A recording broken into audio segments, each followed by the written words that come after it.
Not exactly sure why Facebook is double posting messages.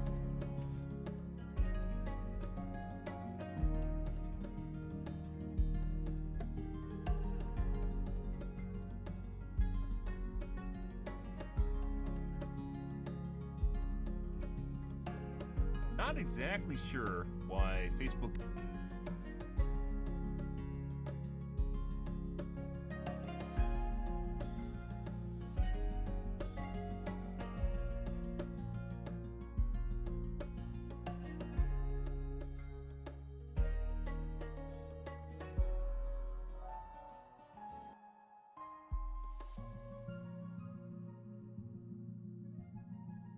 See if we can fix this, guys.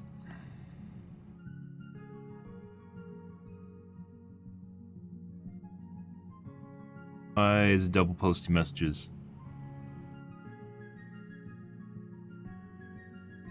Why? Why? Why? Why? There's only one chat open.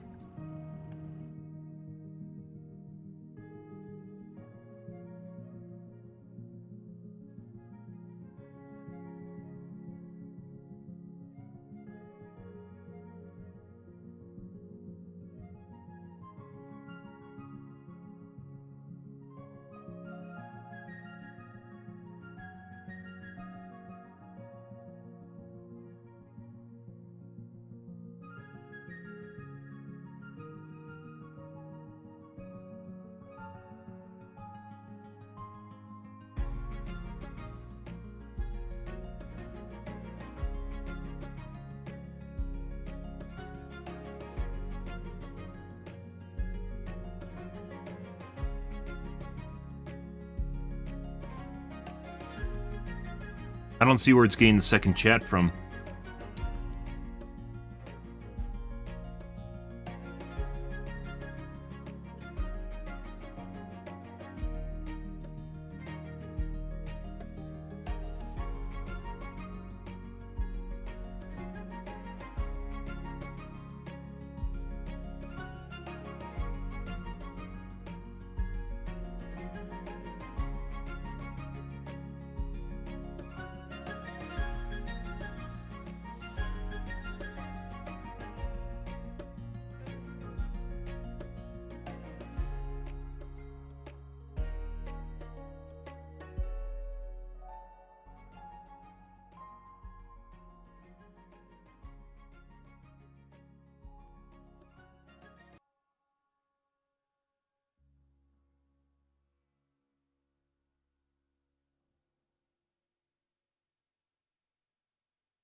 One second, guys. We're on a quest to fix, well, for the handful of people, maybe 1-2 people that use Facebook gaming. Oh, shows up there. I did it once now. So why did it only do it one time this time? One second, guys. We're on a quest to fix, well, for the... No. I mean, it's working, so...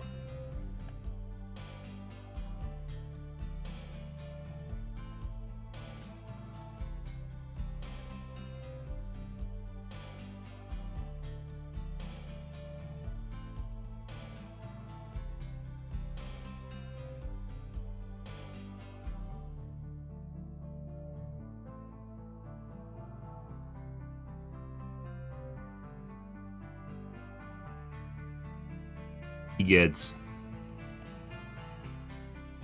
It's working now. I don't know. I don't know how I fixed it.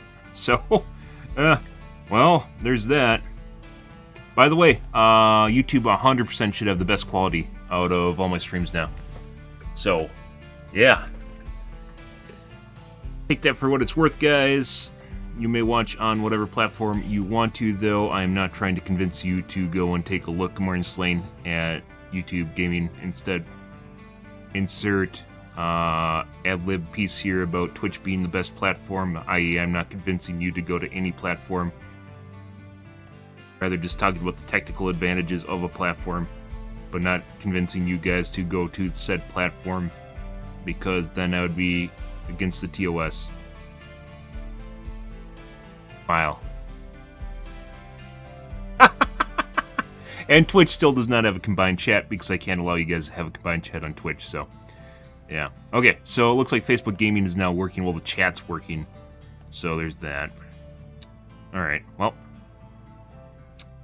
Hope you guys are having a wonderful morning, though, guys. Tonight we're going to be doing more of the OWTs. Yeah, see where things go here tonight, guys. It is cold as shit. Not as cold as it was yesterday, but still cold as shit. Good. Hi. Happy Thursday. When's Thursday, guys?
Ready.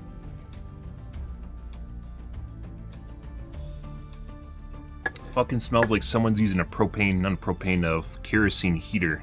Like kerosene has a very distinct odor to it. Yeah, and it's like wafting. It's not my house, but it's wafting into the area. Kerosene's not. It's definitely not something you want in your house. So, or maybe not even kerosene. Maybe diesel. It might be a diesel heater. No. Pretty pungent. Okay. I'm gonna get my coffee, guys. We're gonna take a look at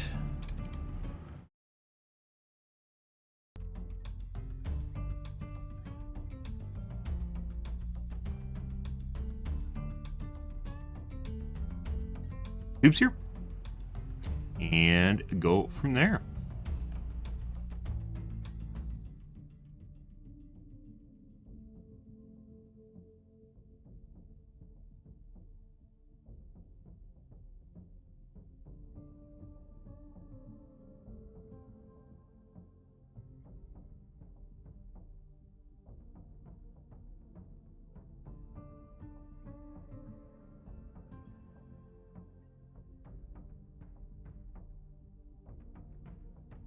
Okay. Alright, guys. Be right back. 1 second.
I guess if you're freezing, the idea of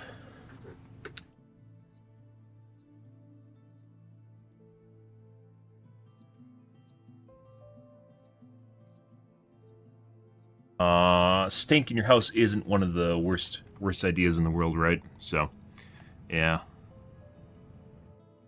As it goes.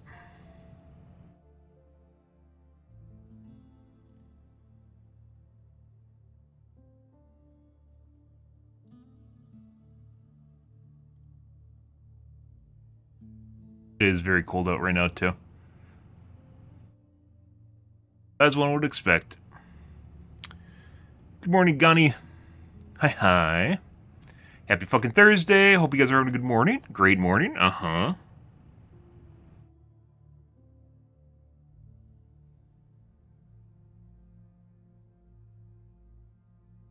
Let's see.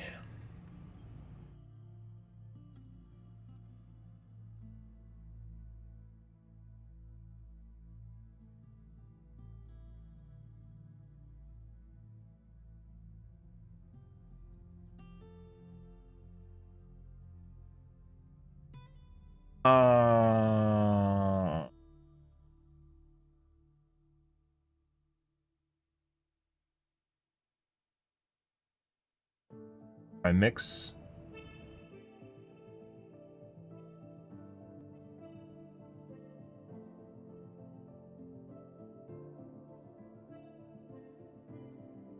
Irish cream.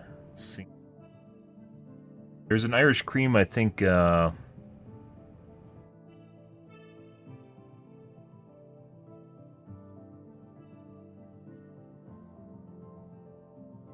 it was, what is it called? Italian cream? Yeah, it wasn't very good. Fry mix.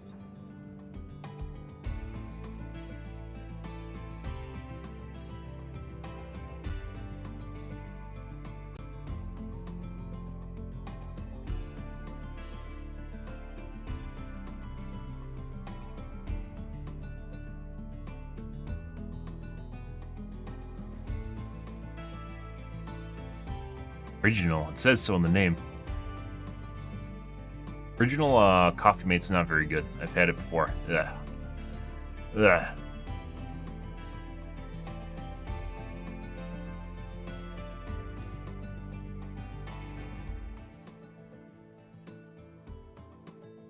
All the basic bitch flavors.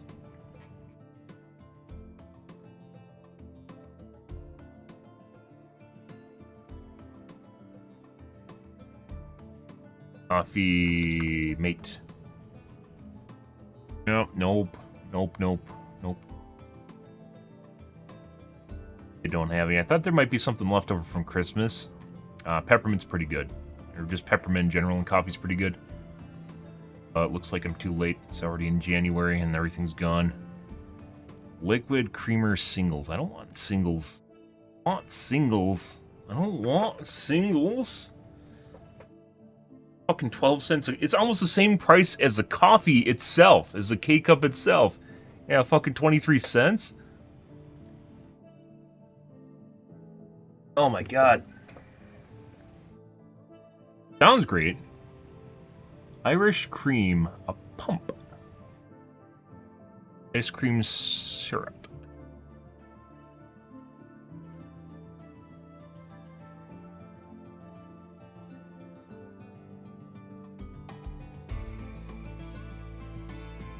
Nope, definitely not sugar-free.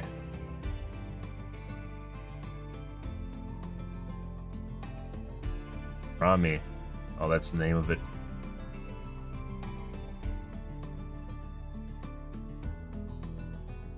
Have cream in it. I mean, I guess I could use powdered cream. Oh. But hello here.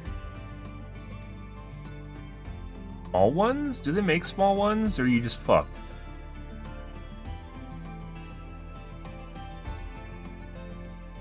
My god, I wanted to do that. I want to do that.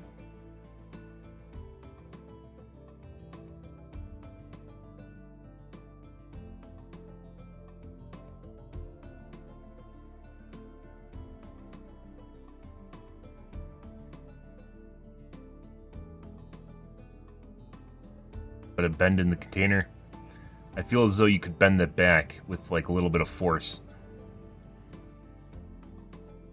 Hard to pump now. What if you just took your hand and just went like that? It looks like the plastic one, like boing. So you just go, or give it a little squish and a tip. Yeah.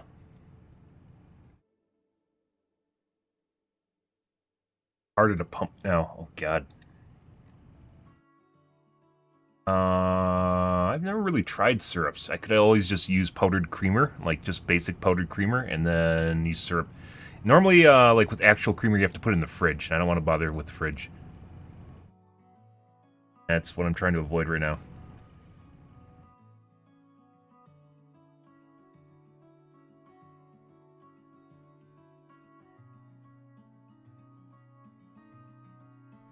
Irish syrup.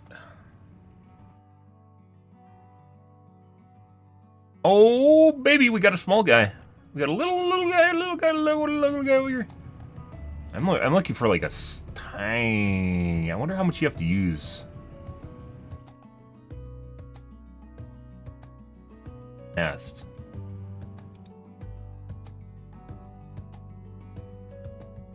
Tablespoons. 12 per container. What? What the fuck? You get 12 for $9. You get 12. There's no way. You don't like the syrups? I've never really had the syrups. Outside, obviously, like maybe pre-made drinks is something at Starbucks that I never got to see. I've never tried syrups. Assuming I don't have to refrigerate it.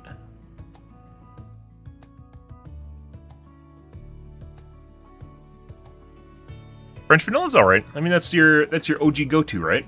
That's the one that you give her a go. French vanilla just kind of straight to the point.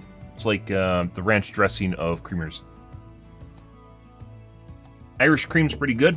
The powdered one I got was not very good. It was Italian Irish cream, I think it is.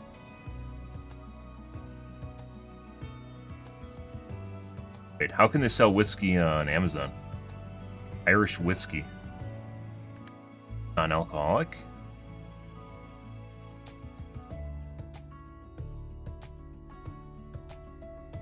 %1 alcohol by volume. I think if it's 1% or below, you can sell it without a. How is that whiskey at 1%? I guess. Infused with Irish whiskey. Ah, I see. Nope, that's okay, random spammer. Goodbye. Fuck off.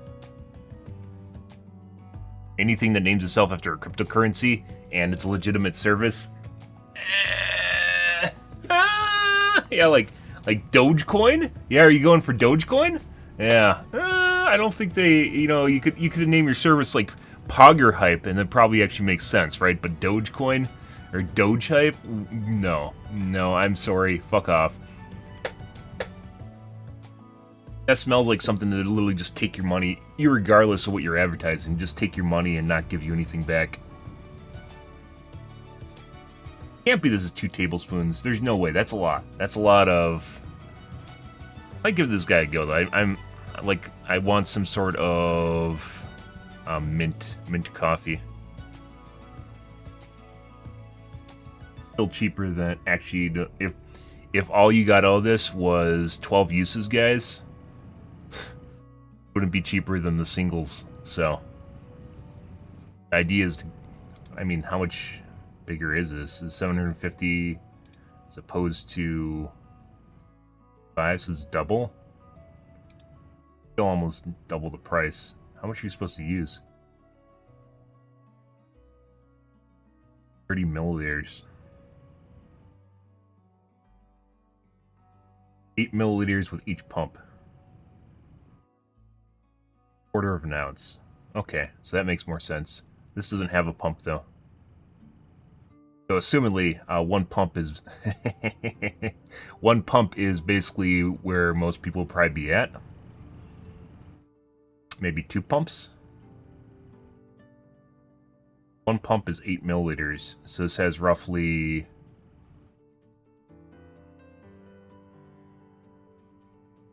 90 servings in it.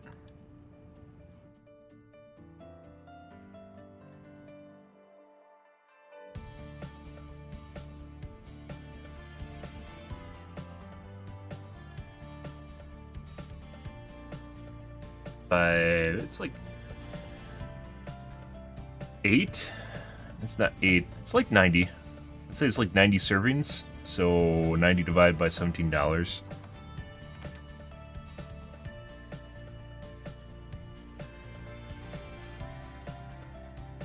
18 cents per use. That's barely cheaper than the singles. Actually, I don't even think that is cheaper than the singles.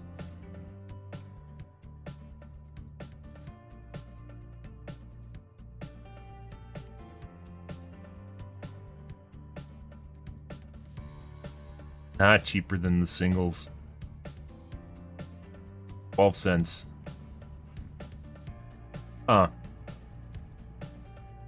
Fluids creamer.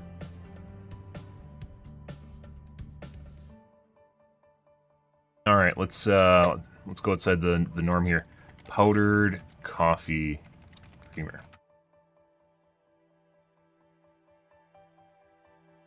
Be something that's not Coffee Mate. Someone make something more exotic.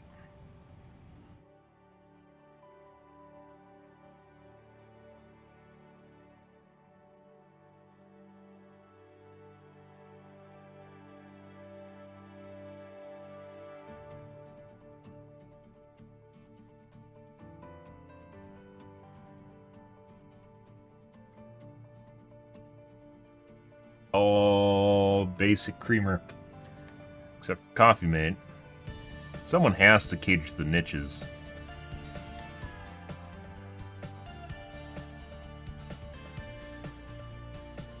Cappuccino. Mix.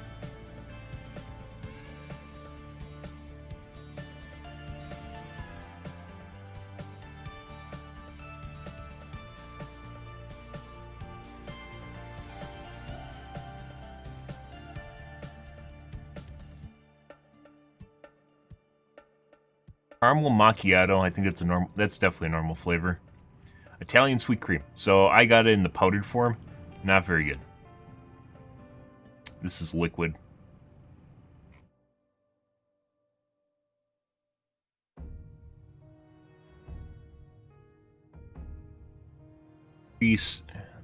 Pre-flavored beans, not in.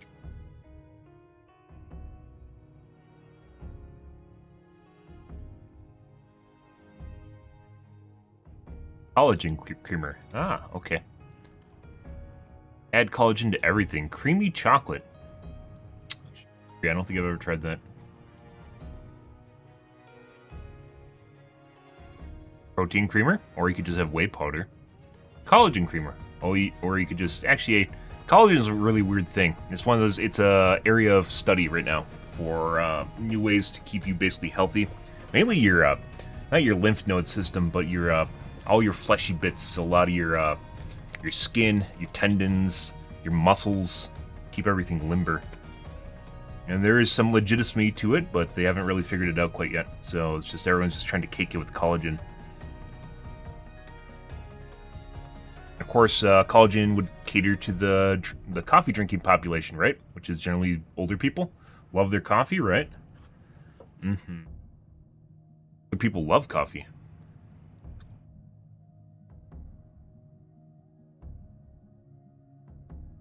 I'll just add the probiotics to the creamer. There you go. Collagen creamer.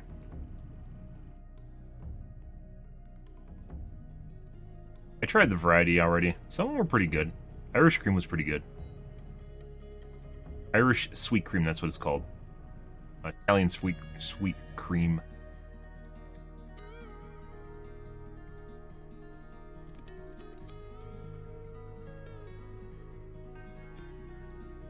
Italian sweet cream is also pretty good.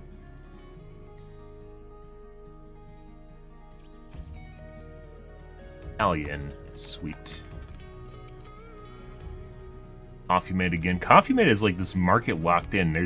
There are other creamers, but they're all basic, right? They're all just like, I'm pretty sure probably just like vanilla. This is the guy that I tried. I didn't think it was very good. I still have some.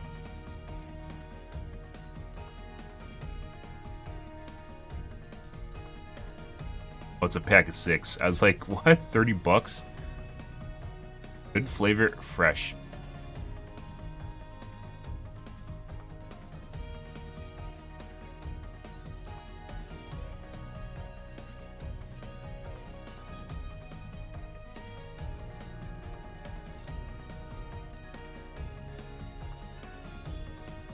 Flavor is weird. Yeah.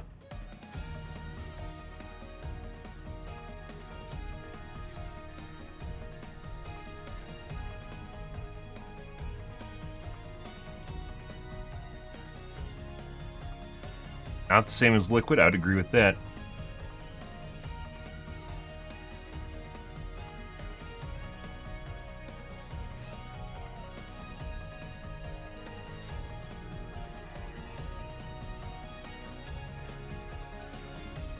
No one else makes it. It's just fucking Coffee Mate. Coffee Mate literally has the coffee market locked in, guys. The coffee creamer market, which is Nestle, has it locked in. You expect there to be like some sort of fucking weird organic shit, right? Splenda's is like a different type of sweetener. Weird organic brand name or something that's like 2 times the price of Coffee Mate? No. No, there's nothing. What is this? Yorkshire tea. Oh, that's very, very British, you could say. Almost Queenglish or Kinglish? I guess you're Kinglish now, right? You're on the Kinglish stint. Very Kinglish. You know, do I have some crumpets with my coffee, with my tea leaves? The active ingredient that is supposed to be good in tea is... What is it? I can't think of it.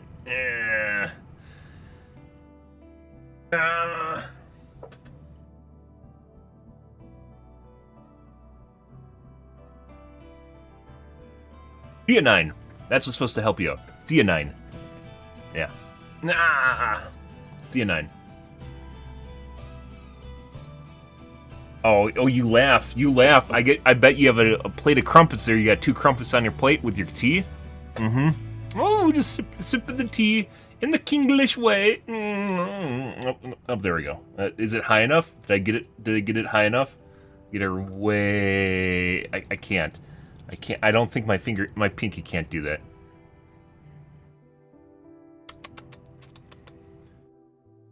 Sure.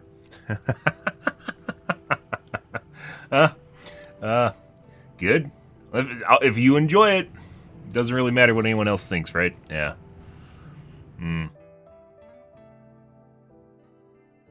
How you, brand name. How you bond with your comrades over there. Talk about your tea and your crumpets. Then go to the store in your lorry. You gotta take the lorry to the store. Down to the, what is it? Tepco? Down to the Tepco? You gotta take your lorry down to the Tepco.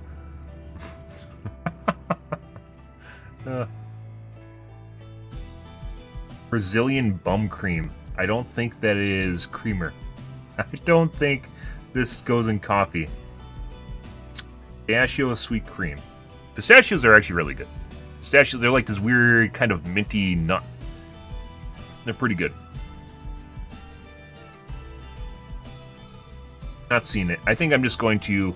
I'm going to pull the trigger on that small little guy of Irish cream.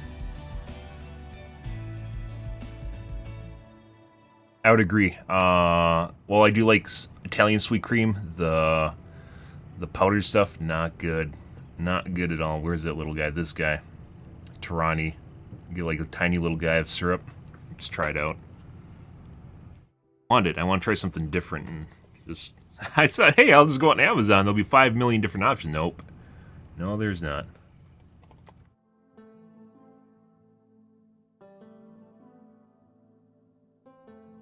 Hopefully it won't freeze outside. Gluten-free. Alright.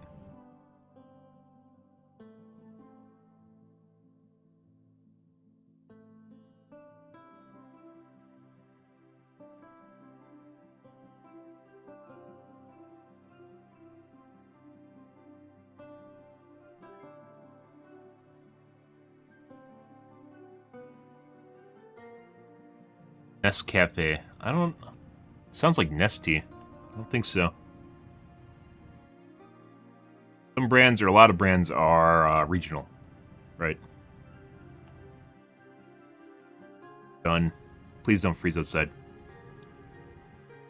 A Suv? Oh, you take your Suv to the Tepco. Uh-huh. That's accurate. Good.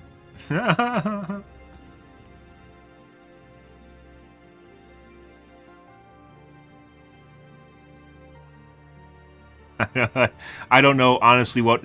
The weird thing is, I think I was in Germany. And occasionally you'd see, like, out of nowhere, you would see, you know, like, juiced up, like, American trucks. Like, I'm not even joking. Like, it's just... You know how we have imports over here, like BMW and Audi and such? Over there, you would see normal-looking vehicles, and then all of a sudden, out of nowhere, you'd see, like, an ultra, like, you know, like an $80,000 truck just out of nowhere. Like, you know, juiced up, jacked up truck with all the amenities and stuff like that, right? Just trying to show off. Like American dick pissing contest just in the middle of Germany out of nowhere. It was so fucking weird. Like, you know, you see them over here, all different variants of trucks, right? American trucks and whatever. But finding like a big ass American truck in like Europe is next. Like, you never see them. You never see them. So when you see them, they just stand out of nowhere. Which I guess maybe that's why they do it, right? I just imagine some German guy driving an American truck. Just, yeah, he's driving his Ford 350 or 250 Mega Max diesel down to the TEPCO. Obviously, TEPCO's not in Germany, but fucking hilarious. It's like the most out of place thing. Like in the U.S., you just see them normally, right? And you're just like, yeah, whatever. But because roads are a little bit different, right? And as it turns out, trucks, unless you do a lot of construction, trucks are kind of a big thing. So you have like service vehicles, which are like the little boxy trucks, right? Yeah, but when I was over there in fucking Europe, in Germany, you just randomly see just like a juiced, maxed out like Ford or Chevrolet truck just out of nowhere, just like a Dodge Ram, like maxed out package just in the middle of Germany. Yeah. Yeah, I exactly why they do it. Exactly why they do it. I'm pretty sure. I mean, it stands out. There's no way it doesn't. But imagine being like the random German guy that just has a juiced up Ford truck in the middle of Germany. It's ridiculous. Just the whole idea, the whole concept of it is like fucking ridiculous. We're gonna do some Irish cream. Good morning, Edwin. You are late again, as always. Marking down your tardy record here. It's fine. It's fine. We got started without you. It's okay. We don't need you anymore. It's fine. Alright. It's alright, guys. It's fine. Crazy cups. They're pre-flavored. So these are like doubles. So like you can get K-cups for like 20 cents. They're not 30 cents a piece. 20 cents. I'd say 20 cents a piece, right? So when you talk about like using a single serving like creamer for 12 cents a piece, you basically add 50%, not that it's really that expensive, but you add 50% of the cost to your coffee, which is just, it's like one of those things, right? I don't know. It's not, yeah, I guess it's not even that much money, right? It's 12 cents a day would potentially come down. Depends on how much coffee you drink. Like 12 cents a day. But like, yeah. K-cups are almost that expensive. Crazy stuff. Mustang or Hellcat? I definitely have seen a Hellcat. I mean, that's like your typical American muscle car, right? Is a Hellcat. It's like what all the normie, rando, hillbilly Americans that want a sports car go for is a Hellcat. And by the way, that being said, they are very powerful and they are very fast, but it's like the most American sports car you could get, right?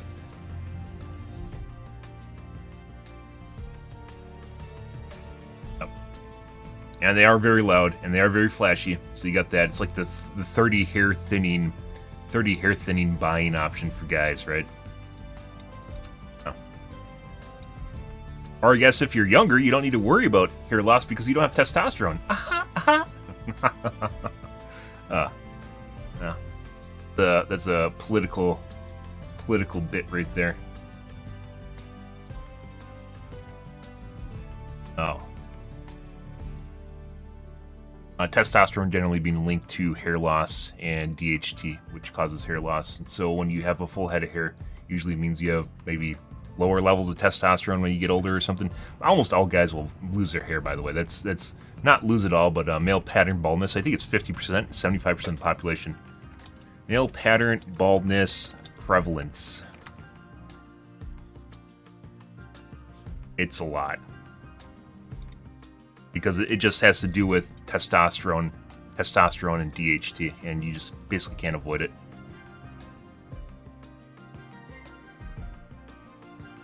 Uh, 95% men. By age 35, 2/3 of Americans, 66%, will have some degree of appreciable hair loss, and by 50, approximately 85% of men have significantly thinning hair. Like that, like it's almost guaranteed. Like I said, it has a lot to do with basically testosterone levels and DHT. Almost anything that helps prevent you from losing hair, like, will try to reduce your testosterone levels, which not really something you want as a guy, because it helps you feel good and manly and gives you masculine qualities, and also makes you do dumb shit if you have too much of it. But yeah, like male pattern baldness. People make fun. Like the weird thing is, guys on Twitch, right? They're like, haha, bald streamer shit, right? I don't know if you've seen that. Haha, bald streamer shit or whatever. Yeah, but this is you can't avoid it. It's the way it's gonna work. Yeah.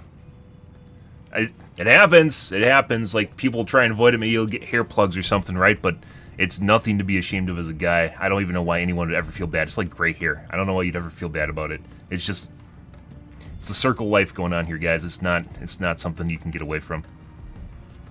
Yeah. Ah, good. Well, that probably means you still have testosterone, so good for you. That's not something most people actually think of, because most people don't really know why hair loss happens or why it's caused, but is generally linked to testosterone levels. And not that guys that are completely bald have like super high levels of testosterone. It's just there's a correlation between the two, so it's just gonna happen as being with a guy. Also, women can occasionally have, especially if they go through trans men or F to M's who go through hormone therapy also get to have eventual balding. So good luck. Everyone goes to Turkey and Europe for implants. Well, I mean, if Turkey's export is hair implants, that means they're probably pretty good at it now. So, you know, if everyone goes to Turkey, that means Turkey's generally pretty good at hair implants now. So you got a good option there, right? Yeah, that's pretty neat. Good stuff. But yeah, this is like, when people make fun of people for like balding on Twitch, that's like young kids that don't understand. This is the eventuality. This is the eventuality, and Rogaine probably will not save you. It's just the way things work. It's the way the world works. There's just no way. You're yeah, that's, I guess, I don't know how this has kind of escaped generations, but it's like one of those weird things where people are like, they kind of make fun of it, where everyone just ends up here. Yeah. Well, cheap and options. So if a lot of people are doing it, that means they become experienced at it, and hopefully don't have a lot of the horrible things go wrong. And then it also ends up cheap, too, because there's competition. Because a lot of the kids are doing it, right? This is crazy, though. This is like, if you actually look up the stat, I like bringing this up every time baldness comes up, though, because a lot of people don't realize this. It's the circle. It's the circle of life. You know, it's one of those things, right? By age 35, 2/3 of American men have some degree of appreciable hair loss. My hair loss isn't, like, I don't even really have hair loss. Like, I always had cowlicks in the front, so this isn't anything outside the normal. And then you can occasionally see my part, but that's not really like, that's not where I'm balding, but rather where my hair splits when I comb it back, so. Yeah, maybe I just don't have enough testosterone. Something to be said there, right? And I'm approaching my 40s, so I'm sure this will eventually start happening. Grandpa's side, on my mom's side, my grandpa was bald. I think my dad's side, his dad was fine, and my dad's currently fine. So, it's a toss-up. But stats don't look good if you're expecting to have hair later in your life. It's not.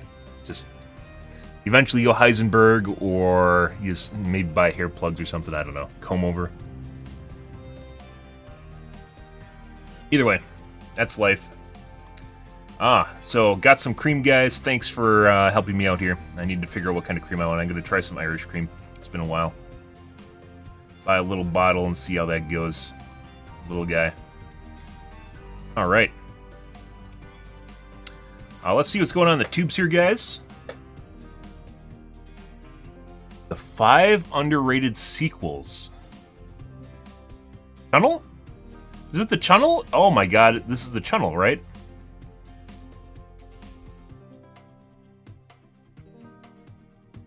Replying to misconceptions, confusion, and comments. G-Sync versus FreeSync versus VRR? Weird thing is, guys, when I've been using G-Sync in Overwatch, it actually feels more responsive. Not lying, it feels more responsive and better. The image is clearer, and it doesn't really make sense, because it shouldn't be.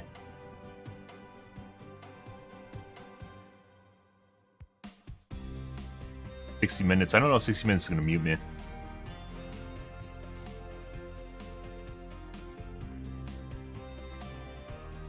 The last of the great telescopes? Yeah, because they're putting them in space now, as it turns out. Ah, let's watch B1M. It's been a while. I think this is on the Channel, right? The Channel is the tunnel between France and London.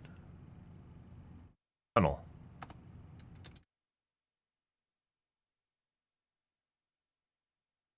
No, it's not.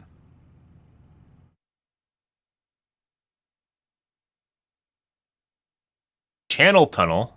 Rarely tunnel. Oh, they had to correct. Rarely the tunnel. Underwater railway tunnel that connects Folkestone with Coquilles, France, beneath the English Channel and the Strait of Dover. Oh, it is a tunnel. 30 years ago, one of the greatest engineering marvels of the 20th century was completed against all the odds. The $15 billion undersea. Sometimes you just got to do it, guys. Two of the world's most something the U.S. kind of forgot. Sometimes just making something really fucking cool is fantastic. 50 kilometers under the sea, took 6 years of construction, and was centuries in the making. The monumental projects almost broke 2 countries, and many feared it would never be finished. Yeah, the Channel. This is the making of the Channel Tunnel. Oh, the Channel. The 7th wonder of the modern world. Has a cool name. You call it the Channel. Today, the Channel Tunnel is a piece of critical infrastructure that many of us take for granted. To get from London to Paris, all you have to do is head to St Pancras Station, jump on the train, and you'll be in the heart of Paris in 2 hours. That is, if everything's running smoothly. Despite I actually flew to the UK. It was actually cheaper than taking the train to UK, which is kind of funny, and faster. From it's Switzerland. Not just Paris either. The Channel Tunnel links London to Europe's massive rail network. It's made freight travel a breeze too. Moving goods from the UK to Europe has never been easier, but things weren't always this breezy. Before the tunnel was built, crossing from London to Europe meant navigating the choppy and famously unpredictable weather of the English Channel.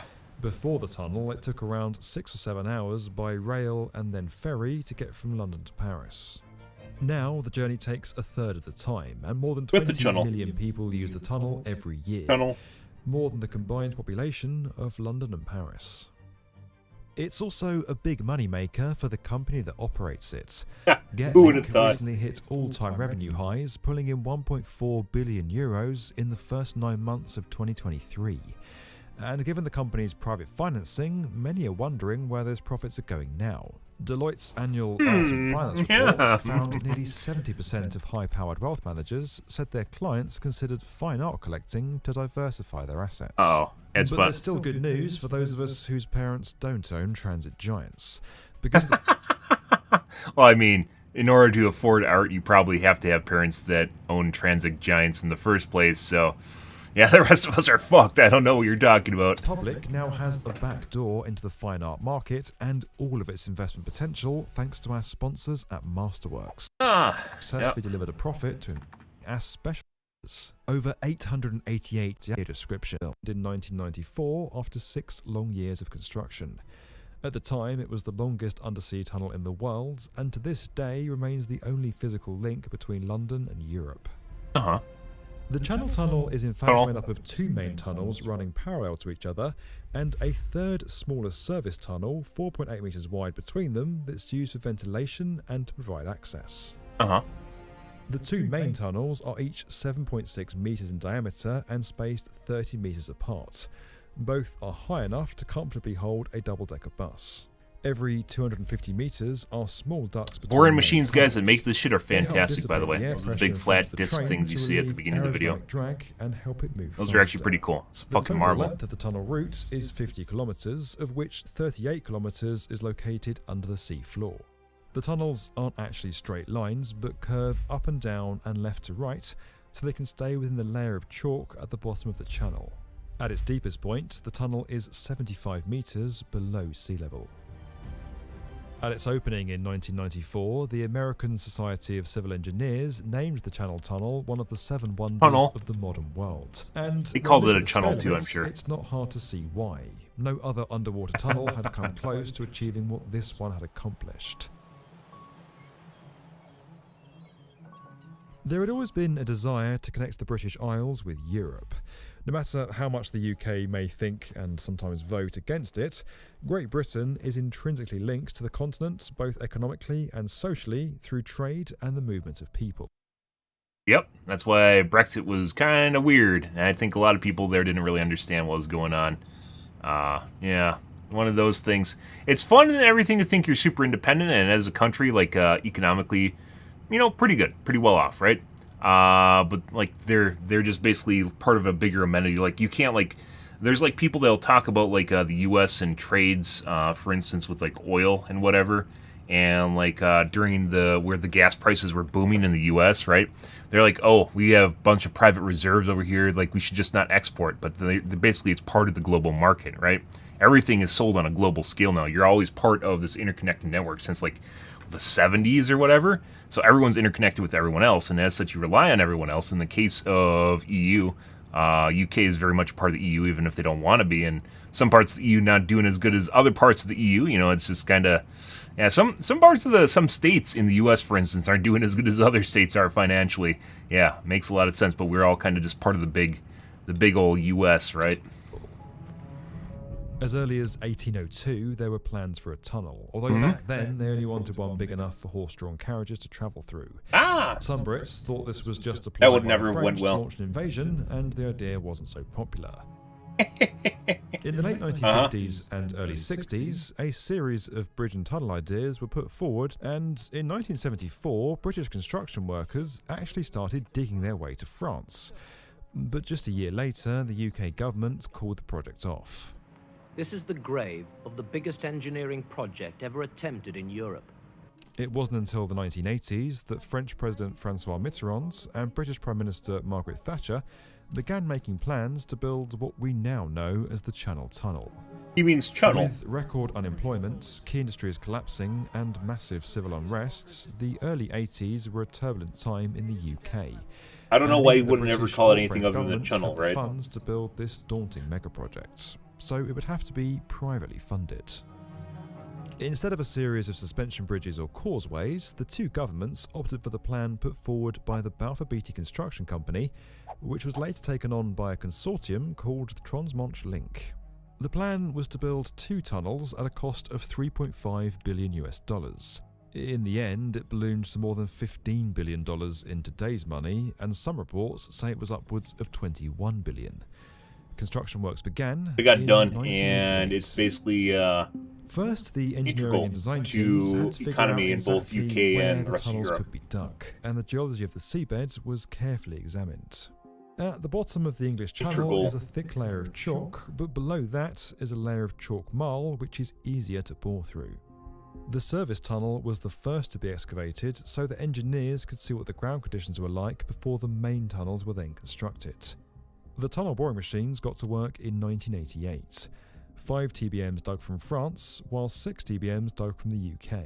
Cast iron segments bolted together and precast concrete rings were used to line the tunnels after the TBMs had dug through them. An enormous amount of chalk was excavated throughout this process and transported back pretty to the cool. tunnel They literally in just, conveyors. modern On the British TBMs side, literally put up engineers the used fucking chalk to tunnel build a while it's platform moving. at the foot It of like it Shakespeare's does cliffs everything at the near same time. Dover. Pretty insane. One of the most difficult tasks on the Channel Tunnel projects was making sure that both the British side and the French side actually met up in the middle. Yep. Special lasers and survey equipment were used, but on such a large project, no one was 100% certain that the technique was going to work. By 1990, the two sides of the tunnel were due to meet up. It came at a point in construction where many feared the project might never be completed. It was plagued by severe cost, schedule and safety problems. But in December, the two sides of the service tunnel finally came together. The technique had worked. Two workers, one British and one French, shook hands through the opening. For the first time in modern history, you could walk from Britain to France. Then, in 1991, the two main tunnels were connected and things kicked up a gear. Crossover tunnels, land tunnels from the coast to the terminals, piston relief ducts, electrical systems, fireproof doors, the ventilation system, the train tracks, all had to be added. Finally, by the 10th of December 1993, the first test run was completed through the entire Channel Tunnel. And on the 6th of May 1994, the route officially opened. 30 years later, more than 20 million people use this incredible piece of infrastructure every year. And those three tunnels have connected an entire continent. It goes to show once again the remarkable power of construction. Agree with that. Fucking phenomenal. This video was sponsored by Masterworks. Just do it. You can Make learn it happen, more guys. and skip their waitlist at the link in Good. the description. Now there's a tunnel. Don't forget that we're inspiring. I don't know why you keep next saying generation channel builders tunnel. That's through our kind of weird, investment but into you know, Brick whatever. Borrow, a fantastic Lego subscription service. You can Yeah. learn more and get started today over Legos at are expensive. We brickborrow.com. talk about this every damn. Legos And are pretty as always, expensive. Guys, if you enjoyed this video and you want to get more from the definitive video channel for construction, from the channel that connects you to some of the best. That's pretty good. All right. I'm kind of curious. This is a debunking video for G-Sync and FreeSync. This might be a non-starter, but it might also might be kind of interesting. Take a peek at here, guys. Biggest disaster in esports history, Owl. Uh-huh. Yep. Lego's not good. They're so fucking expensive. We talked about that before. Like, they're insanely expensive. There's all sorts of rip-off brands now. Yeah, exactly. we talked about this last time. Yeah, like, why would you even do that? They're all, like, Chinese, too, because I think it's an IP issue in the U.S., so we can't even rip them off. Yeah, they just get... Like, if they actually connect and interconnect with Legos, like, they can be sued. So, like, we don't... Like, the Legos we have here, the knockoff brands, assuming you don't buy the Chinesian ones, the knockoff brands can't connect with Legos. Yeah. Ridiculous.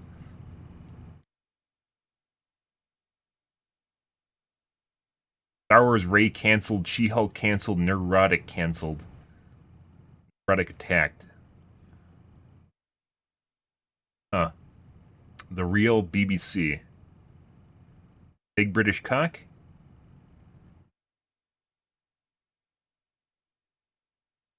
We have a bunch of UFO, UAP videos on my timeline now. Basically nothing's going to show up here until, more than likely nothing's going to show up. There was a second, we took a look at a second jellyfish UAP, which wasn't nearly as good as the first jellyfish UAP video. And other than that, in the Arrow UAP report, congressional hearing, there's, like, we're just basically in limbo. Like, all this is just clickbait shit at this point, and not really interested in conspiracy theories. It's all over my timeline. Just everywhere. Blue Bricks, yeah, that must be a UK name, because they're, like, all the ones I looked up weren't, they definitely did not sound, English at all. Let's take a look at this, like, G-Sync debunking video. Welcome back to Monitors Unboxed. Thank you. Today I'm going to address a few Thanks, Chris, Tim. comments I saw on my recent G-Sync versus FreeSync versus Adaptive Sync video. Great feedback on that video in general. However, did see a few people asking questions, seeming a bit confused about various areas to the video, or posting misconceptions that I feel are based on older information about these technologies. So in an effort to provide Input lag even more based on the information newer about Adaptive testing Sync, is, like, let's almost clear up some identical. of the confusion and address some of the common things I saw. So to start with, I saw some comments about variable overdrive and its contribution to G-Sync. One comment said, I wish there was more attention given to the variable pixel overdrive of G-Sync modules. Another, It felt glossed over, but I can't understate the benefits of G-Sync's adaptive overdrive. I feel there's a bit of a misconception here about variable overdrive with monitors in 2024. It is true that the G-Sync module was the first to implement variable overdrive and that most monitors using the G-Sync module use variable overdrive, but it's not a feature exclusive to G-Sync module monitors. There are many scalers that use generic adaptive sync or are branded as FreeSync that also support variable overdrive. It's up to the variable overdrive adjusts the overdrive on the fly, allowing minimal ghosting and overshoot as the refresh rate changes.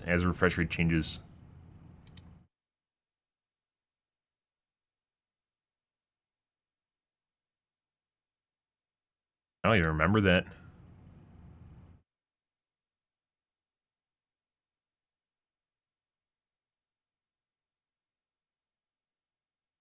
I don't even have that option on mine.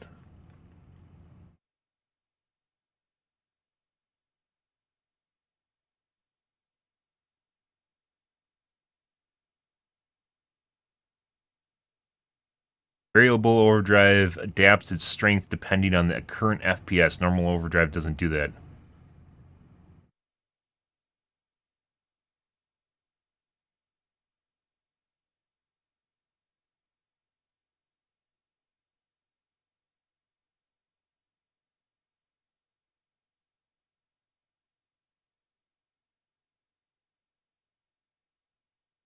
monitor manufacturer to use this technology and some choose not to. However, this isn't related to the adaptive sync implementation, it's just that those manufacturers don't want to implement the technology, likely for cost and complexity reasons. I've also seen some monitors that use the G-Sync module that either don't use variable overdrive or use it but don't tune it well. This don't is give why you a it's setting? more important to look at reviews for monitors. I have an instead of overdrive looking at the setting, branding on but the that's box, which I often think just tells you generic little overdrive. It's not about how actually the the display G-Sync performs module. in practice. And I'll show a couple of examples why. This monitor is the Samsung Odyssey G7, which was released in 2020 and does not use a G-Sync module, but does use variable overdrive. Its successor, the Odyssey Neo G8, also uses variable overdrive. You can see the way response times and overshoot are kept in check as the refresh rate changes. The Asus ROG Strix XG27 AQMR is another example of a monitor without a G-Sync module that uses variable overdrive to deliver great response tuning on par with other good variable overdrive implementations. Some monitors without G-Sync modules perform well enough that they don't really require variable. This is different from normal overdrive, by the way, which is continuous and always operates as the same threshold, the algorithm, whatever they design in the background, where variable overdrive changes based on the refresh rate you have. Overdrive, and so don't implement it. The LG 32GR93U is one such example I tested in 2023. This is only a 144Hz monitor. Daily spammer. The refresh rate. Let's see, is it changed today?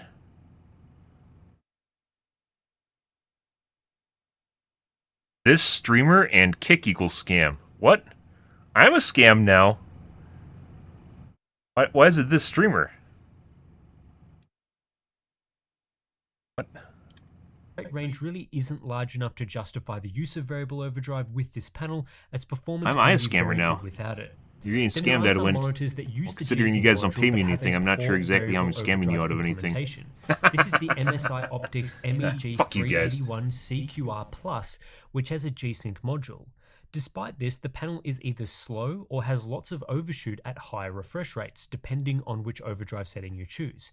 It does appear to use variable overdrive to reduce overshoot at lower refresh rates, but in my review I described this usage of variable overdrive as poor. It certainly performs worse than the LG monitor we just looked at that doesn't use variable overdrive at all. Paying me with your if you're time. buying a display I and mean, restricting your search to monitors that I guess. only use the I'm paying G-Sync you with module my time. because you want variable Whose is more overdrive, valuable? you could end up either missing out on other displays that have well-tuned motion performance or getting one of the less impressive G-Sync monitors with variable overdrive. The branding and use of certain hardware on paper is not always a guarantee of quality.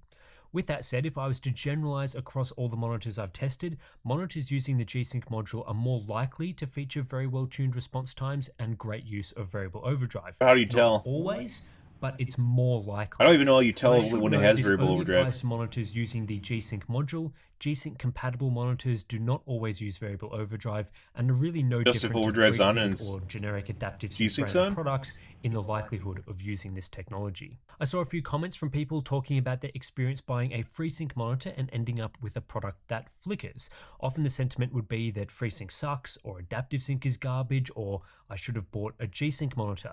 Unfortunately, in these situations, you have likely bought a bad monitor and are having issues with it, but the solution isn't always to just look for the G-Sync brand, assuming that's the fix. Like with variable overdrive, monitors that are certified as G-Sync are less likely to flicker because NVIDIA has a more strict set of requirements for certifying a monitor as G-Sync versus AMD certifying monitors So the as monitor FreeSync. manufacturer's just G-Sync shit. certification Is instead process of is supposedly it falling on testing AMD or looks NVIDIA, it falls on the flicker, monitor whereas manufacturer not FreeSync doing a good job. certification doesn't appear to include this at all. However, there have been several examples of G-Sync or G-Sync compatible certified monitors that do still flicker, which is why the G-Sync brand cannot be used as a definitive way to purchase a monitor that doesn't flicker. One monitor that famously had flickering issues is the Samsung Odyssey G7, which is certified as G-Sync compatible. It doesn't take too long to find plenty of user experiences of flickering with this monitor, to the point where Samsung had to release a firmware update introducing a VRR control feature that partially resolves the problem. NVIDIA certified this display as G-Sync compatible before this firmware update. There are also a range of OLED monitors that are G-Sync compatible, some of which use the G-Sync module. For example, the LG C1 series is G-Sync compatible, however it had VRR gamma flicker issues, again to the point where LG introduced a firmware update with settings to try and mitigate the problem. The Alienware AW3423DW is a G-Sync Ultimate monitor with a G-Sync module, and it too has some flicker in games at low brightness levels, an issue that is found across many OLED monitors and one that I've personally experienced, albeit rarely, as I use the AW3423DW as my primary gaming display. Flicker can be extremely difficult to detect and test for because it may only be one specific edge case where you notice the issue. If it's one game that triggers flicker on the display under certain conditions, like at specific frame rates, and that one game is the game you love to play the most, that would be very annoying. But there are tens of thousands of games, thousands of scenes in those games, and then thousands more performance conditions. It's incredibly complex, virtually impossible really to ensure a monitor works with adaptive sync flawlessly across all those situations, especially as some games do really dumb things like having highly erratic frame pacing, which can trigger flickering issues on some of those worst case monitors. My advice for people wanting to purchase a monitor that has the G-Sync brand, but to look at reviews that test for flickering. I'm always trying to improve how I look for this and have added more edge case tests over the years. And also to look at user Flickr into the Amazon review box. Flickr will usually have the most complaints about Flickr on places like Reddit. If you're willing to wait a little to see what buyers say about the monitor you're interested in, rather than pre-ordering or buying right away, you'll probably be able to gather enough information about whether a given monitor is reliable or not. Also, make sure you're using a good quality display cable. Following on from the discussion about Flickr at this and point they FreeSync have versus G-Sync, is what are they called, HDR 30 cables, I think, UBHR 30 cables, basically the highest standard for display port. The problem port. with VRR is OLED flicker, and it's what is keeping me from switching to OLED. Yeah, this is a problem, although it's not related to which adaptive sync Burn-in's what's keeping me from switching to OLED. e.g. G-Sync or FreeSync. It's more an inherent challenge with how OLED panels transition and display colors. Usually OLED VRR flicker is seen in very dark scenes with shadow detail and dark grays, and when hitting specific refresh rates, usually well below the maximum, there can be flicker in these scenarios. But this is highly dependent on the OLED display in question, the game, the scene, the refresh rate, and the monitor's configuration. This isn't so much an issue with adaptive sync technology itself. That part is fundamentally working properly. The GPU is telling the monitor when to update, and the monitor is initiating a refresh at that point. So adaptive sync is working. It's the same tech used for LCDs that don't flicker. What's actually the issue is the way the display panel deals with varying refresh rate data, how it transitions, how it displays colors, the voltages needed to drive each OLED pixel, and so on. If the monitor panel hardware is not well tuned to handle these types of input signals, it can struggle and start flickering. And this has been a work in progress for OLED over the years. Based on all the OLED monitors I've tested and the gaming I've personally done on an OLED over the last few years, I'd say that VRR flicker with an OLED monitor is rare, but not completely eliminated. It also does vary from model to model. Sometimes if I play a game that flickers on my AW3423DW, it doesn't flicker in the exact same scene on a different display, but that other display might flicker in a different game. It's quite unpredictable, but on the whole, I personally don't experience flicker very often at all. Of course, those people who have run into flicker are not wrong, it's just that they will be using a different configuration that is especially susceptible to the problem. There's really nothing that adaptive sync technology itself can do to improve this issue. That's up to the OLED panel manufacturers to continue optimizing how this panel type works with a varying refresh rate and ensuring that all brightness levels, all shades, all colors are stable, even with a fluctuating refresh rate. A lot of people have been wondering why OLED gaming monitors have taken so long to hit the market in a significant way, and I think things like this, trying to get it working with adaptive sync and variable refresh rate, It's purely because manufacturers didn't think people are willing to buy $1,000 monitors, and then they learned that they do. And now all of a sudden, you know, that it's the chicken and the egg scenario, right? You don't realize people want to buy the eggs, and thus the chicken is necessary up until the point where people do. And there's a couple introductions over the last couple years where high-end monitors ballooned in price, and then manufacturers realized, hey, we can sell a $1,000 monitor, which used to be reserved for something like a video card, right? But that being said, really fast monitors also do make a difference. The level, up in the air. But yeah, like there's a price premium associated there, and that's purely why OLEDs didn't show up, and that people are possibly willing to deal with the idea of burn-in, which is insane, right? You buy a $1,500 and $1,200 monitor, $1,000 monitor, and then it burns in. You're like fuckered. is one part of that equation. I saw a variety of comments talking about the success of adaptive sync and who was responsible for it. Was it AMD for bringing it to VESA to implement as a standard, or NVIDIA for releasing G-Sync for desktop monitors first? So let's clear up the timeline on adaptive sync. The first implementation of adaptive sync technology was VESA into the embedded DisplayPort standard for mobile devices. The idea was to vary the refresh rate down at times of low usage to improve the power consumption and efficiency of low-power devices. While this was an optional feature of EDP, when first introduced, it wasn't available for desktop monitors. NVIDIA came along next and introduced a proprietary technology that took the idea of adaptive sync as seen in EDP, but made it possible on a PC gaming monitor with a focus on solving issues with gaming displays rather than power consumption, such as the mismatch between render rate and refresh rate. As there were no desktop monitor scalers that supported adaptive sync and no GPU side support either, NVIDIA created a custom scaler that could do it, the G-Sync module, and implemented support in their GPUs for this scaler and the adaptive sync signals it used. Of course, the choice to go with a proprietary solution was also made for competitive reasons, not just because it wasn't possible because Betamax. If you ever want an idea of why anything's proprietary and why it can fail, by the way, let's go back to Betamax. Betamaxes were actually superior in terms of visual quality to VHS. However, Sony locked it into their own brand name. So they had a smaller cassette that had better resolution, but they made it so you could only use it with their tape players. It was their technology, right? AKA G-Sync. And then VHS was like, VHS would have went out of business if it was actually just something where they partially locked it in, but they didn't. They locked the whole thing in. And VHS go to business, but the standard would have disappeared. And as such, Betamax, would have became a big thing, but it didn't because VHS was not locked into an ecosystem, and it was cheaper, much cheaper in a lot of cases, so people just didn't buy Betamax, and then it went kaputski.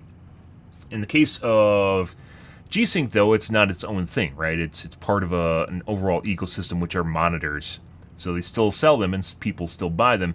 Technically speaking, FreeSync probably could completely replace G-Sync at this point, but they still, for some strange reason, G-Sync is stuck around, which is kind of weird. VESA basically and marketing. AMD both made several announcements relating to adaptive sync. You'll have to buy the G-Sync AMD module, first shows off a demo of which FreeSync makes technology raises the on a price of laptop, monitors. and while details of this You just don't have an option as a gamer, though. It's you can buy a different monitor, but you can't buy the same monitor with FreeSync or G-Sync. Adaptive sync standard to have the display's refresh rate match the GPU render rate. A few months later, VESA updated the external DisplayPort specification used in GPUs and monitors. Look, even the translation is VASA. To add support for the adaptive sync technology that developed for EDP. This standard became DisplayPort 1.2a. It's unclear whether AMD created FreeSync and submitted that to VESA to be used as a standard, or VESA created Adaptive Sync, which was then branded as FreeSync. Each side talks up their contribution, but the work of both companies was required to get this implementation working. VESA needed to create Adaptive Sync that could be implemented into display scalers and DisplayPort, while AMD needed to create a solution for their GPUs that would allow them to control Adaptive Sync based on the GPU's render rate. So the basic timeline is as follows. VESA implements Adaptive Sync in embedded DisplayPort in 2009. NVIDIA then announces G-Sync in October 2013, with the first monitors using the technology released late 2013, early 2014. At CES in January 2014, AMD demonstrates FreeSync running on a laptop. VESA then adds Adaptive Sync to the new DisplayPort 1.2a standard in May of 2014. Monitors using FreeSync are demoed at Computex in June of 2014, and the first FreeSync monitors arrive in the first quarter of 2015. In January 2019, NVIDIA begins supporting monitors using VESA Adaptive Sync, those typically branded as FreeSync, in their desktop GPUs. They tried to lock people out of VESA, or out of variable refresh rate and G-Sync module monitors, out of FreeSync monitors, not G-Sync, out of FreeSync monitors using their video cards, which is insane. Like, they refused to support an open standard because it was a competing technology, regardless of the fact it's free, right? That's why the whole name came around. Uses their G-Sync compatible certification program. Personally, I don't think it's fair to attribute all of the successes that we see from Adaptive Sync today to one company. VESA, NVIDIA, AMD, they were all important players here. VESA developed Adaptive Sync for EDP, which was used as the foundation for several elements to the technology, and implemented it as a standard. NVIDIA showed it was possible to use this for gaming monitors and using it to solve several issues with PC gaming, and they did implement it first. AMD was crucial in broadening support for Adaptive Sync and implementing it in a cheaper, more accessible way. Another thread I've seen relates to Adaptive Sync and input latency. Does Adaptive Sync impact input lag, and what's the best configuration for latency and variable refresh rates? While I haven't tested this extensively, especially recently, others have found that Adaptive Sync adds a small amount of latency compared to this is really old. Like I mentioned before, and through using my PG240 QP and my various testing, I guess you could say, that we went through, like it honestly feels better with G-Sync on. I don't know what it is, but the whole game, everything feels better, which is Overwatch. Feels infinitely better with G-Sync on. It's not just the way it looks, and look-wise even looks better. I don't know why. Doesn't make sense. It looks better than UMB. No idea why. The same refresh rate and in-game FPS. For the absolute lowest latency, you should game with VSync off at a high frame rate. That's the best configuration. The next best configuration is using Adaptive Sync. With VSync off and Adaptive Sync on, if the game's frame rate is below the max refresh rate of your monitor, you won't see screen tearing at a very small hit to latency. We're talking low single-digit milliseconds. If the game then jumps above the max refresh, it's a standard VSync off experience with low latency and tearing. Adaptive Sync and VSync both on is also a good combination, as below your monitor's max refresh rate, you'll see a similar low latency experience to Adaptive Sync on, VSync off, also with no tearing. However, and this is crucial, if the game's FPS reaches your monitor's max refresh rate, that will trigger standard VSync behavior, which will significantly increase input lag. What's generally accepted to be the best configuration for gamers that want a low latency tearing. However, and this is crucial, if the game's FPS reaches your monitor's max refresh rate, Adaptive Sync and VSync both on is also a good combination, as below your monitor's max refresh rate, you'll see a similar low latency experience to Adaptive Sync on, VSync off, also with no tearing. However, and this is crucial, if the game's FPS reaches your monitor's max refresh rate, that will trigger standard VSync behavior, which will significantly increase input lag. What's generally accepted to be the best configuration for gamers that want a low latency experience but don't want to see tearing is to cap the game's frame rate to 2 to 4. Weirdly enough, I swear people were recommending that you're supposed to have VSync on because it changes the operation of G-Sync. I guess FreeSync's different. It changes the operation of G-Sync when you reach your maximum FPS. FPS below the max refresh rate of your monitor. So on a 144Hz display, the best configuration would be Adaptive Sync on, VSync on to prevent micro tearing, and then capping the in-game frame rate to 142 FPS. This delivers the lowest latency, no tearing, and prevents the game reaching a VSync state. I saw some confusion about adaptive sync over HDMI, specifically for NVIDIA GPUs, that I wanted to clear up as well. There are two implementations of variable refresh rates over HDMI. The official HDMI forum implementation was introduced in HDMI 2.1 and is an optional feature that display vendors can choose to enable. For monitors that use HDMI 2.0 or earlier instead of 2.1, adaptive sync is also achievable, though this is through FreeSync over HDMI, an AMD vendor-specific extension to HDMI protocols. AMD GPUs support adaptive sync over HDMI on both HDMI 2.0 and 2.1 monitors, HDMI 2.1 through the native standard HDMI forum VRR, HDMI 2.0 and earlier versions of HDMI using FreeSync over HDMI. NVIDIA GPUs have supported HDMI forum VRR on HDMI 2.1 displays since the Turing generation, the GTX 16 and 20 series. This is the case even though Turing GPUs only support HDMI 2.0. Essentially, they will operate with HDMI 2.1 displays using 2.0 class bandwidth and the resolutions and refresh rates this allows, but with support for the HDMI 2.1 VRR feature. Ampere GPUs and newer, which feature HDMI 2.1, support both 2.1 class bandwidth and HDMI forum VRR. What NVIDIA GPUs don't support are monitors that have adaptive sync enabled over earlier versions of HDMI like HDMI 2.0, which use the earlier FreeSync over HDMI implementation. I'm not sure how not confusing at all. This is where I think at this point you make a chart versus HDMI 2.1 VRR. But in any case, NVIDIA you make a chart right now, right? Supports the official HDMI forum implementation in the 2.1 spec. So don't expect adaptive sync to work. This used to be worse prior to NVIDIA like supporting everything. Even then, they don't support everything. This shouldn't be too much of an issue for NVIDIA GPU owners, as most adaptive sync capable monitors have DisplayPort, which will provide adaptive sync capabilities. Well, you should always use DisplayPort, by the way. Which actually makes me wonder why capture cards aren't all DisplayPort, right? Yeah, despite it being generally usually a superior standard, like the implementation or the availability of high bandwidth and features are usually in DisplayPort prior to HDMI. HDMI is generally like a TV thing, TV entertainment center thing, as opposed to computer. Computers are almost always DisplayPort, and DisplayPort generally is better. But for some strange reason, HDMI still exists. HDMI is actually a company where DisplayPort, I think, is part of Visa and is like an open standard. HDMI still exists, despite the fact that its DisplayPort is just generally better, but capture cards, weirdly enough, have also just basically adopted HDMI too, which I don't understand, and there's like no DisplayPort capture cards.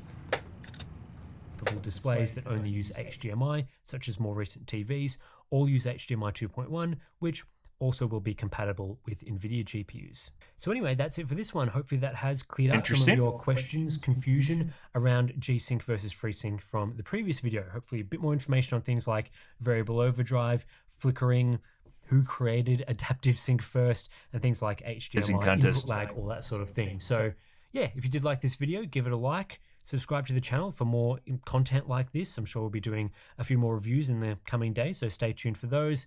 And you can support us via Patreon or Floatplan if you want to support our independent testing. Links to those are in the description below. So thanks for watching, and I'll catch you in the next one.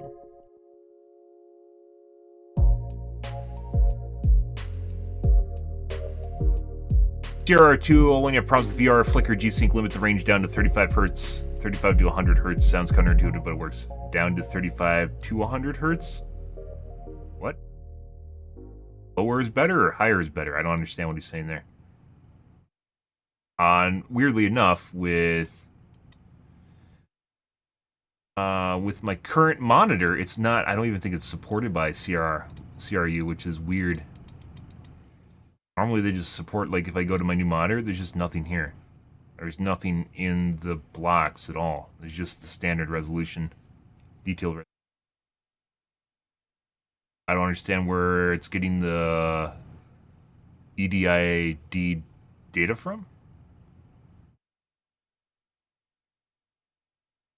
There's nothing here. There's nothing fucking... I mean, it's in G-Sync mode? I don't really know. There's nothing here, though.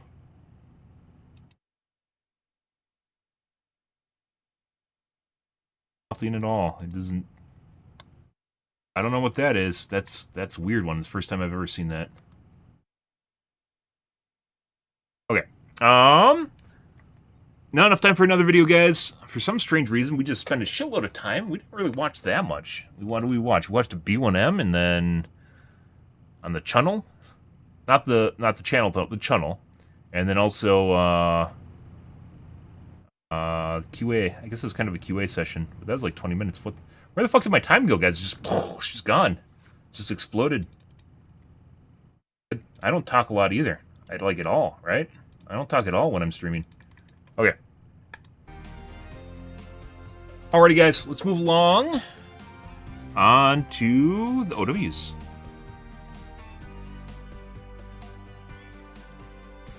Righty.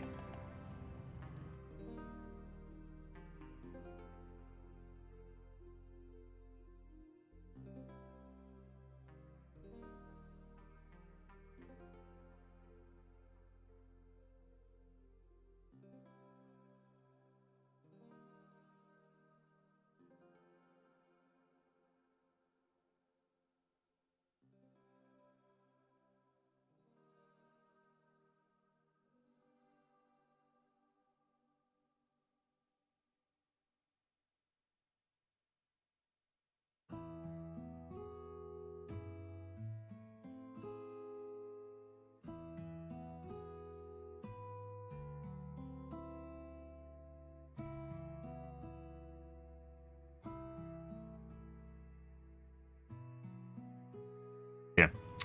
I need to take a piss, guys.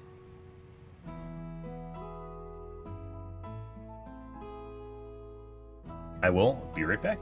Grab a water, grab a soda, the usual.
Alrighty, guys. Let's see.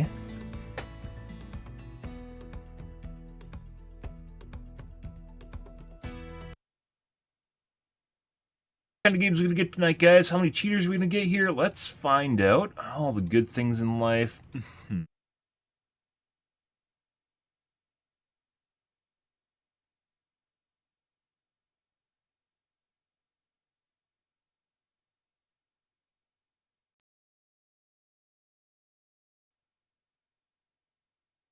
Ready. Good.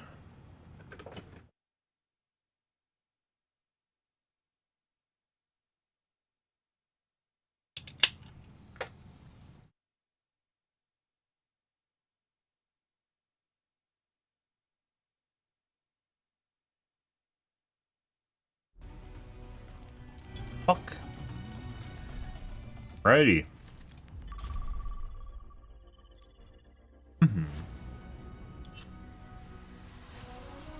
Diablo 4 is getting WAS support. What the fuck is WAS support? Good morning, inappropriate.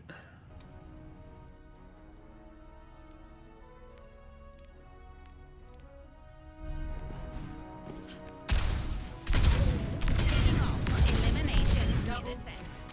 Repositioning.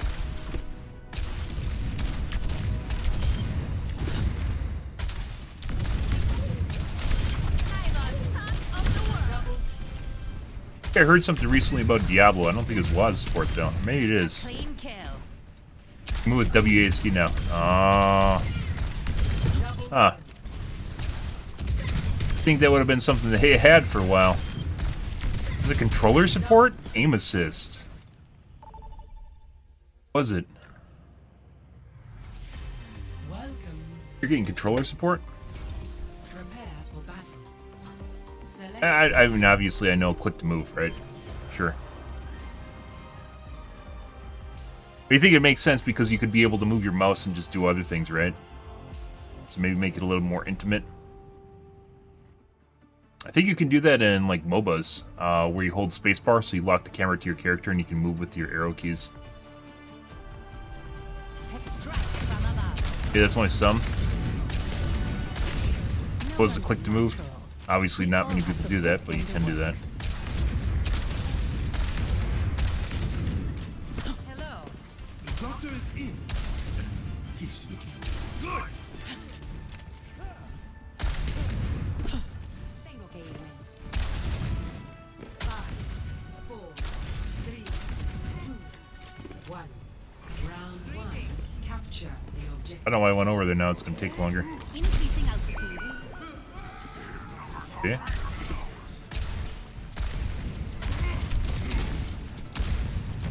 Well.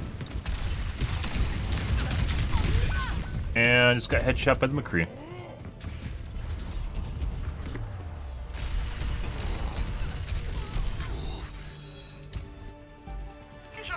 Hey, body shot. The objective is now Yeah. It's one of those weird things that they fucking stuck to. Yeah. Good.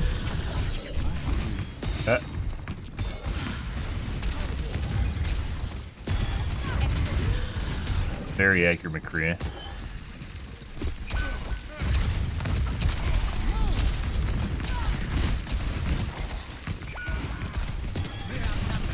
Be advised. Pretty sure the McCree's cheating.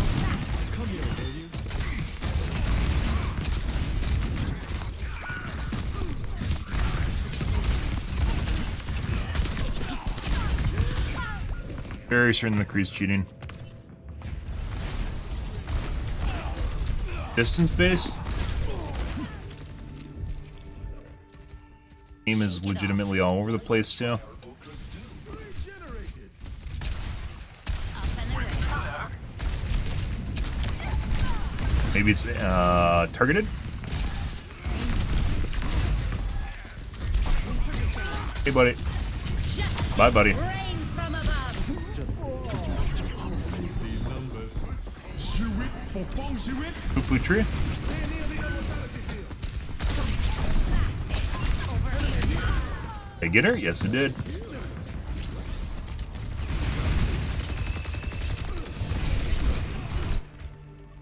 The skies away. Yeah. It's weird that they have controller support and they don't have, like, ARPGs, they aren't like the most, like, you know, like, oh my god, you know, like aim assist sort of, like, you know, you're talking about competitive gaming, right?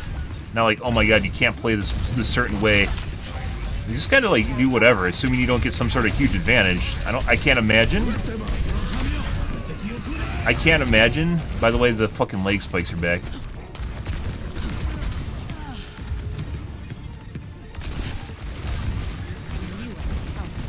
Like there being any sort of legitimate argument not to have it.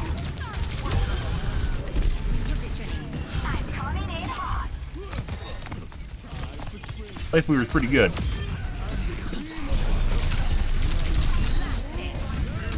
For him.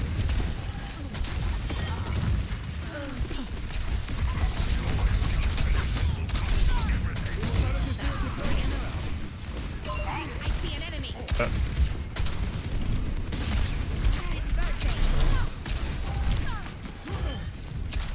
Like I said, I don't know if this McCree is a targeted aimbot.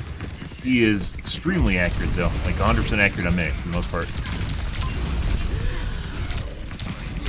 Oh.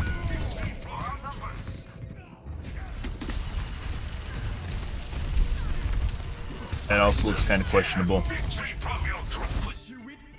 Returning to battle. It's high time. Best round. Life protects. So McCree very certain is cheating. Tank might also be cheating. I don't know though. Let's see. Score 0. Good. Good. But yeah, anyways, it doesn't strike me as one of those things where like you'd have to obsess over whether or not to add a input method, right? You know, people want to do it, why not? Outcomes are uncertain, but I am certain that we're going to have a great time. I wish violence never solved anything. Hello. It would make peace so much easier. That's for you guys. 4, 3, Affirmative. 1. Round 2. Capture the objective. Captain Junkrat, ready to stand fire. Lucio? I see an enemy.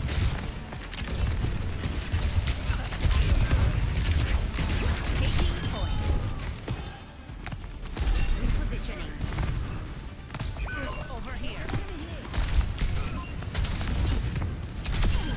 Notched another. On the move. The objective is No. How are you alive? He's jumping the wrong ways constantly.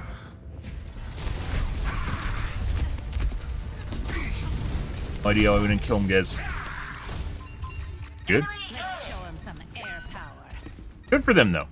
Ah, there's the Me Too Farah. Is that the cheater? Yes, it is. Good, can't wait. Haha.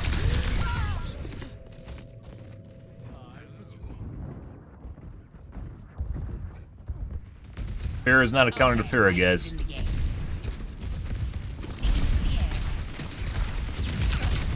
Very accurate soldier. We probably should check for pre-made, see if they're cheat swapping with each other.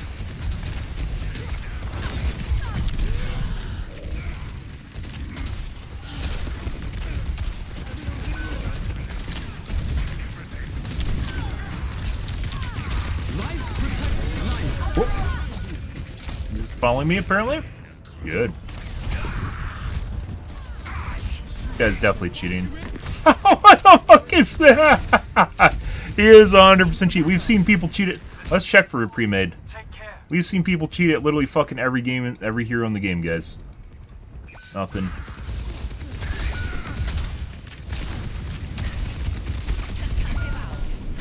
Get him?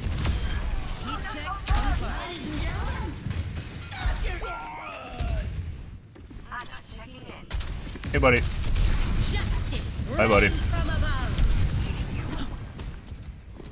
Establishing aerial position. Thank you. Not a pre-made.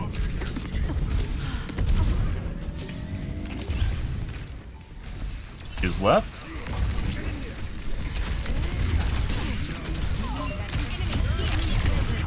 Or extended. He's creeping around somewhere looking for an ult. That. Fuck off.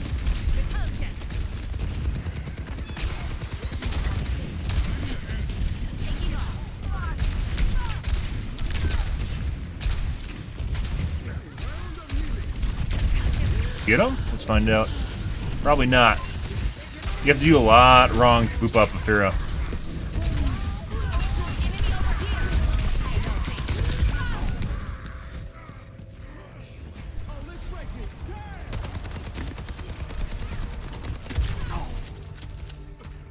Like a bone mesh, maybe magnetized bone mesh, maybe magnetized. Aerial positioning underway. Good.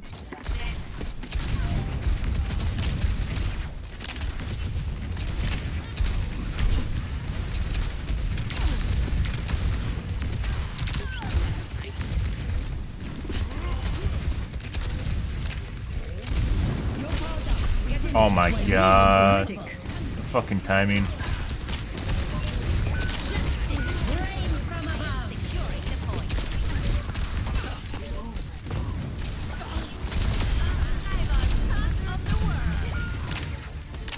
Oh, we don't have teammates anymore, guys.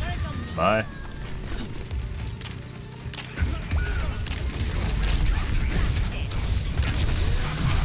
Okay. She just backed up to the edge.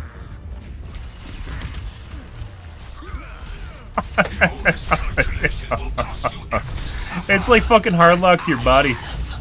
Good for him. I don't stay down. Alright, so we got multiple people cheating this match.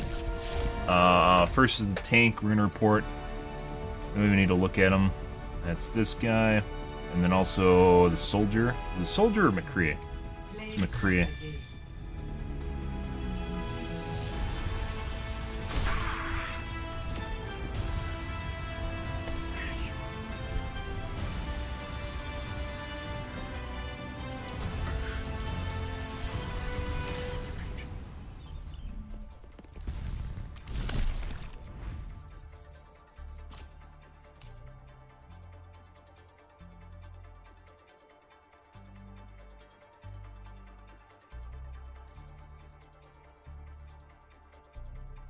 McCree is definitely cheating.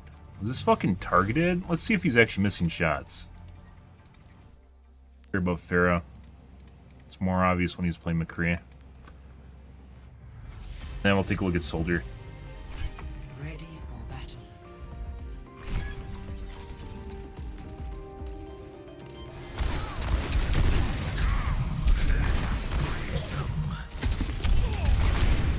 Accidentally locked to the pedal platform. I love that. Fuck this acid in the game, guys, is for some strange reason a lot of cheats will lock to this. I have no idea why, considering it's not hard to hit. You would think you'd make a whitelist and remove the pedal platform. There's a lot of cheats that will lock to pedal platform, and as such, because it's so big, it will take over line of sight. And it legitimately offers you like kind of a, like, it doesn't matter where you are on it, it legitimately offers you kind of like haven from aimbots. Because they'll snap to the pedal platform and they won't snap to the person on top of it. It's ridiculous. Absolutely fucking ridiculous. Despite who they're trying to kill, they'll just start fucking... We've seen people like literally be one shot, they get near a pedal platform, and the guy just starts fucking shooting the pedal platform. Yeah. Holy fuck. Guy's aim is all over this place. Very, very jittery, unstable.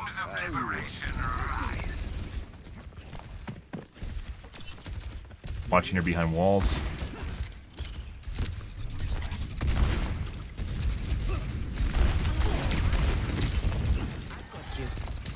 Snap the Sombra through the wall.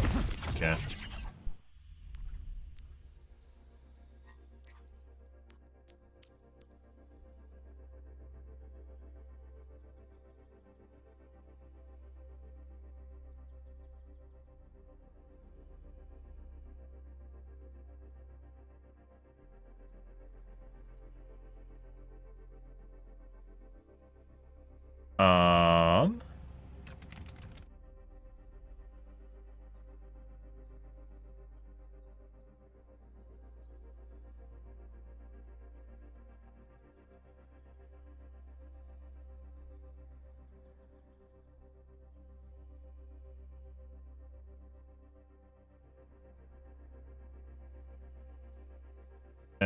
Let's take a look. That was pretty straightforward. And knew that like within the first 2 deaths from that guy. Soldier, which was the Hanzo. We don't care about the Hanzo. That's not where he's doing well as on Soldier. He quit the game for some reason.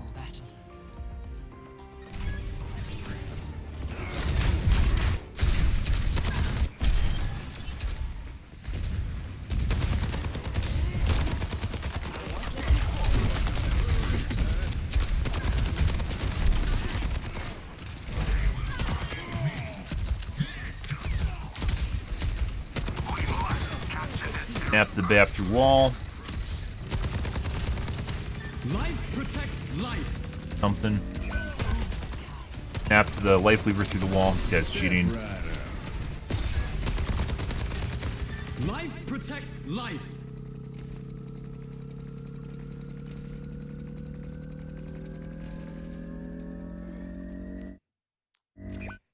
Can't see the life lever right now. He's completely obfuscated by the tree. There's a little gap right here. Completely obfuscated by the tree.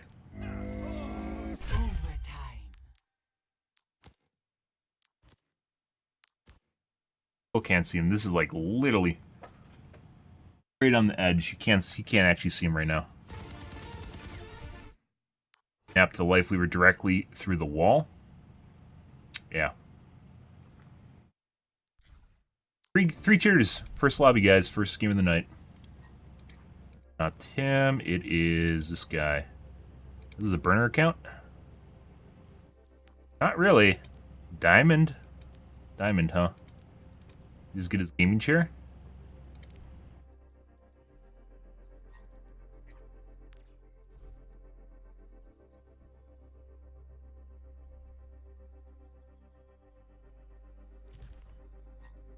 That guy? I gotta check.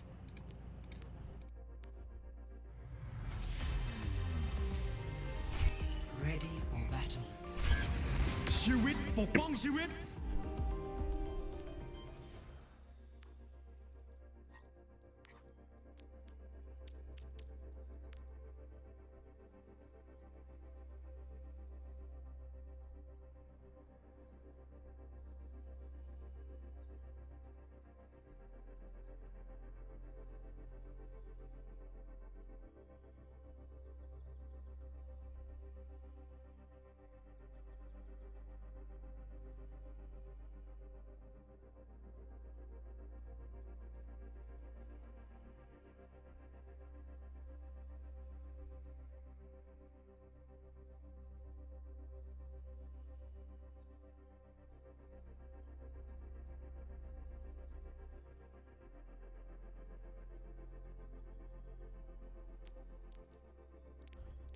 Pretty straightforward. All 3 of those guys are very blatantly cheating. Tank we didn't see. Maybe not Tank so much. Tank just was almost hard locked to my model. So maybe you could go, oh, he's just a top 500 owl player. Which is, you know, I guess. Ex-owl player, because owl doesn't exist anymore.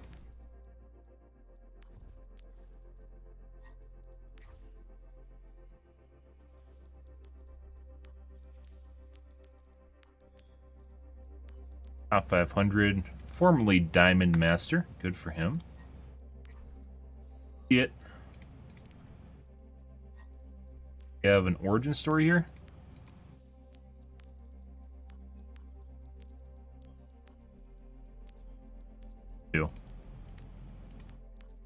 Season 2, he got bad with his progress. Need to do better. Ego and Hubris, guys, origin story of almost every single cheater in existence. Except for the streamer ones. Streamers get paid to cheat, so it's a little bit different. I love fucking bringing that up. I love pointing that out. Yeah. They get paid money to cheat, so.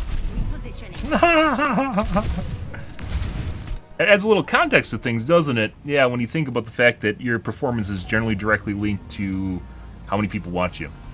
And as such, there is a direct correlation between cheating and getting paid money.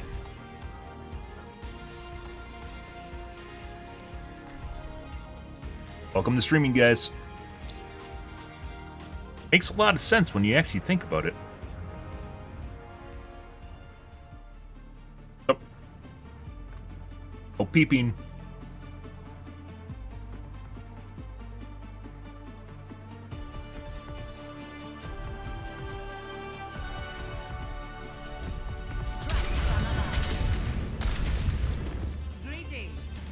Things were a lot simpler when I was robbing banks with the Oh, deadlock game.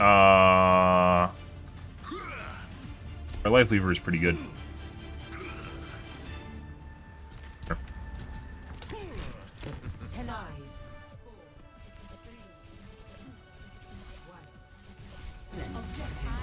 Mercy's pressuring me. Greetings.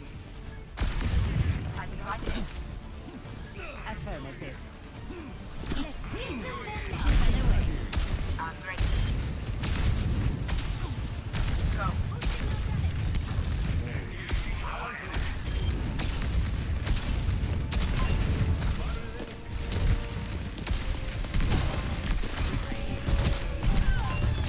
Thanks, Junkrat. Thanks for the assist. Aerial positioning underway. Mercies do love when you kill other Mercies, and they will kill the Mercy. That make you feel good, Mercy?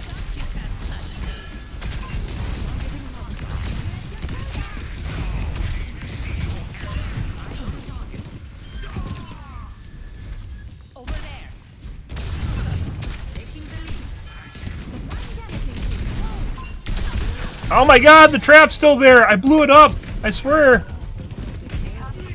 She fucking went to arrest me in front of a Junkrat.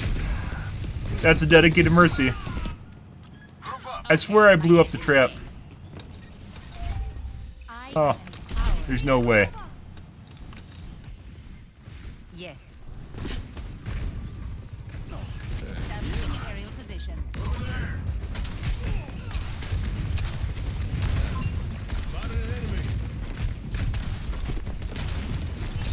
They're moving the barricade.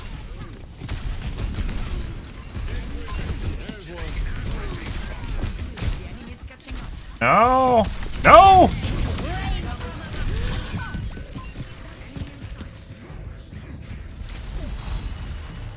Justice reigns from above. Good. Making another approach. My ultimate is charging.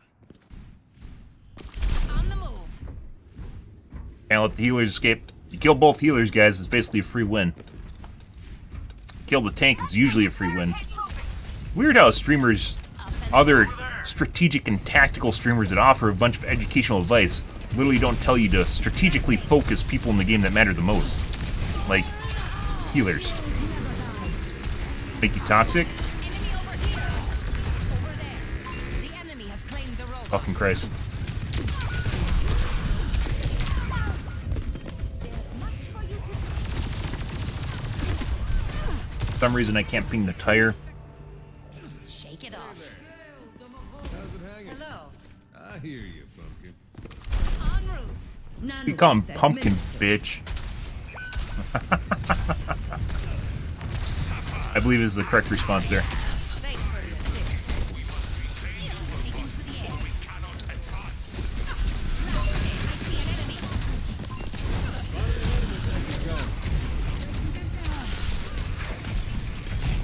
I see an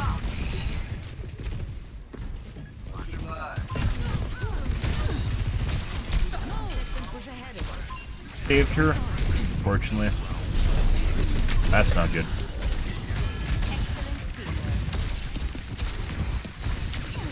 This ends now. Don't let them push any further.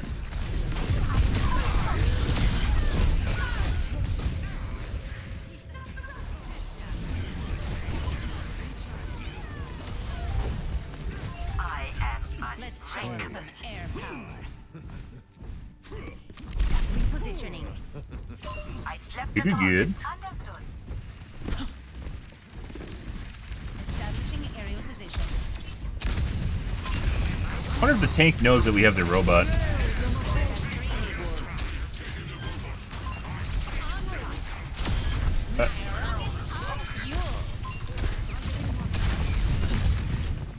take you where you need to go.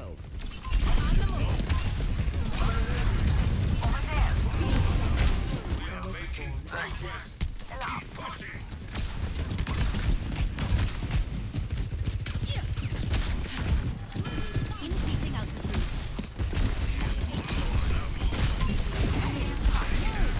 Boop. Justice reigns from above.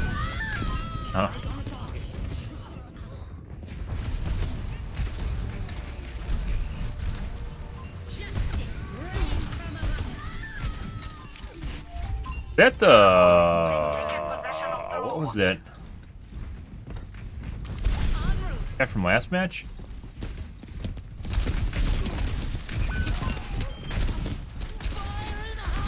Oh well, that's good. Bitch! Fuck off! Suck it!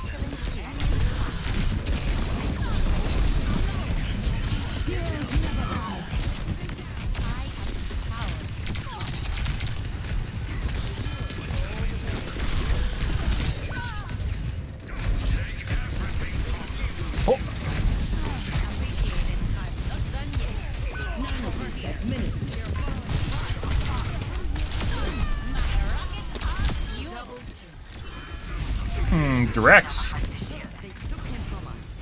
Repositioning. Escorting the enemy here.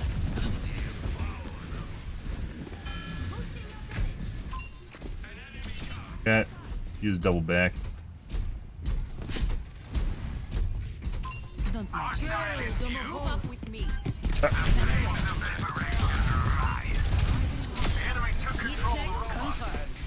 The robot has been secured. Over there.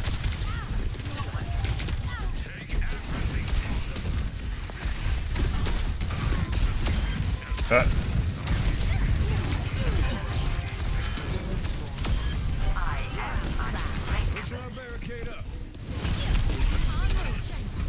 Got a stutter again. I shouldn't have any stutters, by the way. That's a weird fucking thing. I think it's something to do with G-Sync. Like, I shouldn't be getting them at all. They disappeared after I capped under 480. Fucking crack. Fucking crack for mercies. Fucking. Huh. Okay. Shake it off. Getting any stutters. We're outnumbered. They're pretty big too. They're like a half a second. Oh, they're happening. Taking to the air. The enemy has my ultimate is charging. Like the game senses I'm doing too good. Positioning. Thank you. And then tries to fuck with me. Thanks for the assist.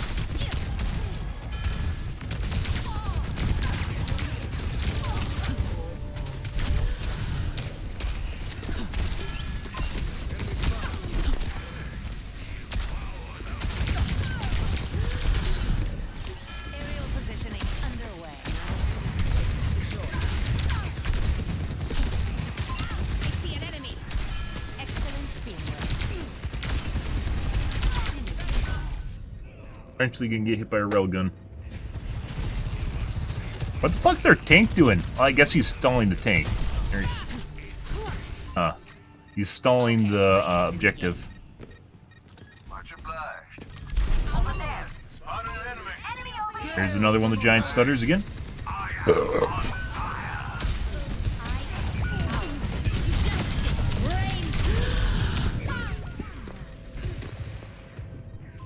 Waste. Actually, I don't know.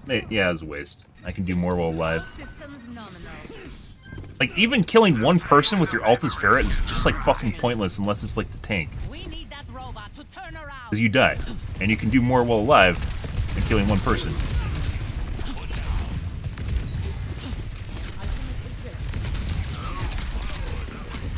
Up and away. You're powered up. Get in there. You better Get. stay out of range. This round goes to me. Over here. Where the fuck she go? On the move. Duck, dodge, and duck.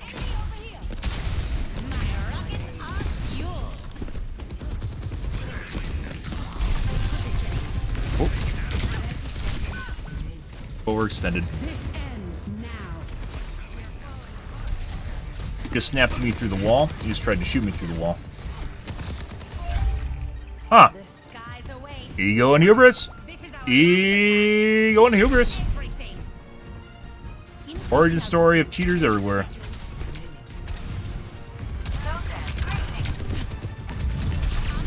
Oh. Nope, I know you guys want to get a cheeky pick by overextending. Nope.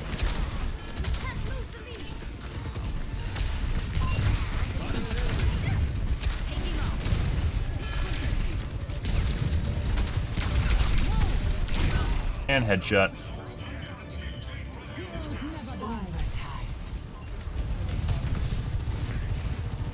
Area denial. I don't stay down. Thank you. This is our last chance to stop them.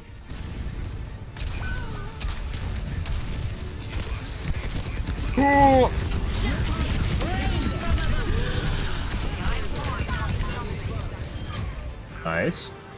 All I had to do was kill the tank. I should have watched that.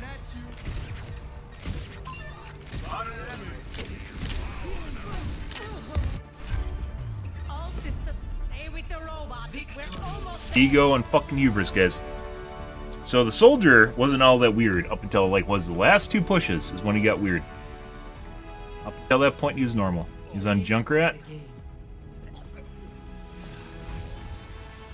Guy was slightly weird about halfway into the match.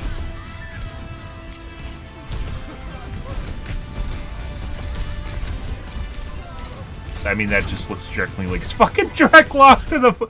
Okay, that's the soldier, and it honestly just looks like his aim's like hard lock to the fucking tank. Let's take a look here. Once again, see this guy? I don't know what's doing that. Very annoying. Occasionally starts happening. I don't know why. Because it seems like right when things are good, that starts happening. Correlation between the two. Their victory is slipping through their fingers. Just snap to the Anna through the wall. Leave.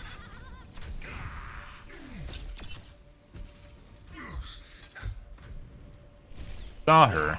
Not through the wall. Started through the wall, but he had an inference there.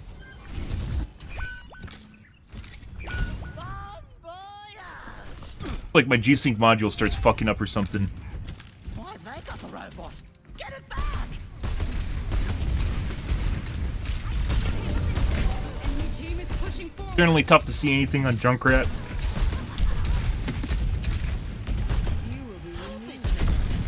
This'll tickle their bit.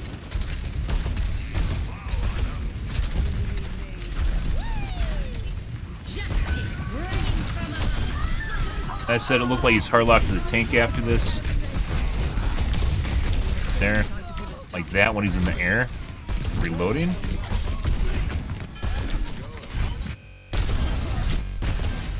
Get to the end where he's getting desperate.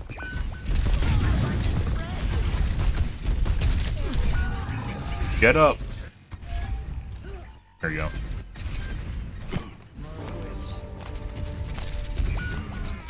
Punch me through the wall. Enemies pushing. Looks like he just snapped me. Guy's aim is super shaky or jittery.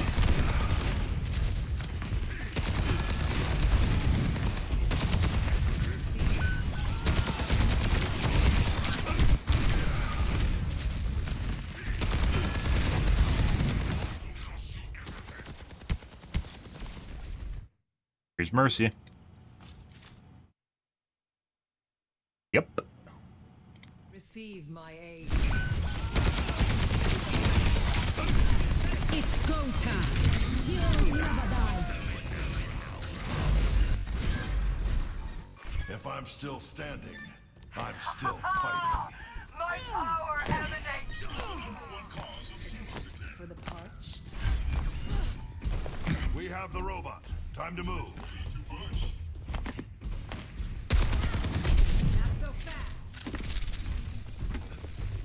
Yep.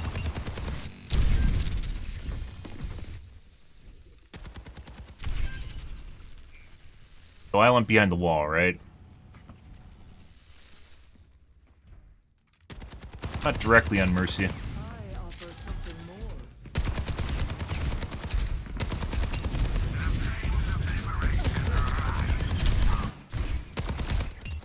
Like he has like a hard on for Mercy.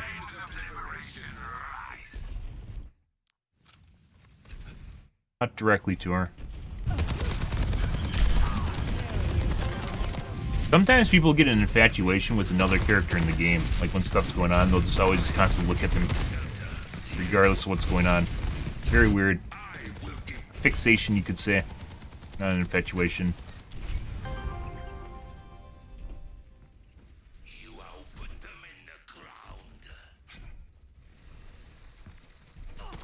We did pretty good this match, by the way.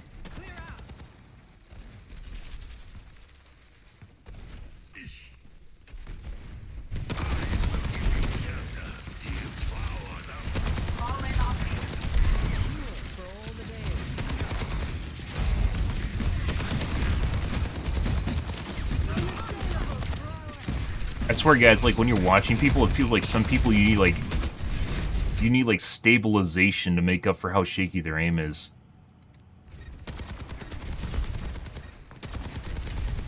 Accidentally snap to the McCree.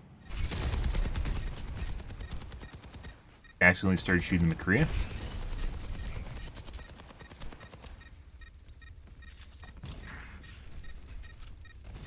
You are safe with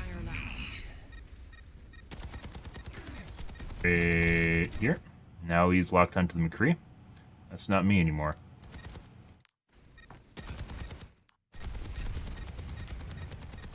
By the way, if you think you're being focused by people cheating, use your teammates as fodder. If you overlap over the top of them, they usually won't remember who you're aiming at.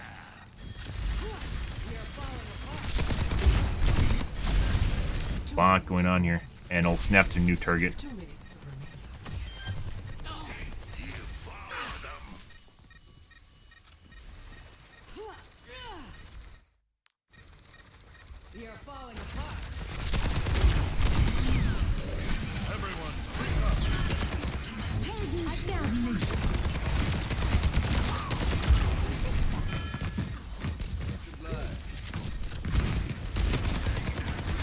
Surrender to my will.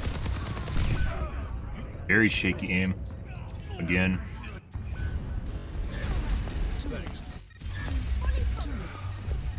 Thanks.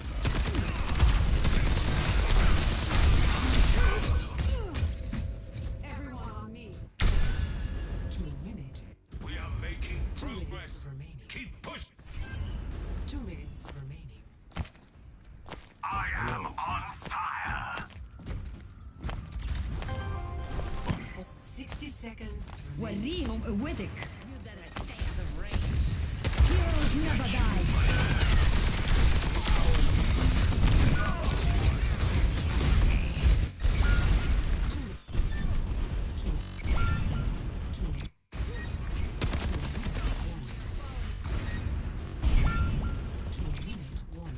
Still got some fight in me.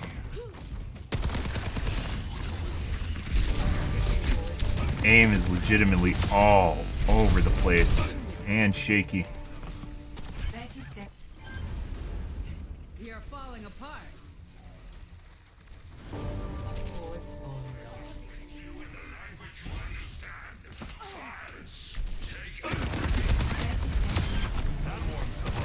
It's go time.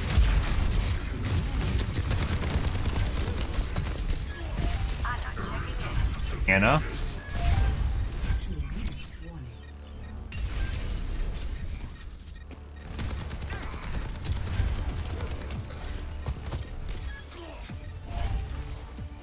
I'm not checking in. Rip them to pieces.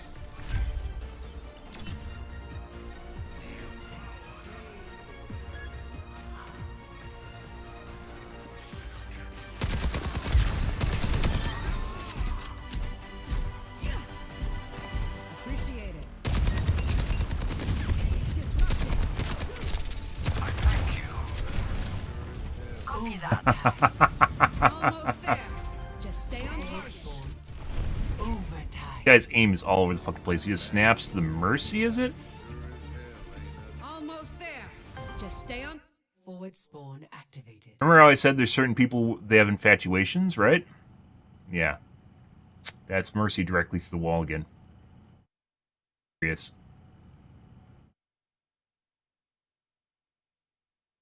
Like I said, sometimes you get this weird, not infatuation, fixation. You get this weird fixation by players. And as I mentioned earlier, it kind of seemed, we didn't have really another one, but we had like this guy constantly just like looks at Mercy. Not constantly, but looks at Mercy multiple times throughout the match through walls. Maybe it's his waifu. I'm not exactly sure how it's, you know, chalked up in his mind, but yeah, this is another one of them right here.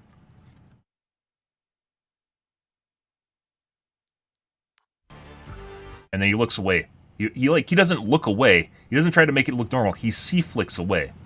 Yeah. You could tell, like, either he's locked there or intentionally looking at the Mercy. Yeah, was it 1026? Yep, I'm pretty sure locked. I'm pretty sure it snapped to her through the wall. I don't know why. I don't know what this guy's aiming at. This is another guy we're going to check out here in a sec. 1026. Okay. This guy.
Let's take a look at Moira now.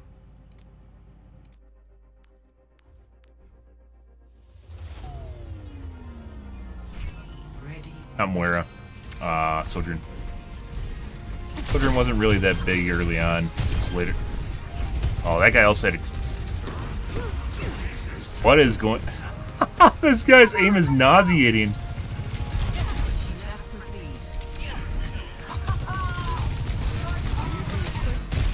That guy also had really shaky aim. I didn't even put that in the... He's already aiming up towards the soldier party coming in the corner. I didn't put it in the replay.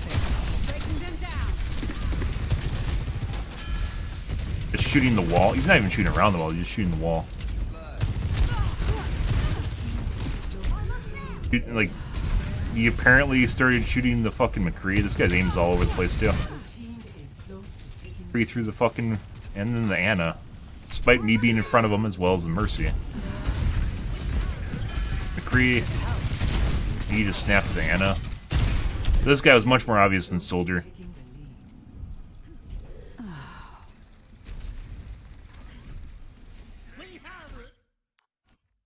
Right there. It wasn't Anna. Thanks for the help. Watching the wall. Right there, he's not even watching the window. Just snapped the McCree through the wall. Okay, enough of that.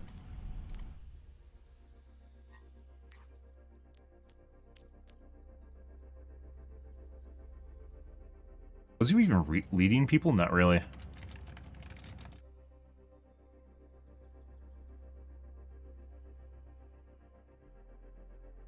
Like, occasionally people will use a hit scan aimbot with Sojourn. Despite the fact that she's a projectile hero and you need to use a projectile aimbot, they'll still use a hit scan on her.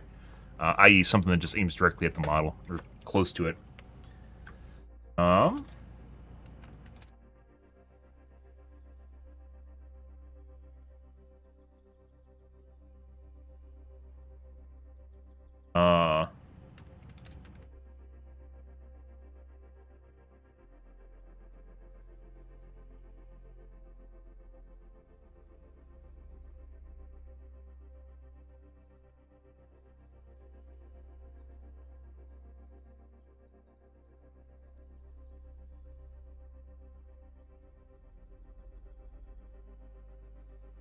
Staring at walls. It's the usual, guys. Everyone stares at walls, if you didn't know that. Yeah, next game.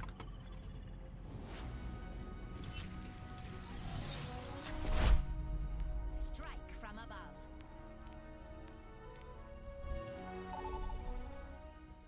Good. Prepare to attack.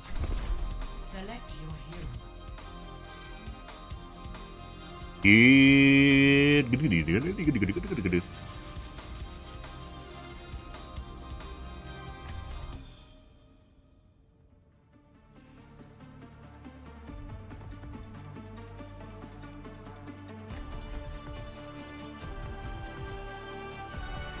Strike from above. Pre-flight checklist complete. Running clean and hot.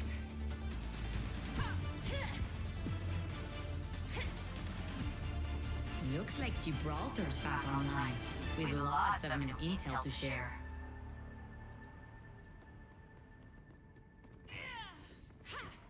Not in the YouTube Overwatch directory. I guess I have to talk to Embark and see if they can retract their DMCA statement. Or DMCA accusation. Attack commencing. Escort the payload. Taking off. Concussive out. You weren't watching the sky. Mercy, doesn't he? Yes, he does. Can't even push it away.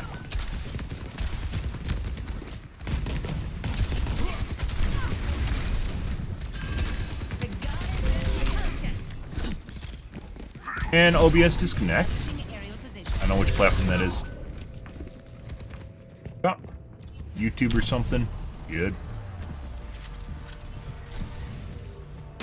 He is watching me behind walls. Yep.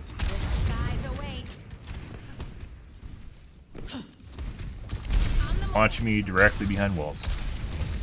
Okay, I had a concussion missile left.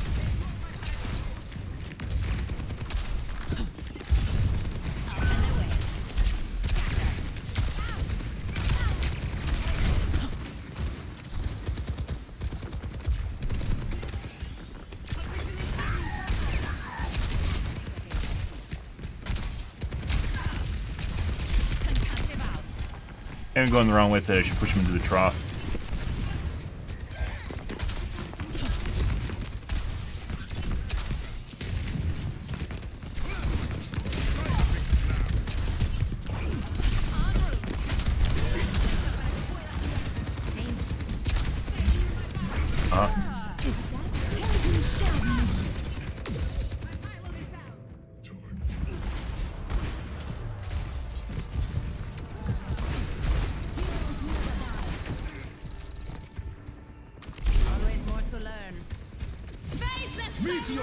Positioning underway. Why is the payload stopped?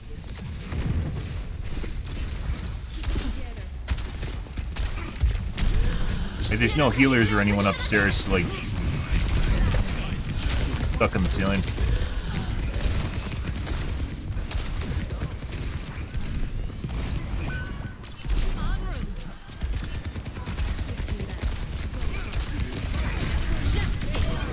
Bye.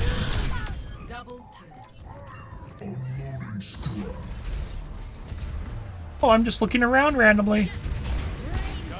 Like, there's no sound in any way, shape. This isn't fucking like Rainbow Six Siege where you check corners. If you don't hear people around, it's almost guaranteed they're fucking sitting there. Oh, I'm just happy to check the random ledge on the side. Yeah, you know when people do that? Fuck's going on here? Fuck off.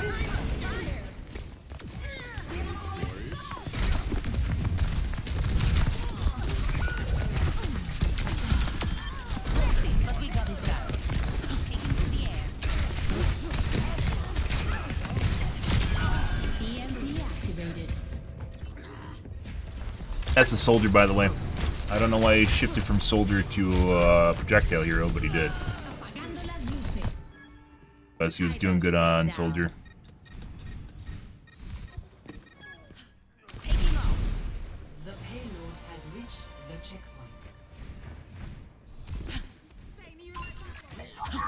Actually not looking too hot, but we have extremely accurate.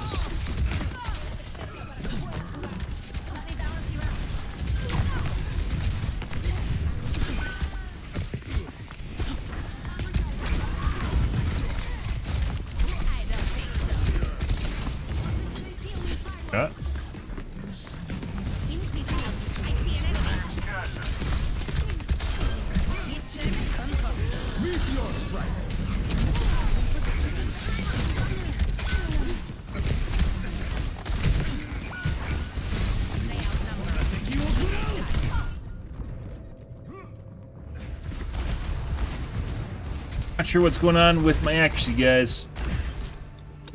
Let's see.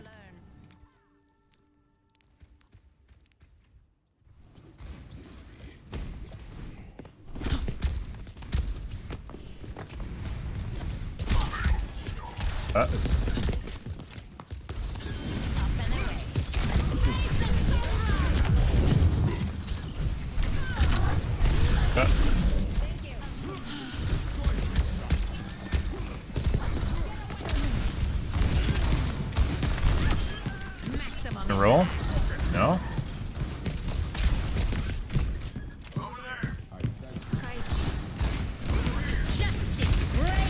Get a roll. Oh, he's still dead. See if we can find Anna.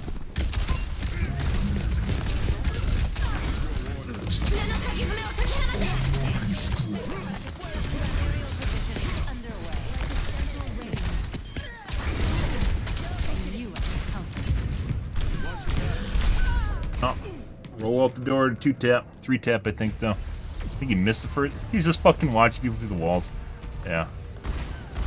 This guy, just like the soldier, is definitely cheating. The soldier was directly following us through the water tower earlier.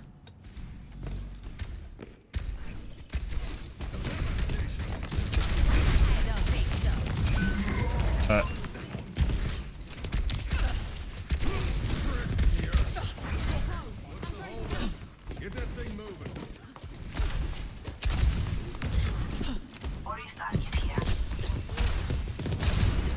Widow, huh?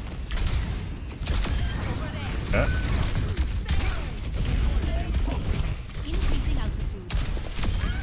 Okay.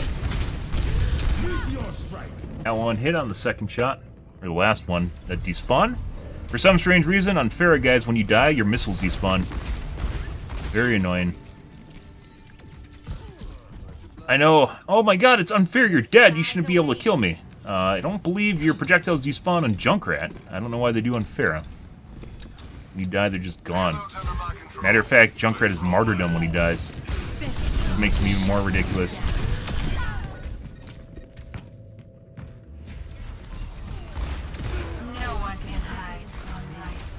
What's going on here? Is it a... Okay, my head's in the game. targeted aimbot? En route. Fucking sitting up there waiting for me? Yeah. Bye.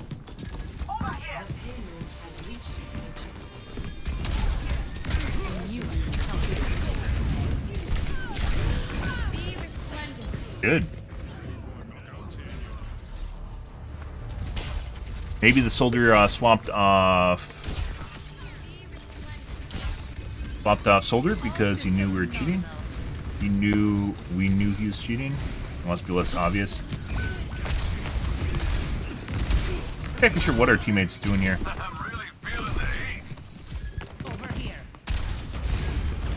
Behind.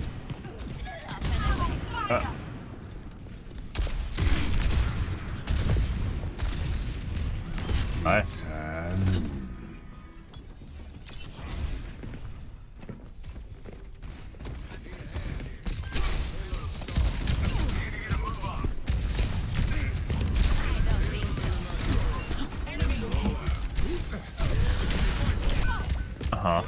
That's the cheating soldier from earlier. Line of sight. Slow reaction caused him to miss, even though it hit the guy behind the wall. You just fucking spamming shots on Widow. What the fuck?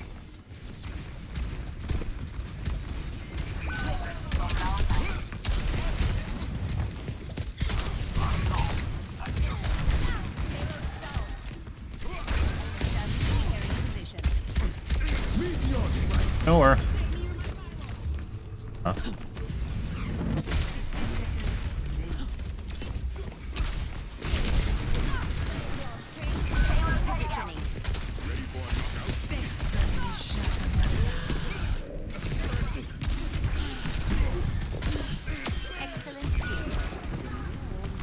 Huh?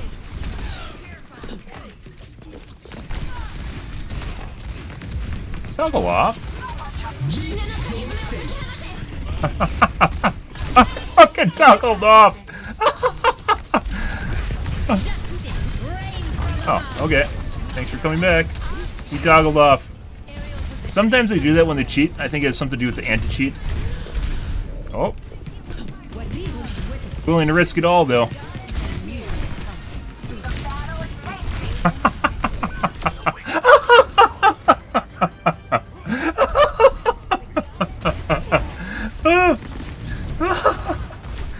Oh, he's actually flicking away, causing misses too. Oh, that's hilarious. Risk it all. You can't. You got ego and hubris, guys.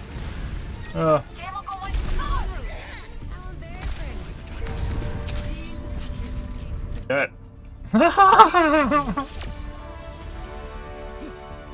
That's fucking hilarious. Okay. Both those guys are cheating. Soldier is especially bad. He's fucking mad. Look at that. Uh-huh. Oh, that's hilarious. Meanwhile, his teammate had 10. Okay. Let's report immediately. The soldier was very badly cheating. And I mean, both of them were pretty poorly cheating, so... Soldier was I think pretty sure that's why he swapped off characters, is because he knew he was sus, which is this guy.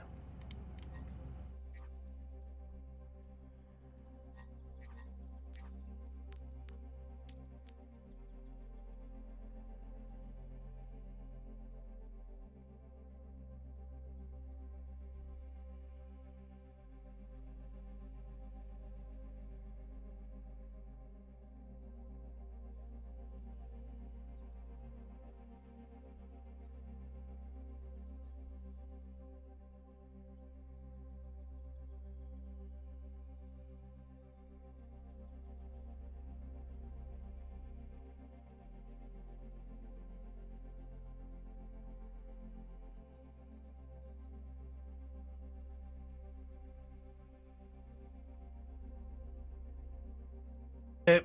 And then the McCree was also very obviously cheating.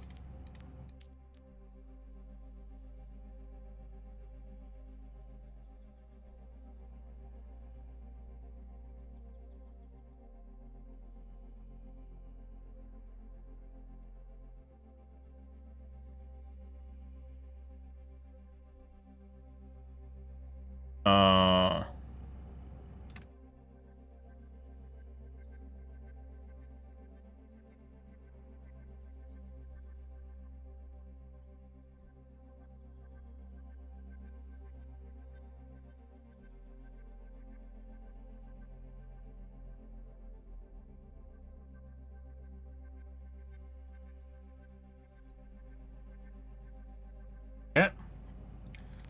Alright, let's see what these guys are. Guy reminds me of someone that's probably a plat playing with an aimbot. Not very good. Maybe gold plat, somewhere around there. And this guy reminds me of maybe, say, a diamond or master playing with an aimbot. And exactly that. Who doesn't fucking miss?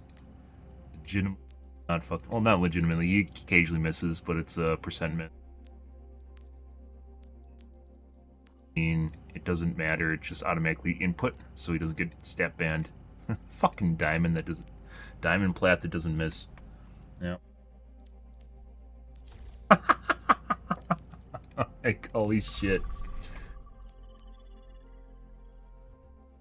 Yeah, I called that 100%, guys, right there at the end. Yeah. He totally toggled off, that's why he couldn't fucking hit shit, and then had to toggle back on, because he knew he just got... He got shit on when he was in the fucking room and he couldn't hit anything. Yeah, like I said, If you got someone, guys, that consistently 2 and 3 taps the entire match, and all of a sudden they start missing shots, chances are they push their F key, and you should immediately push them. Especially if you're good, you should immediately push them, try to fuck them. And they'll either have to toggle back on or they die. So, pretty safe bet. That guy went from basically missing like 1 in 3 maybe, to missing basically all of his shots.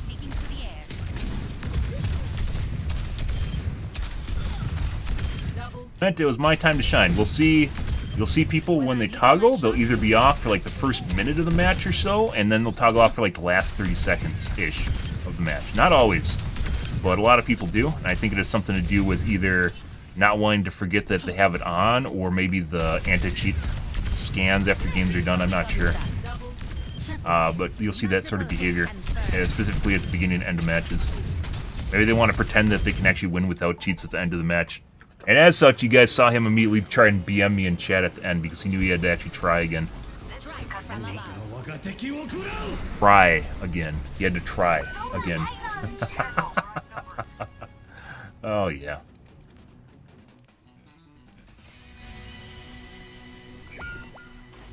And whatever the fuck's going on here. Wait. Hey, buddy.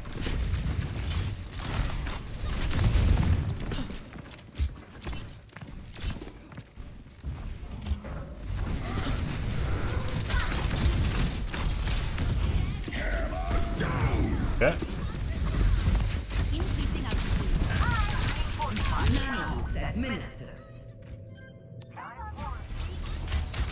This is a pre-made. Flicking away from targets, which apparently doesn't matter because he flicks back to the target after flicking away. Good. Repositioning.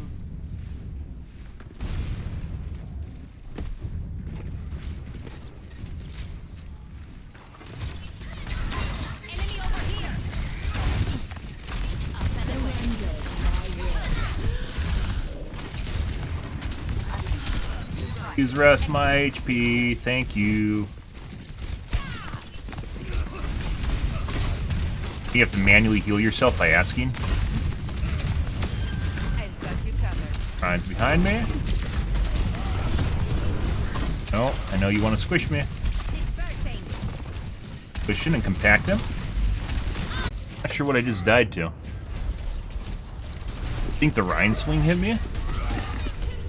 Yeah, he was really far away. So possible desync, so high ping. See pings and you can make correlations, but, you know. Whatever.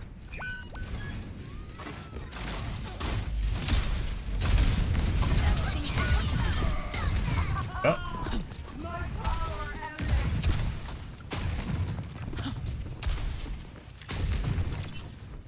Hear him.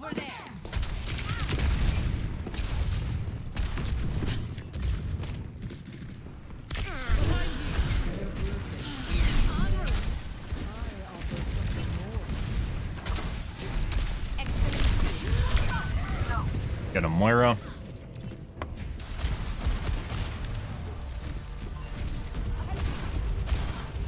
Aimbot, who was that? I think that was the Hanzo.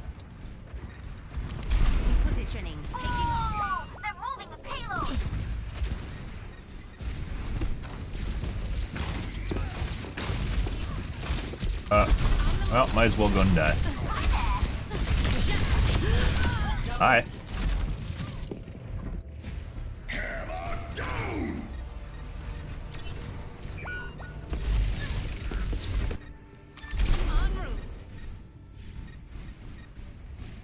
Increasing altitude.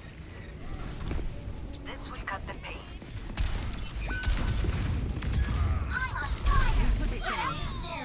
Ah, look at that. We wouldn't actually have saved the point if I didn't go in.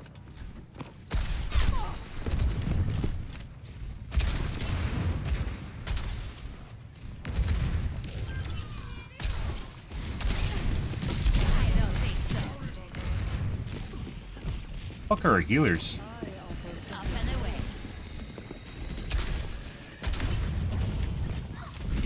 Like, you know, if you want to play Moira, it's one thing. Like, you got to be up front, right?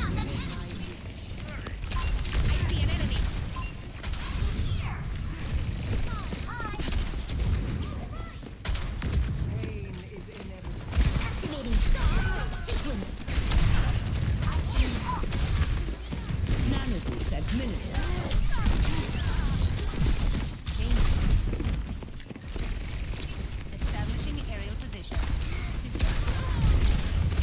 Enemy here.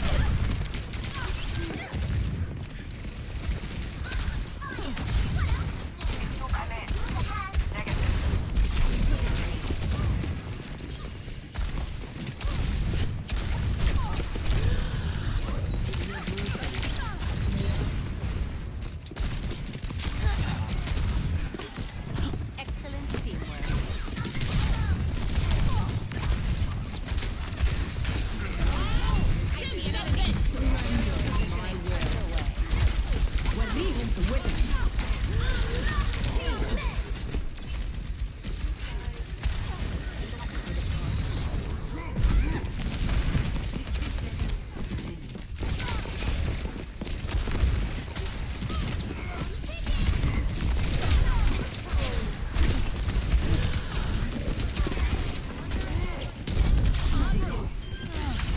No! The fuck is that? What the fuck? He jumped off the ledge, too? What the fuck is that? Oh.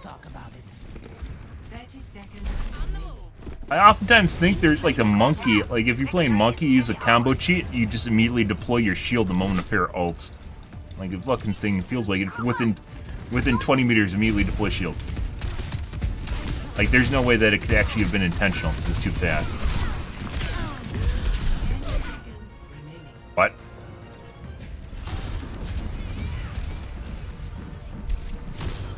Oh, what the fuck? Oh. Okay.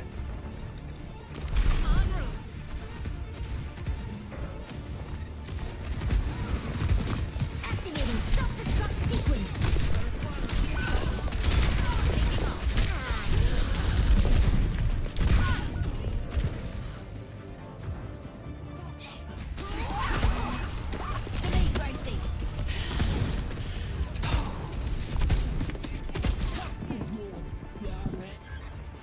Let's show him some air power.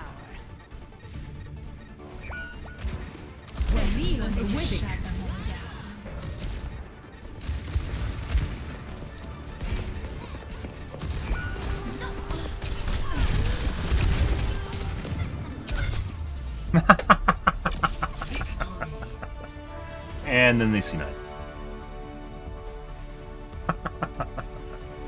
Oh, that's hilarious.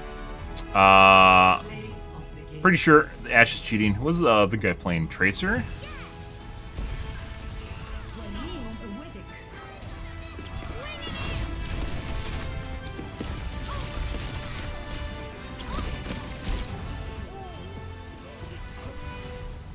Prior to him basically insta-killing everything on Widow. I like, by the way, guys, I like how big streamers are all like, oh my god, this game was so much more fun. Would be so much more fun without Widow. Widow has existed in this game. I like bringing this up. Widow has existed in this game since the beginning of Overwatch. She's existed since the beginning of Overwatch. She's been able to one-shot since the beginning of Overwatch.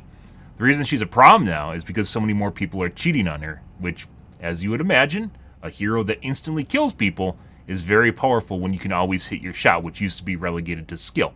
Now, if you can download a program and just make yourself hit the shots, all of a sudden she becomes a much bigger problem.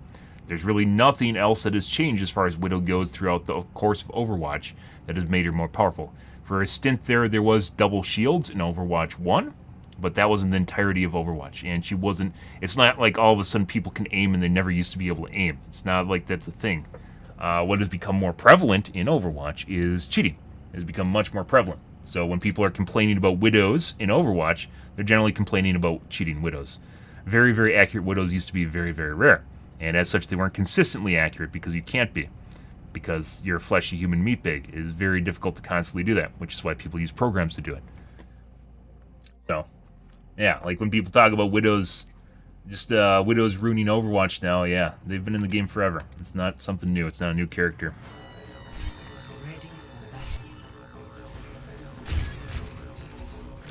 Right, let's see. I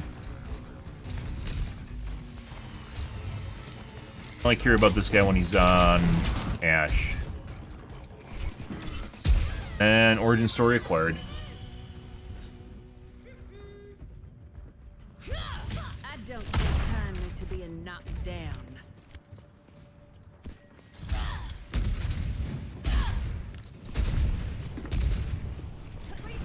Watching people through walls from the looks of it.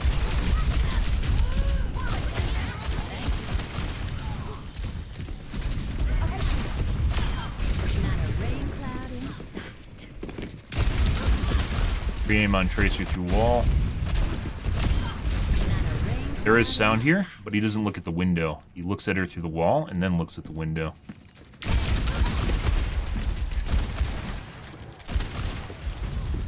So reaction time.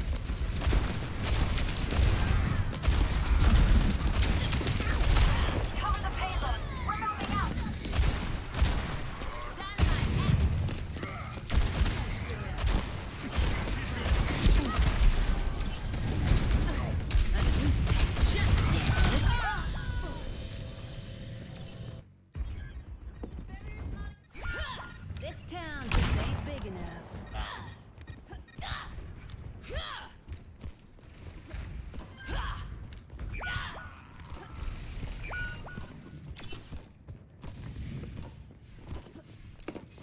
Watching me through the wall where it's about to merge the Z height. I think he is, guy, just watching me through the wall. The fucking Tracer's on top of this guy's dick, and he's watching me through the wall instead of looking at the Tracer. Look at this right here. That's me.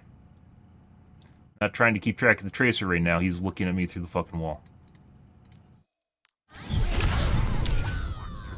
Try to look around for the Tracer. Back from the bone orchard. So I think this guy has a... And he just looked at the Tracer through the wall. I think this guy has a small block window, which is why he misses. It's just like he's not even hitting close to the target. It's not like it's on. Sometimes there's Tracer again, by the way. Not like it's on and then it's off or anything. He's just... This is where he's just shooting fucking air. There's Tracer.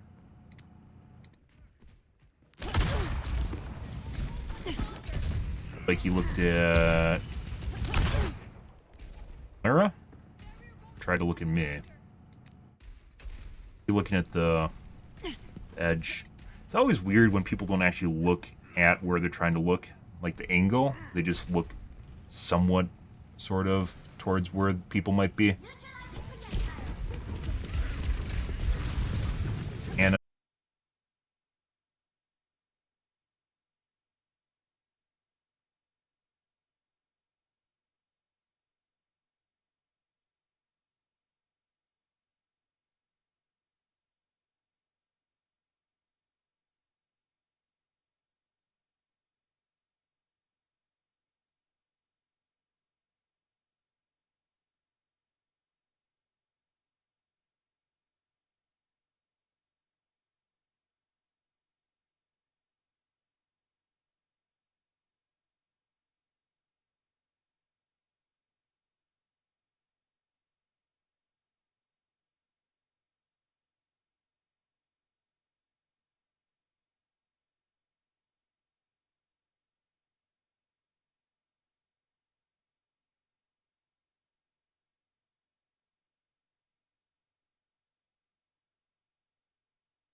okay.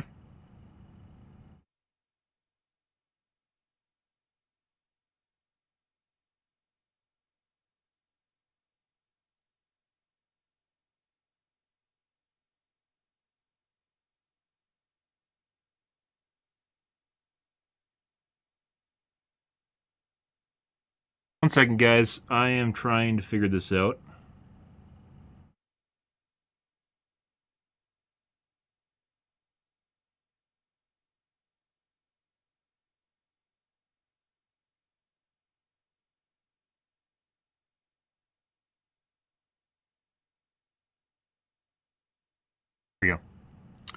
Good, good, good. Oh my god, inappropriate. You typed something like an hour ago. Actually, 30 minutes ago, and I didn't see it. Well, I think I got... Well, it's working for now. Whether or not this continues to work, I don't know. That's a weird problem on YouTube. What rank am I playing at? I'm not currently playing ranked because of the time of day. However, we play with GMs for the most part, although occasionally top 500. So. Well. Oh, hey, look, it disconnected again. Cool. It's bitrate related.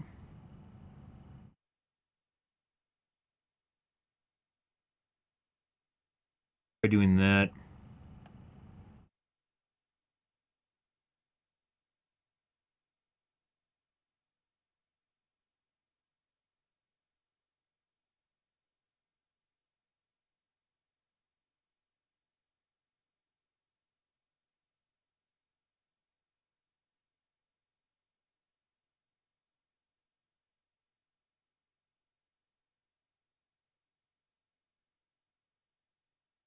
Guys.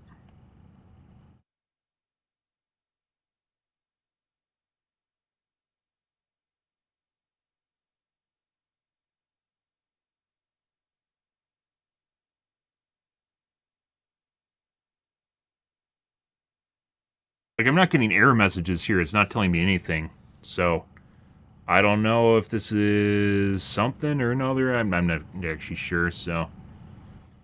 We'll see.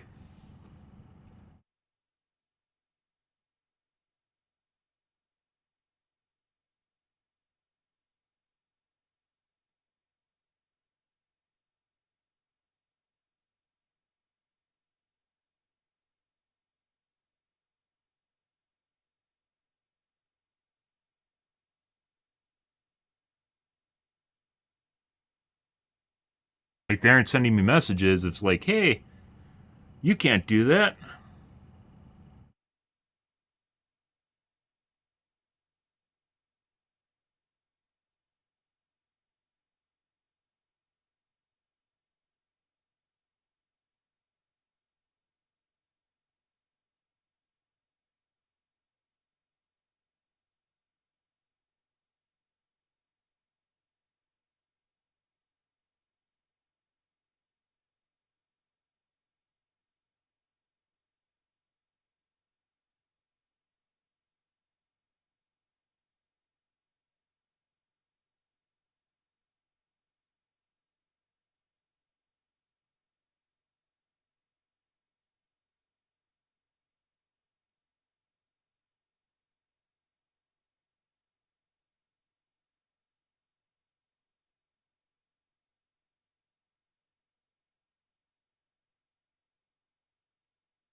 Why? What the fuck is going on here?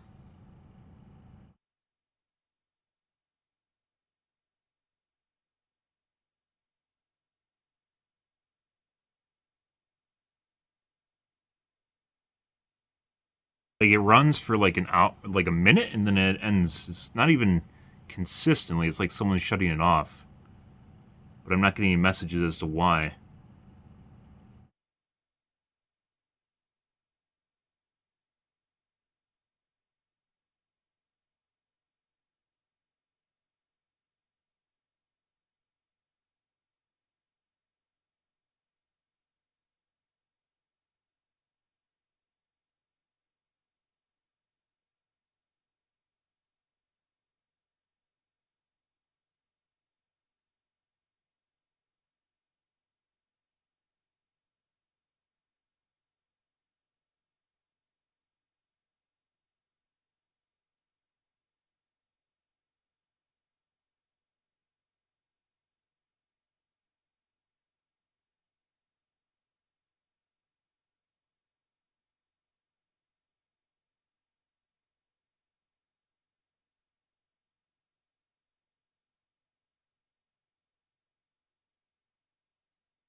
Gotta take a piss, guys. We're back.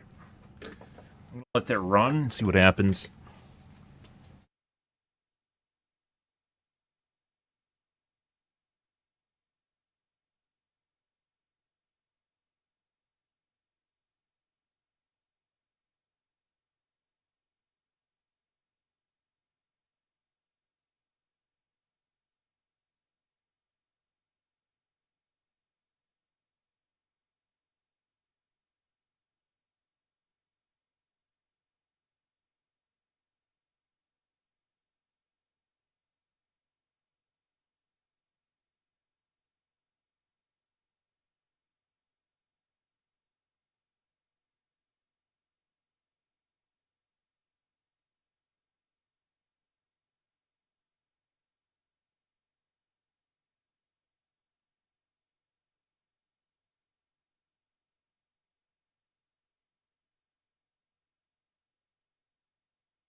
Unknown error. Again.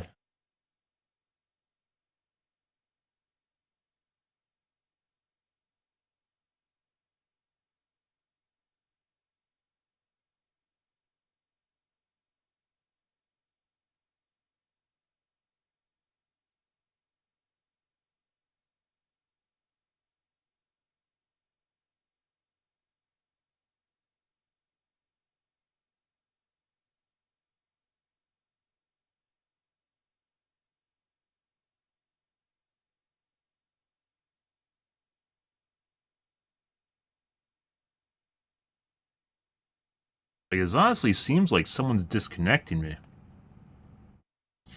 Because it's random. The time interval is random on this.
Happened before, guys, and yesterday, or it's like yesterday we're fine?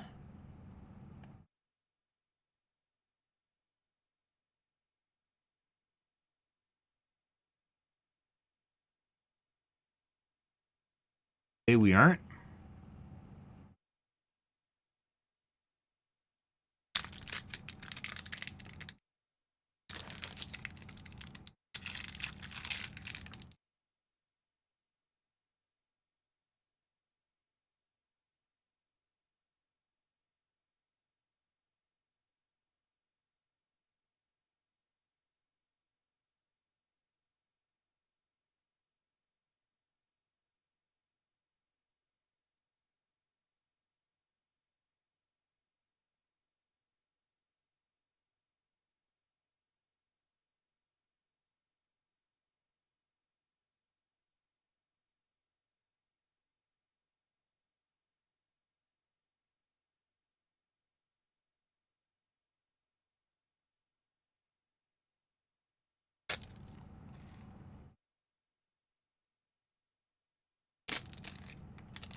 Bitrate to Facebook is legitimately all over the place, too.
I know, guys. Just trying to figure it out.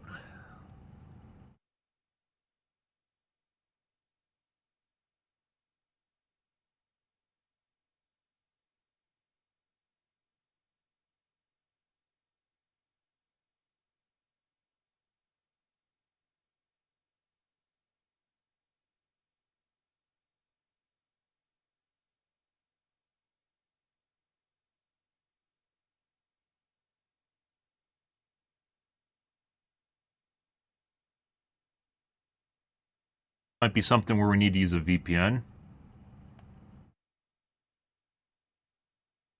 I don't know if this is my ISP doing this or what.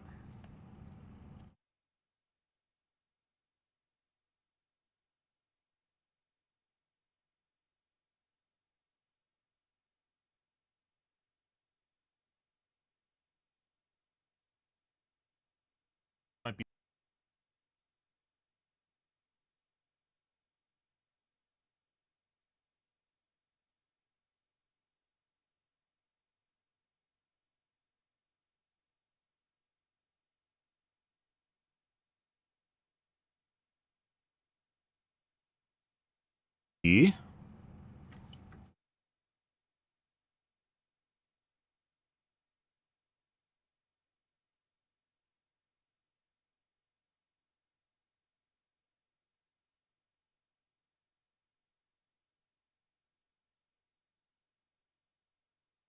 there might be so many fluctuations in the Facebook stream that's causing it to disconnect because it goes over the bandwidth cap.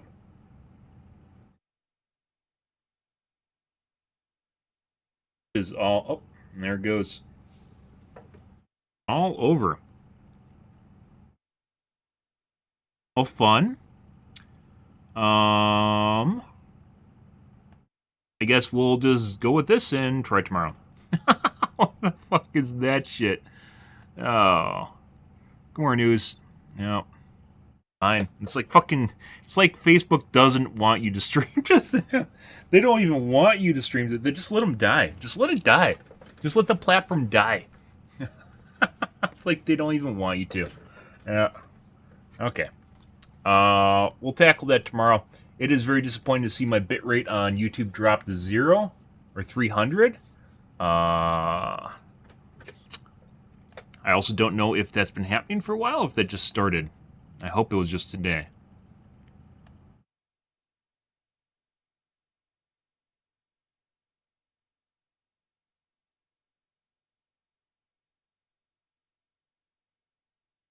Like, it's just enough to keep the stream from disconnecting, but not enough to actually make this stream basically meaningful. I don't even think you get audio. I don't know why it only drops to 300, too. Very dumb.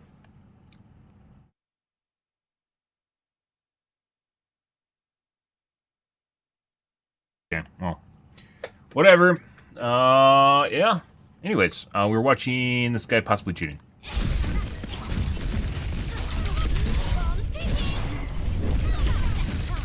Nowhere close to anyone in any way, shape, or form.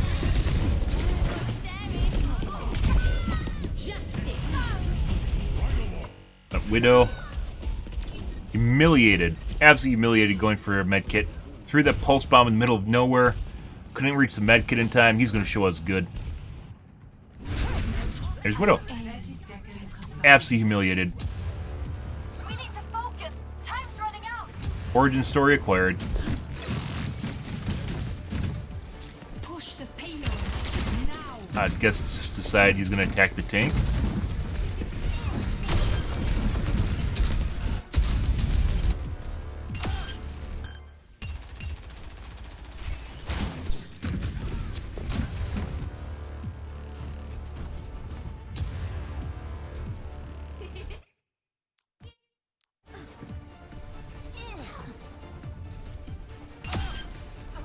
Double flick.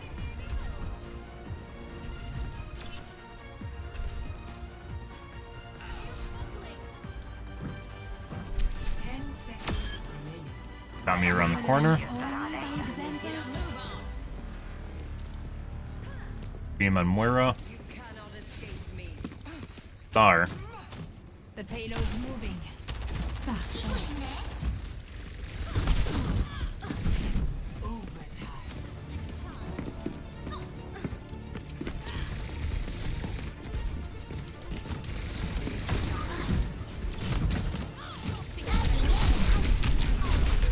Aiming at nothing.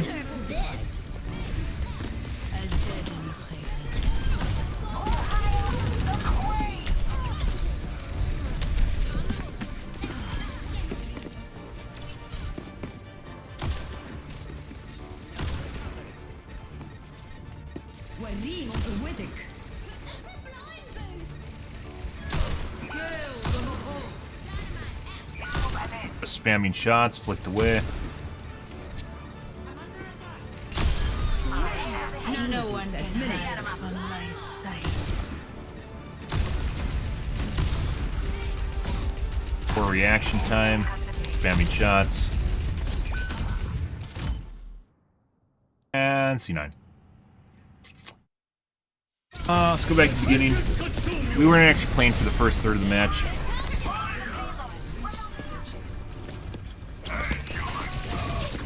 Pre-aim on Moira.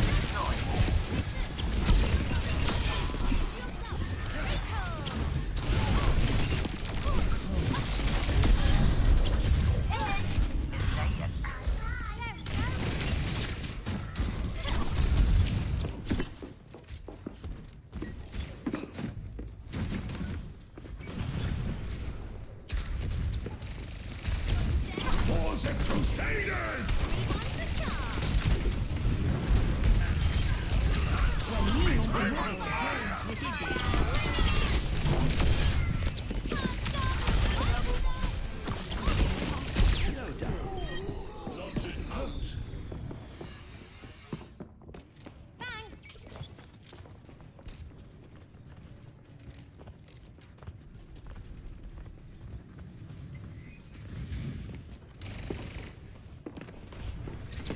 And walls, looked at Anna, looked at me through the wall.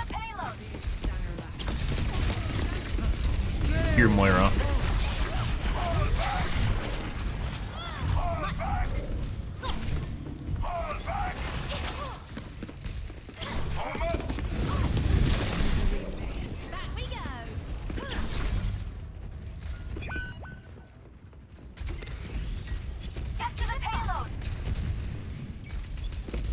Punching the Moira. Okay.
Alright. Fucking weird, guys. I gotta fucking watch Facebook to make sure I don't get DC'd. Because it doesn't actually DC me. It doesn't actually say anything. It just drops to 300 and then that's it. Cool.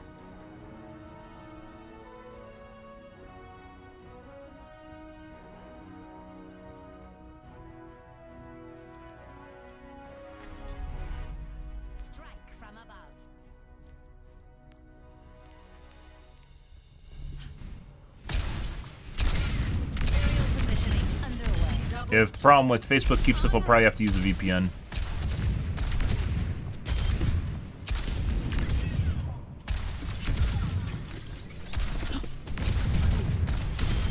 Heat check confirmed.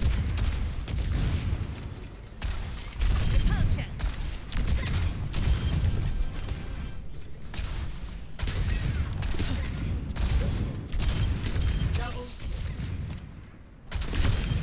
Establishing aerial position.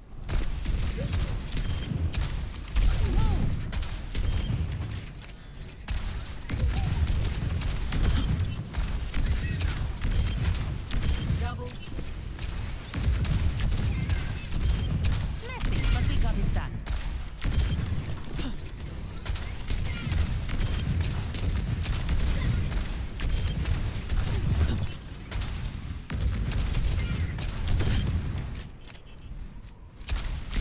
Blasted. Forgot your parachute?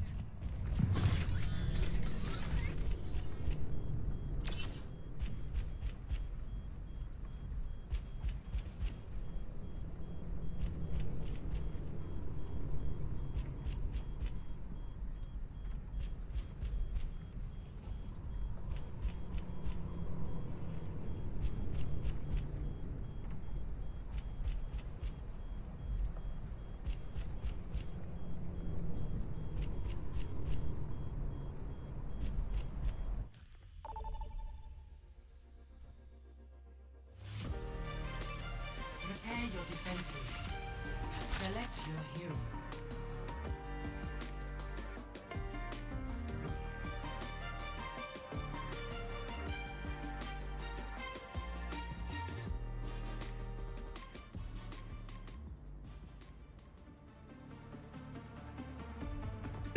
Good. Good.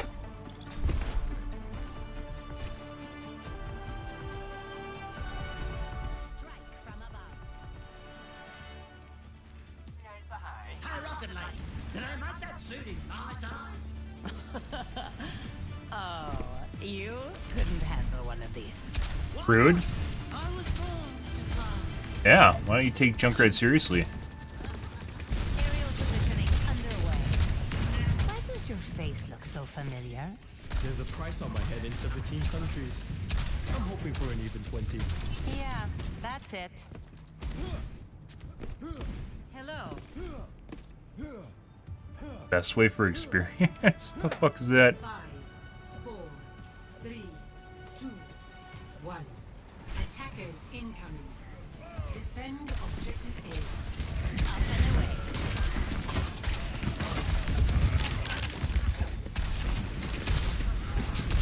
I see an enemy.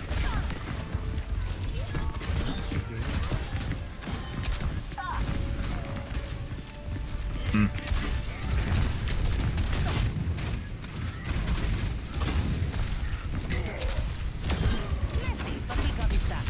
Enemy here. Establishing aerial position.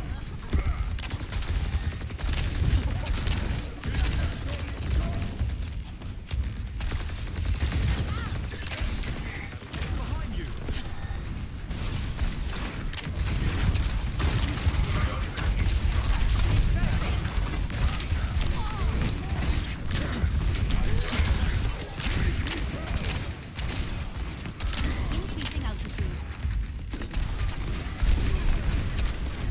Poison Crusaders!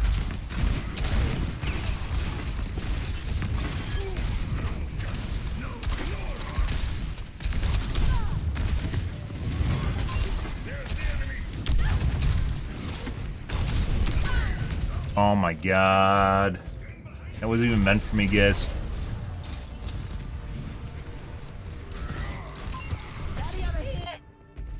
Returning to battle. There's an enemy here. On the move. Taking to the air. Nano boost administered.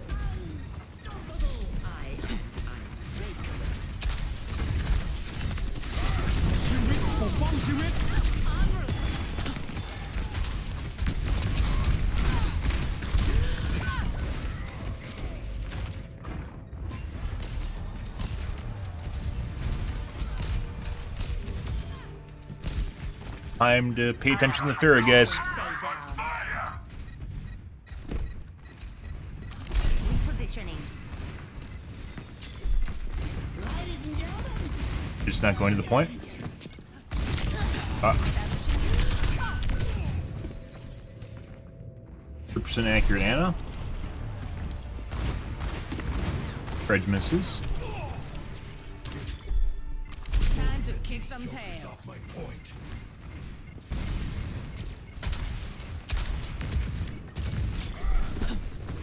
Ah.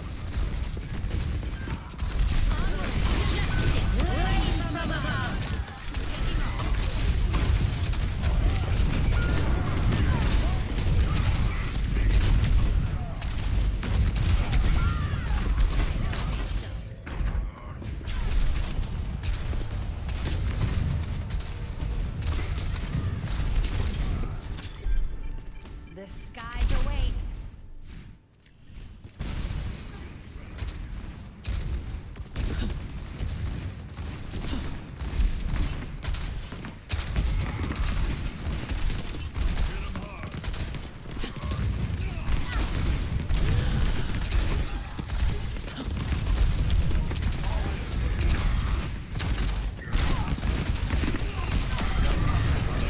Not sure what that was, and I'm not sure why he wouldn't go over the top. How the fuck did he not get hit by my concussion? Ah.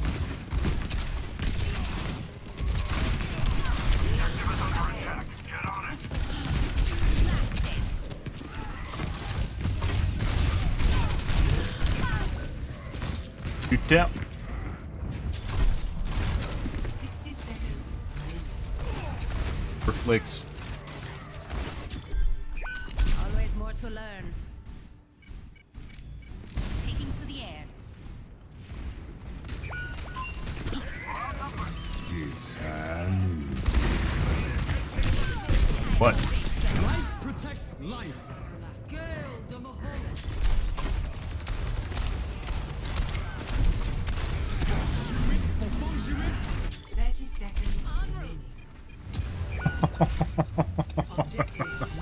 Oh.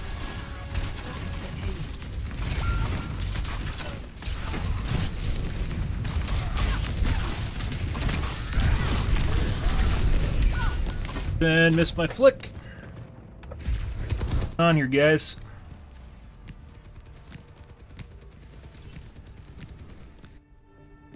Making another approach. Repositioning. Establishing aerial position.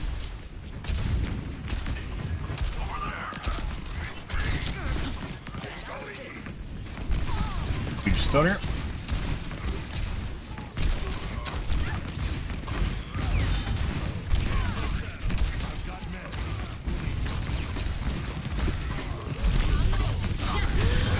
And dead. Almost killed him in 3 too.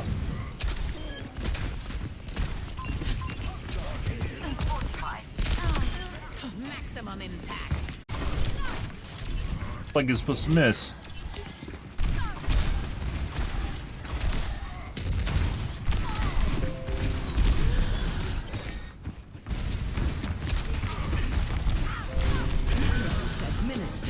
And YouTube reconnecting for some reason.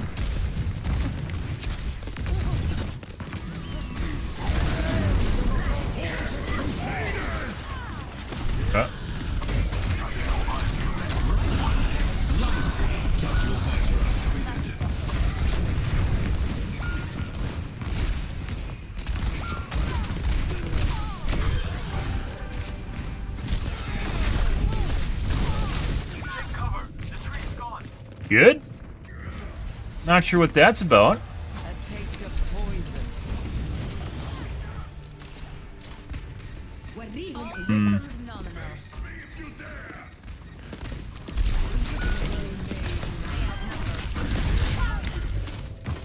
The payload has reached the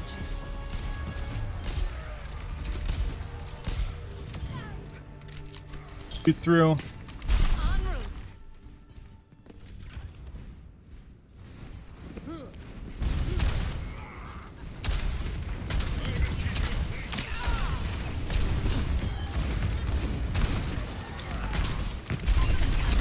Got him.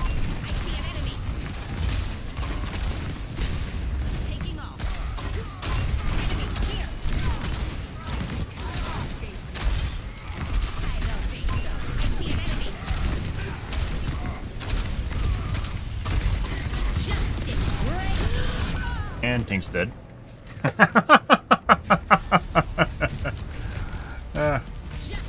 His aim insta snaps. Okay. So Anna's fucking cheating. Good.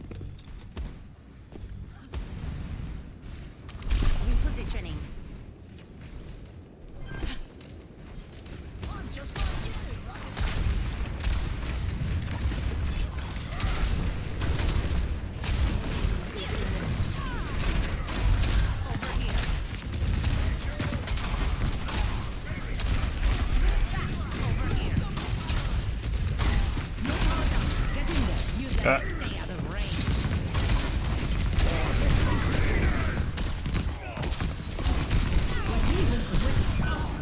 I'm to go into the subway. Didn't make it. Good. You're powered up. Get in there. Yeah, Anna's definitely fucking cheating. Get off. We're outnumbered. Be advised.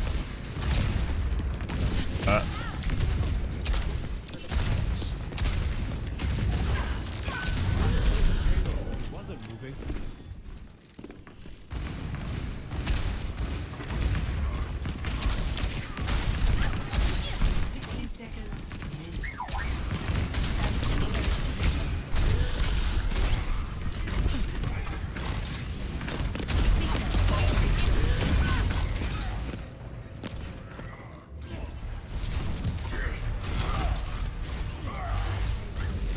Dude, how the fuck did that hit me?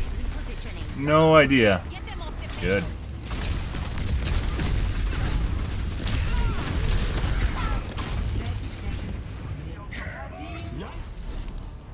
Alright. So we're gonna report Anna.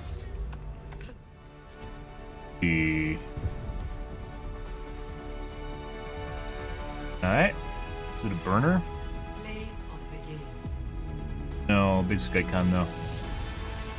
Justice reigns from above. That's me.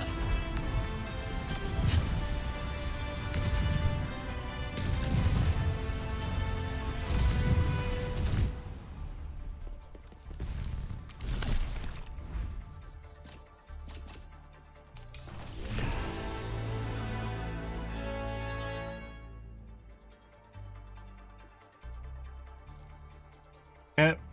Next game.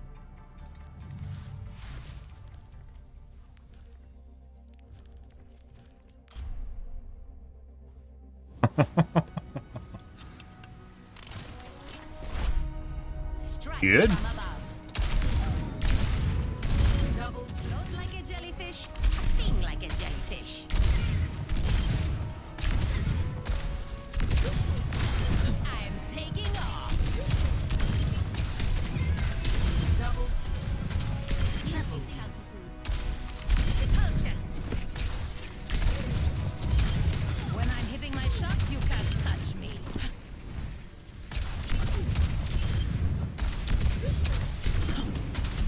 Just the fucking Anna, guys. No one else in that game was doing shit. Fucking McCree missed like half. I mean, that's basically normal McCree aim, and it's like half his shots. I think McCree aim's around like 52%. A clean kill.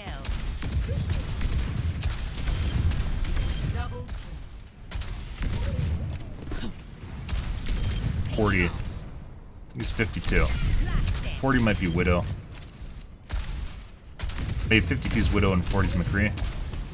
Top 500.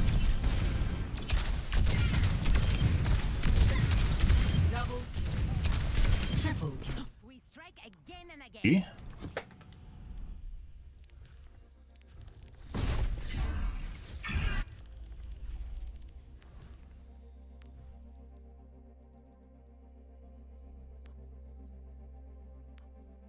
Ash and McCree are almost synonymous. Other. Anna's 62. Basically, it's fucking weird how it works, but almost everyone falls around the same accuracy on characters. Or maybe not so much. Maybe that's where stat banding happens. Like right below the stat banding threshold.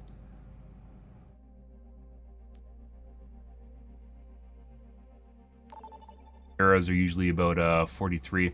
Can't tell. 43 and then 13. Which is also basically where I was. Or used to be. Good.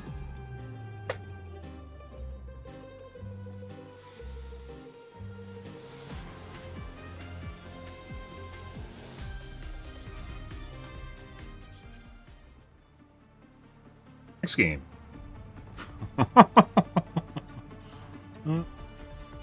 Good. Strike from above.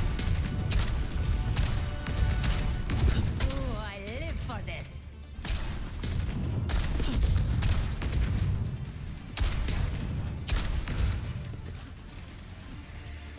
Hello.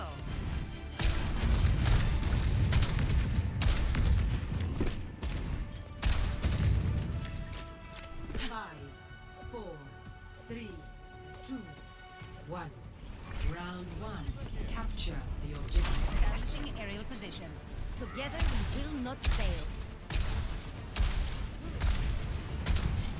Sombra online. Sniper detected. Enemy here. Excellent teamwork.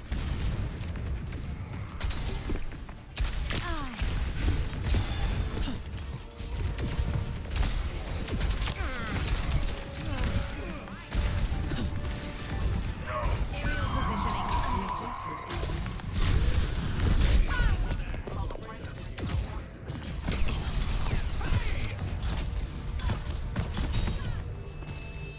What? Oh, what the fuck?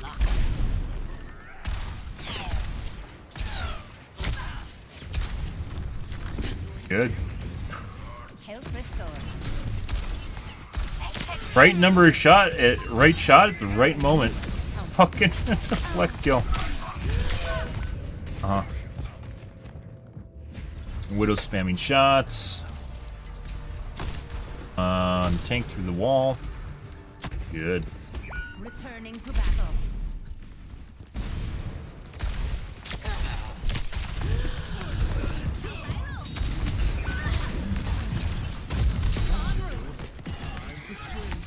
Up and away. Excellent teamwork.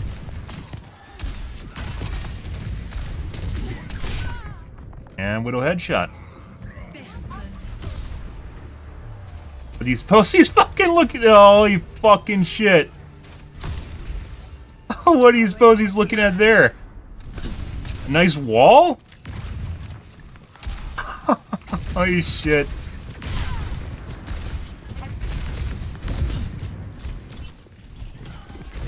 Oh.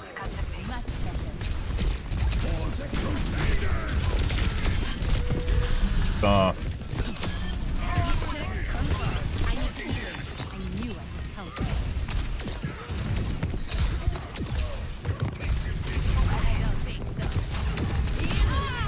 Yep.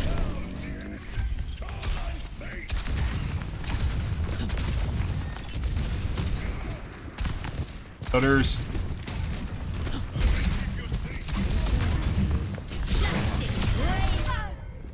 And there's a Widow.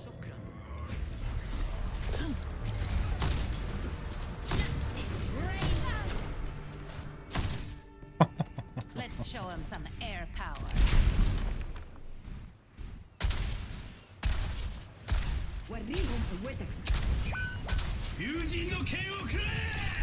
Scatter.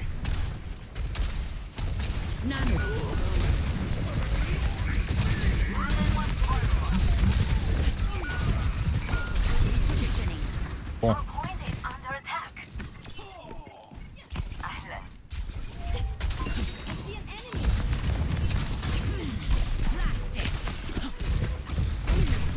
Oh, here's the origin story. And possibly an aimbot. Also someone with an origin. He's just fucking watching me through the wall. Like the Widow. We're outnumbered. Be advised. Personne n'échappe à mon regard. Best round lost. The Widow is most definitely cheating. Ash might have got an origin story. Let's see. 0-1.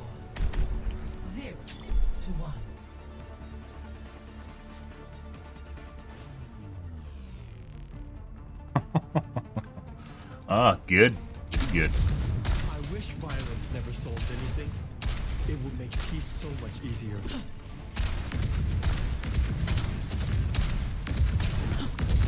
Good leadership makes all the difference.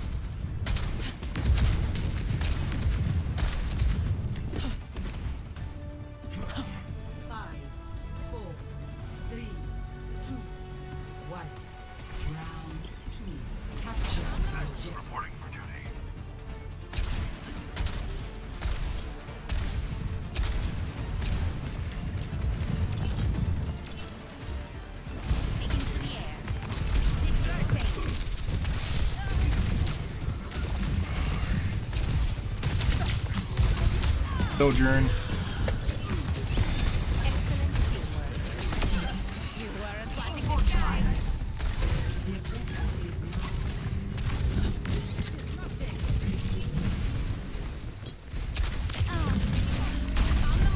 Missed again.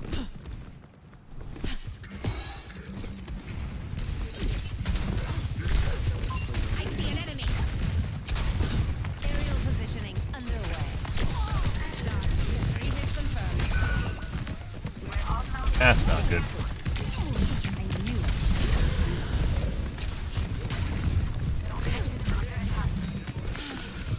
System repair.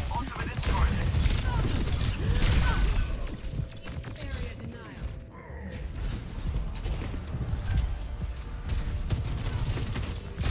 Definitely cheating, as I mentioned. We need to pay attention to Sojourn. Shake it off. Up and away.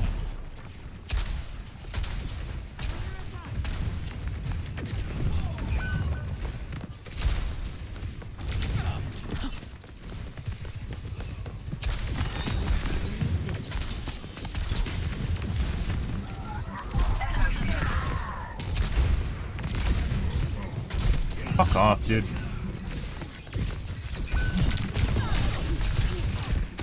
This ends now. Fuck off. I can push the Q too. Only mine's fucking bigger. Well, depends on how close I am. That's what she said. I don't stay down. Oh, wait, what? Establishing aerial position. And massive stutter again.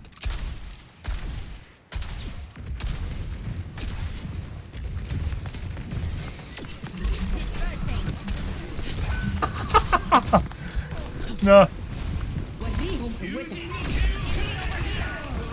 Oh.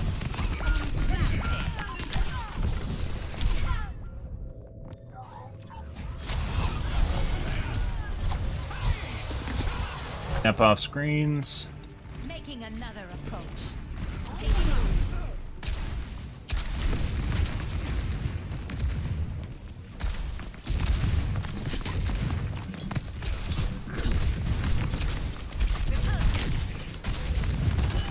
Excellent teamwork. Life protects life. Aerial positioning underway.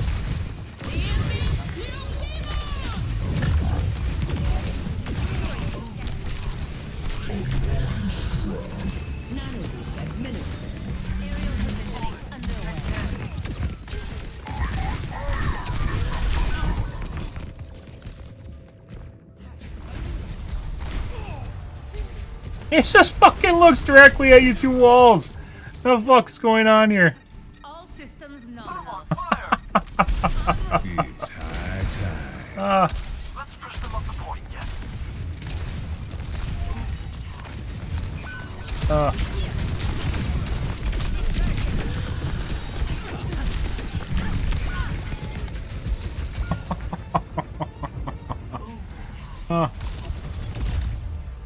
Alright.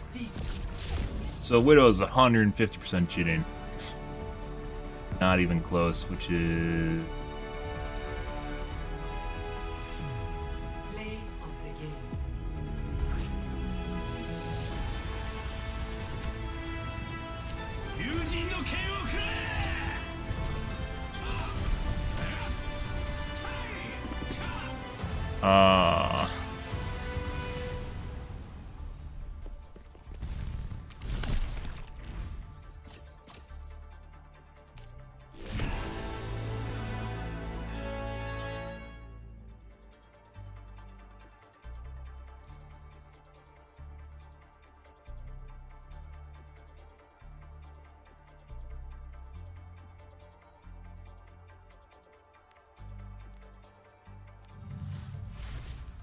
Pretty.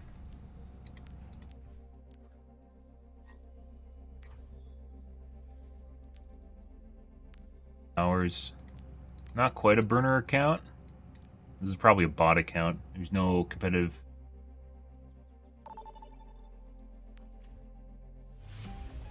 $600 a quick play. Your defenses. You're not a burner account or a bot account. Good. Next game.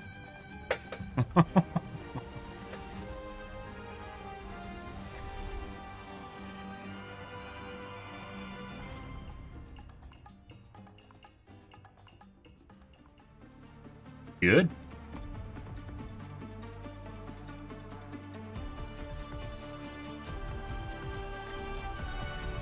Strike from above. En route.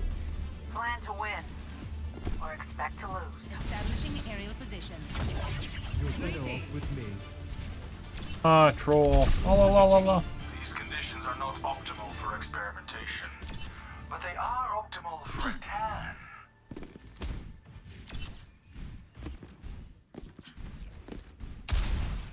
Superior firepower's good, but superior brain power's better.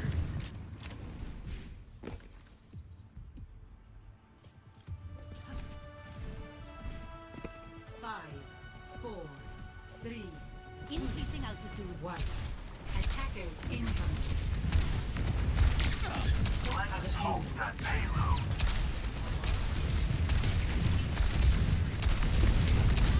Sniper detected. On the move. That just feels so good. Does. Enemy here.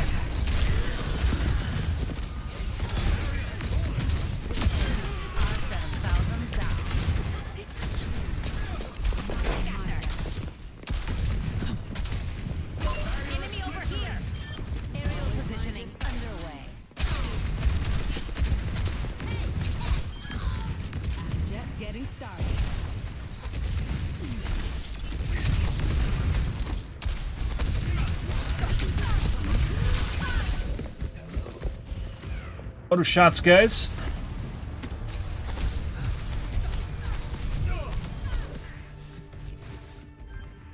Let's show him some air power. En route. B2 Pharaoh.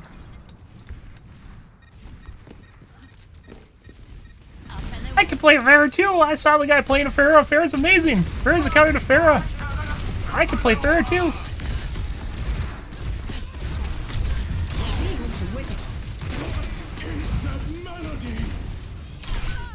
Headshot. Eventually is going to happen.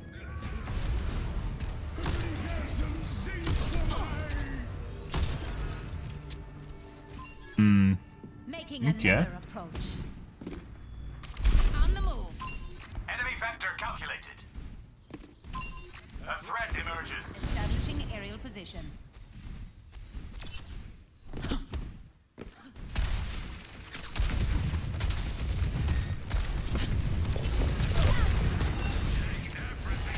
I knew I could counter. And a headshot again.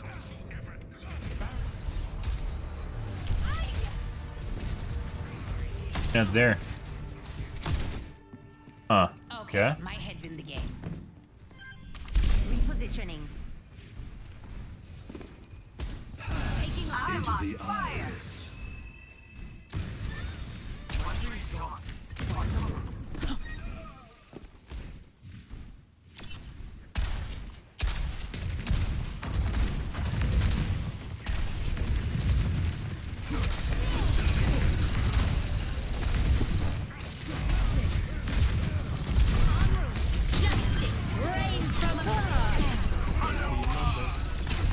My God. On the move.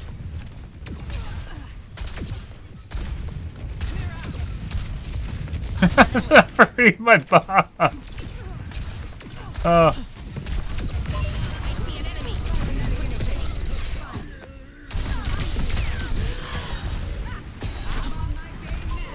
Damage shots. Over there.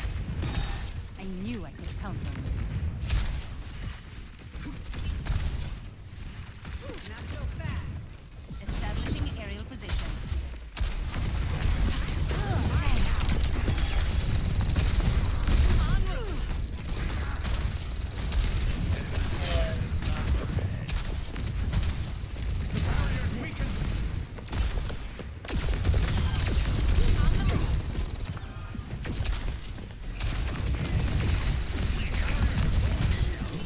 Aerial positioning underway. 60 seconds. I'm on fire. Enemy over here.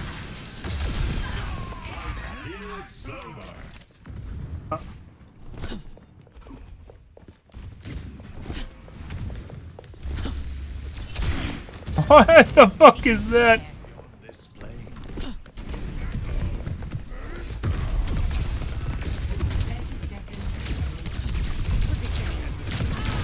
go time. Actually, kind of weird. I don't know why we don't see more, more Sojourn.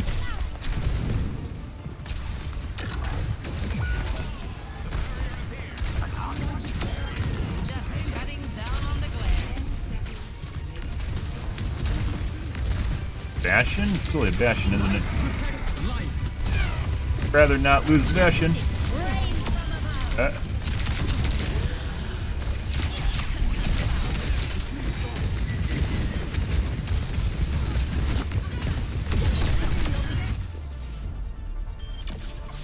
That's the point.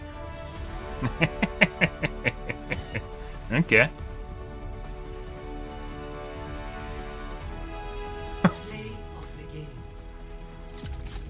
I think I am all of the Widow's kills. And 3 out of the 4 kills for the Widow. Okay. Also, that looks kind of weird.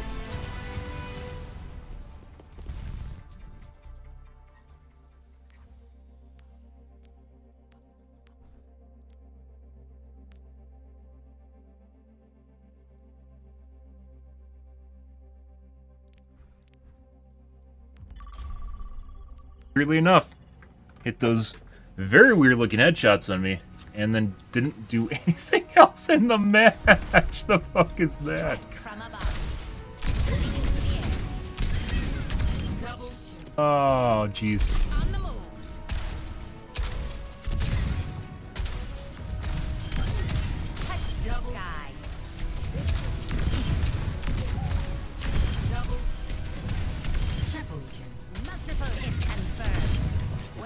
My shots, you can't touch me.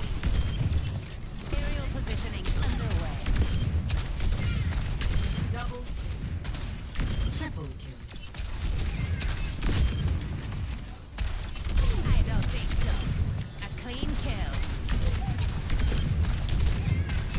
Double, triple kill. We strike again and again. Double, taking off.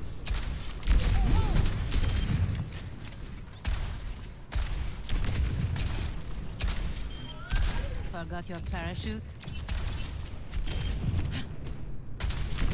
Blasted! Notched another.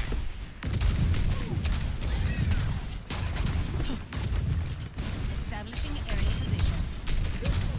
double kill. Probably should restart my game, too. Taken down. Double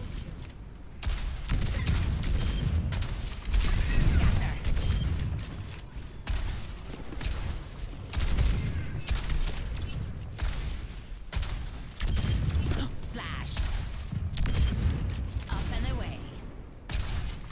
Repulsion. Ooh. Damn.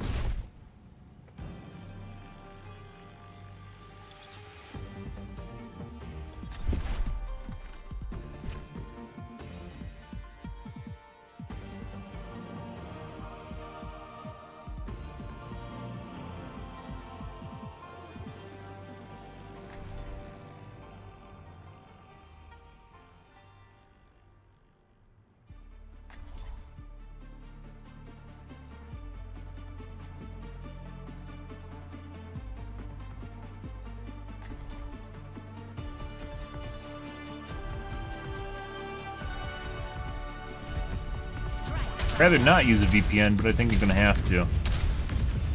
You're still hiding. When are you coming back for good? Reminds me of some stupid shit my ISP might be doing. I've been patient for years. What's a little while longer? Reminds me of ISP shenanigans. Although when I was connected to Facebook, the bitrate was super unstable, so maybe not.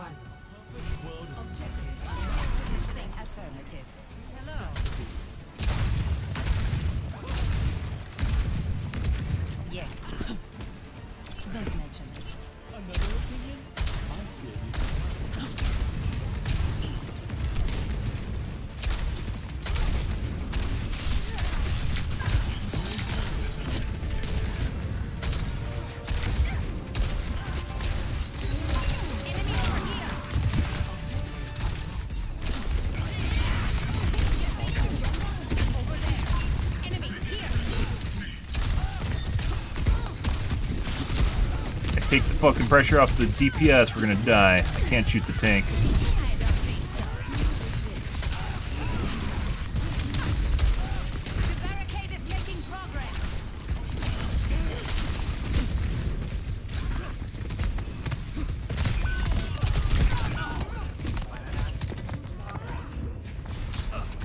Just a body shot, the fuck can we get shot by? I don't know. Railguns? I don't know what we got. Body shot doesn't kill you in one shot.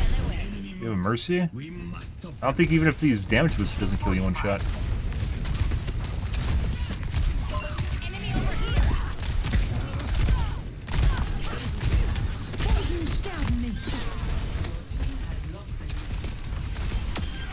Let's not fall behind. We're a winning bunch.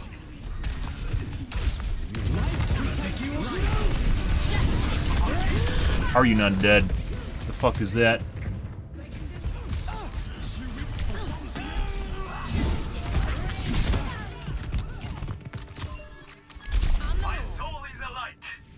Enemy here. I'm ready to wrap.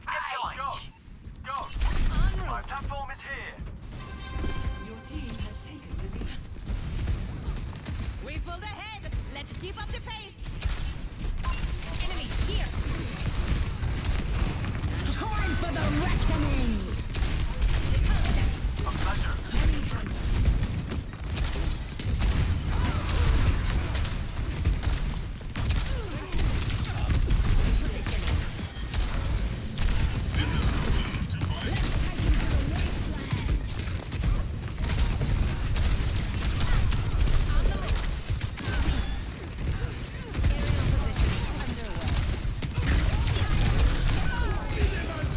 Christ. I'm like having to overflick a lot in order to actually, or over aim a lot in order to actually hit these guys. I don't understand why, because I still have a 28 MS ping, so.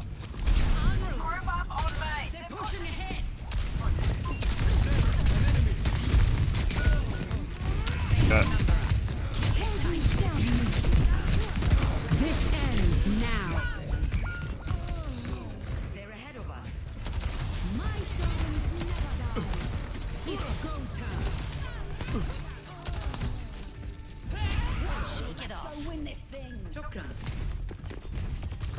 Position. You're welcome. Pioneer.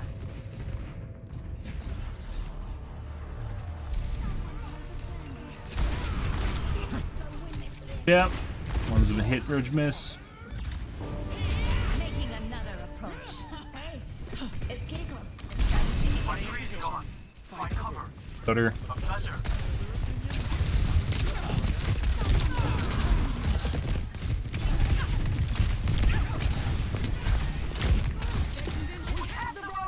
Get over here.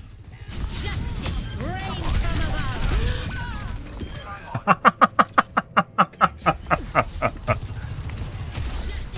Reigns from above. Always more to learn. Surprise, you killed the Mercy, everyone dies. Taking off. Move the robot.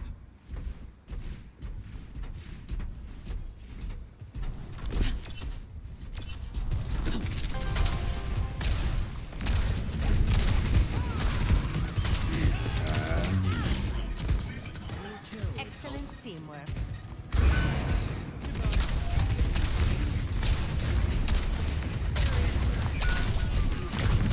Positioning. Up and away.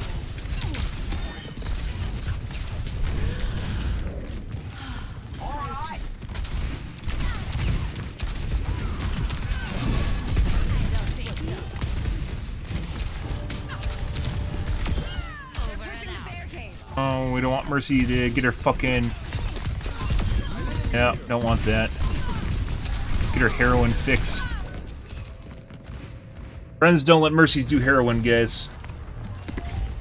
That is 100% cheating. That is 158% just an aimbot hardlock to us that just aimed at someone else. That is an immediate report. We're gonna timestamp that when we see it. Aerial positioning underway. So he's just not even yeah, like that. He's like almost, he's one shot on the fucking Kiriko, and then he just starts tracking me because I popped in front of his aim. Oh, he fucking shit, dude. This ends now. Time for the reckoning. Rather not be up there.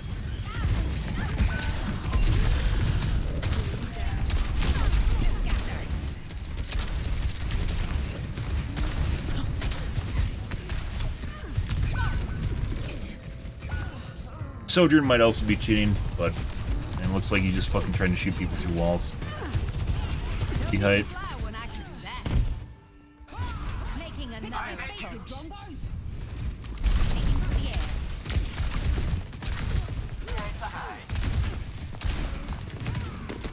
No.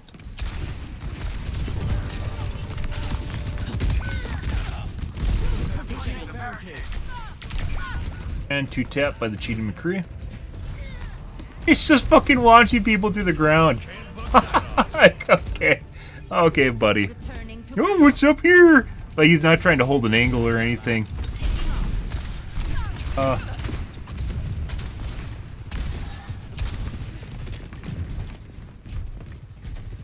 They're immediately backing up. They know. Like I said, they know. Makes me wonder if there's a pre-med.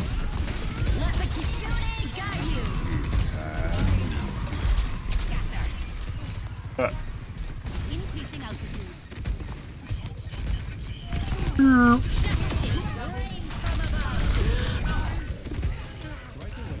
Don't let her do heroin. Okay, they stopped it. They stopped the heroin addiction, guys. Just snort a line of res, you know? Just gives them their go. Establishing aerial position. Over there. Put her again. Sniper. Enemy over here. Oh. That's a sojourn, by the way. That's not good.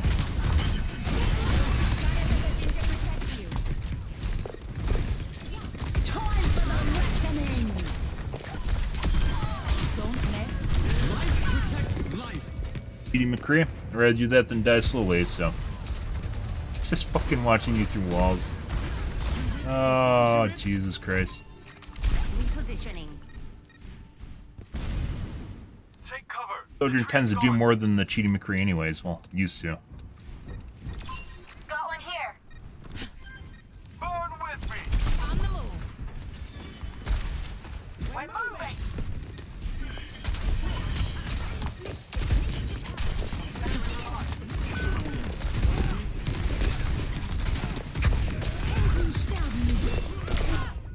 And headshot.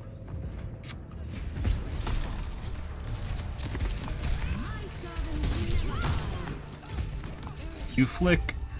Time to kick some tail. Started killing everyone after that.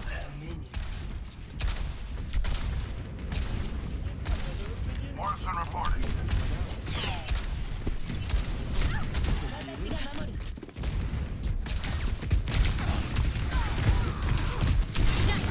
Rains from above. Personne n'échappe à rien.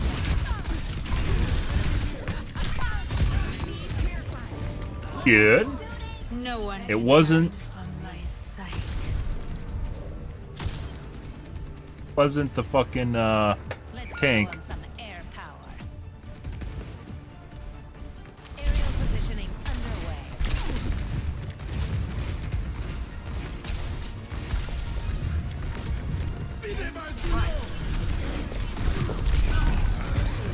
You guys just want to use your fucking roofs.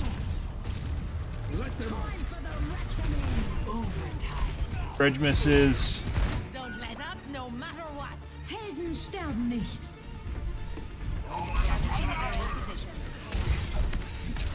Life protects life. I stand with you. We take the robot from them, and we win. A little more complicated than that. So definitely the fucking McCree's cheating. Yeah. Yeah. Play of the game.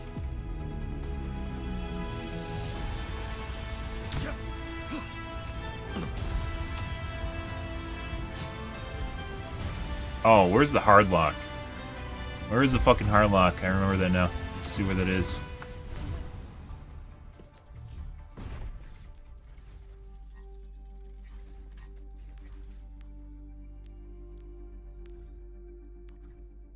On the Kiriko.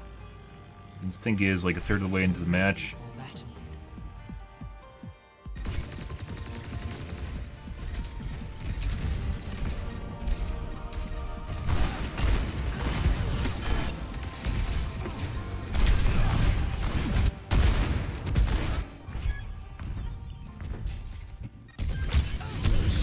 My servants.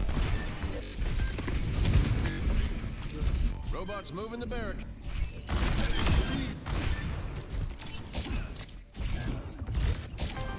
Maybe.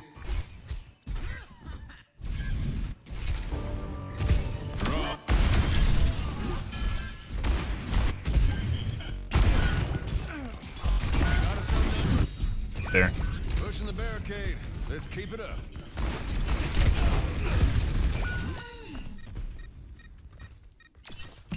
They got us outnumbered. Keep that in mind. Everyone feeling better? That's a pretty big radius. Keep that in mind. One taps, he basically two taps the Kiriko here, or almost two taps the Kiriko, and then he swaps to me immediately. They got us outnumbered. Keep that in mind. Like, the radius of his lock-on's like this. It's fucking huge. It's like a quarter of his screen. That's crazy. What was that? 537.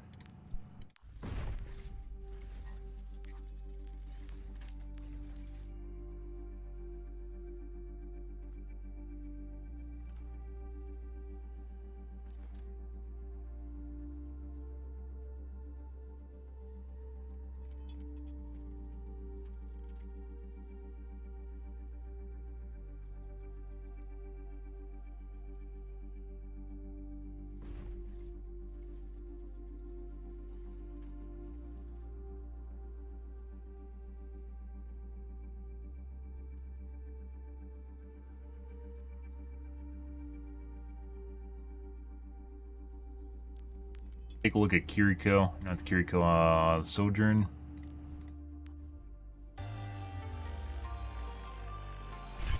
Ready for battle.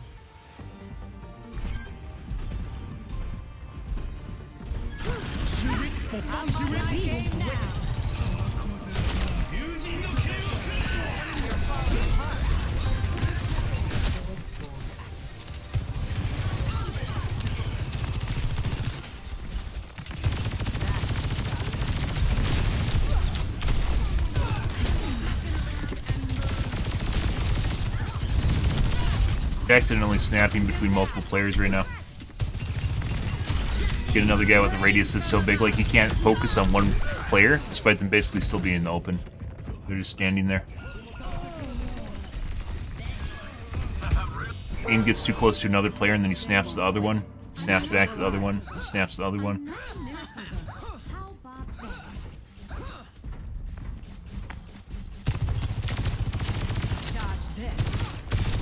Line of sight disconnect.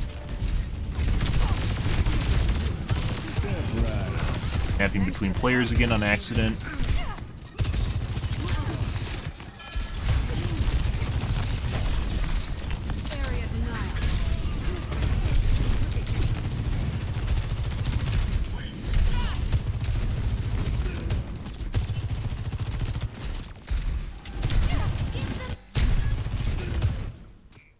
That's Life Weaver behind a wall.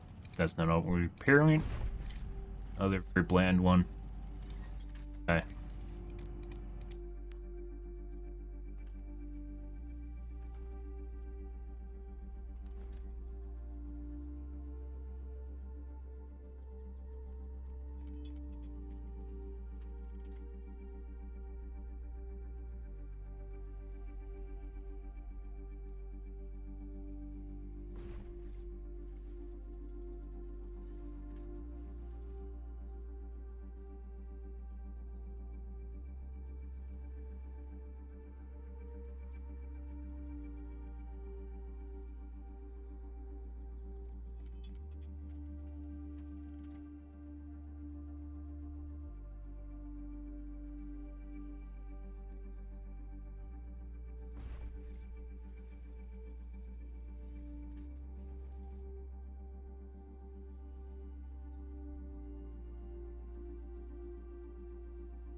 Let's see what these guys are.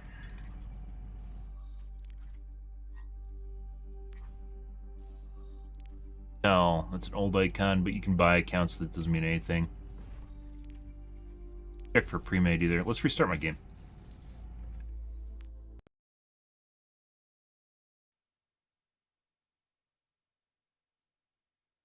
Fucking heroin addiction for Mercy. Like, at this point, guys, you think, like, everyone would basically understand when someone dies and there's a Mercy around, she'll almost always go for the res. Almost always go for the res. And when she doesn't, it's kind of, you know, right?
first step.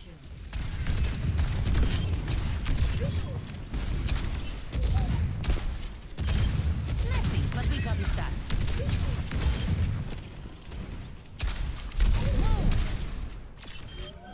Touch the sky.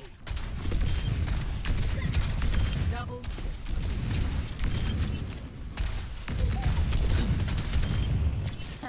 Got one. Establishing aerial position.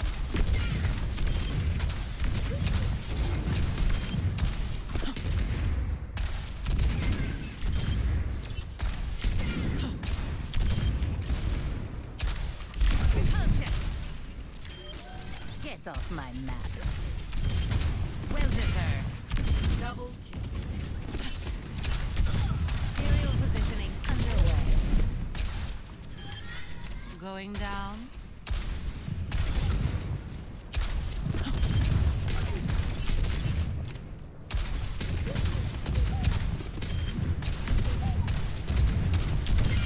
I don't think so. Mind the gap. Hit. Kills off. A clean kill. I don't know. Double kill. Concussive out.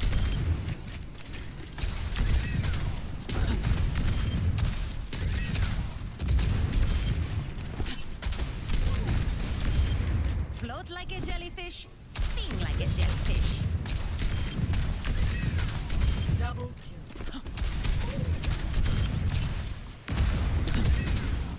Establishing aerial position. It seems like there's rocket delay. Double See my targets. Terminated. I mean, I'm playing at higher latency, but it looks fine.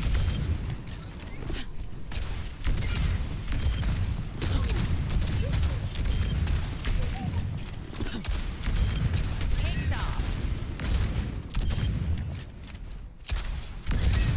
I don't think so.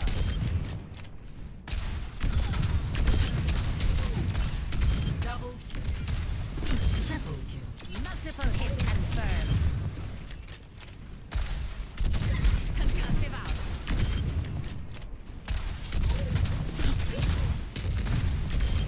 Splash. Double kill. Taking off. Blasted.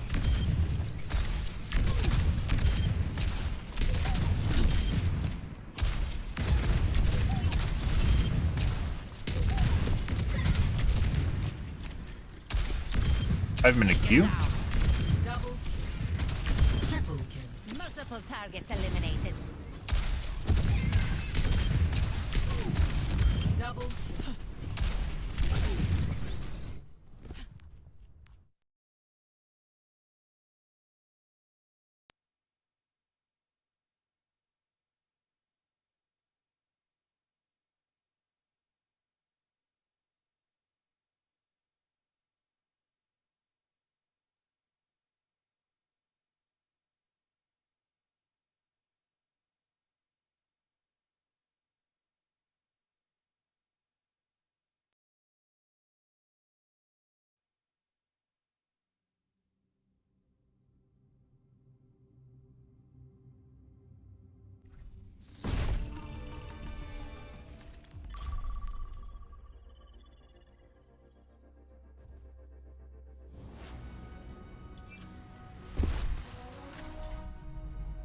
Strike from above.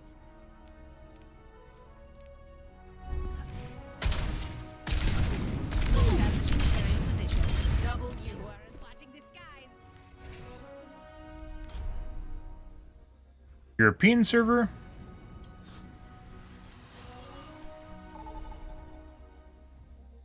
Rejoin, guys. Just rejoin an instant queue. Select your hero.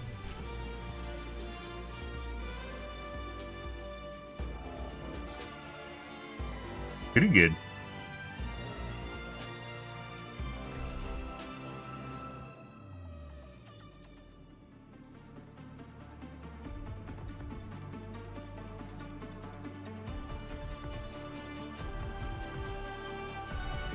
Strike from above. If you ever need Just fly to me, Angela. Ah, my hero. You're like a knight in flying. Hee hee. We're flying around, Mercy. Tee hee hee. Tee hee hee. Hello. Hee hee.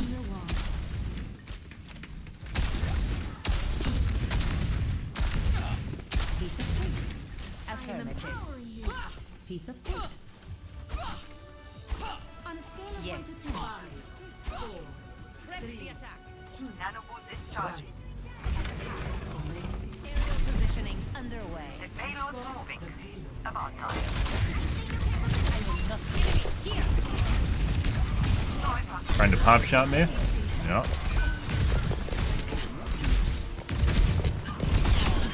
For some strange reason, like I mentioned, there's fucking latency. My missiles are slow.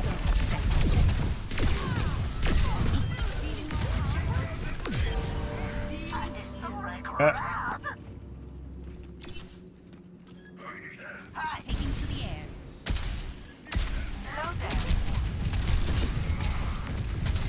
Barbarian turret? Enemy C. Thanks for the assist.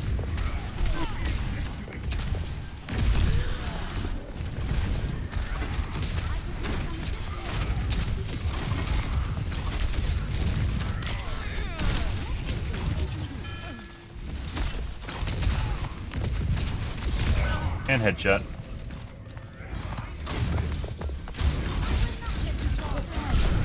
Okay.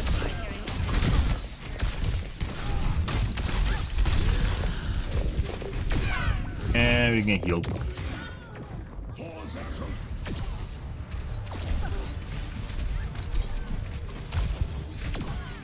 The payload has reached the checkpoint.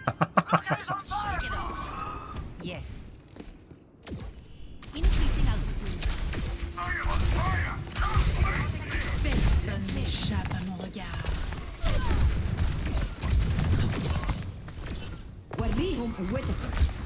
Sleep tight. I require healing. Sniper. Justice rains from above. Okay. I guess the tank disappeared. Good. Justice rains from above. Making another approach. Aerial positioning underway. Enemy over here.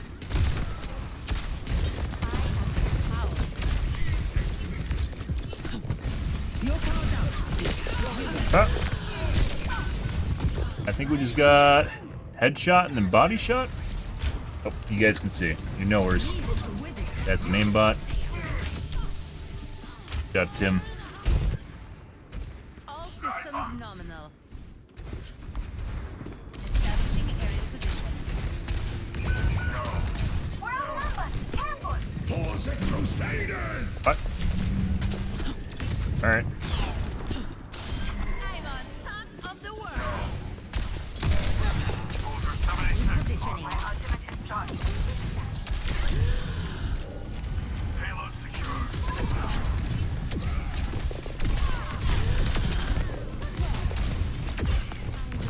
Increasing altitude.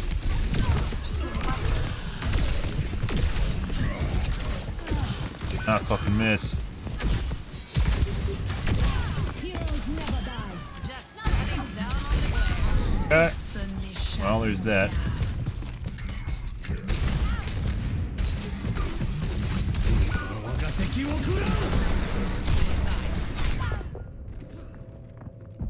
Another guy that doesn't seem to miss. On target for like a second before he pulled the trigger. Get off. Taking to the air. We need to move that payload.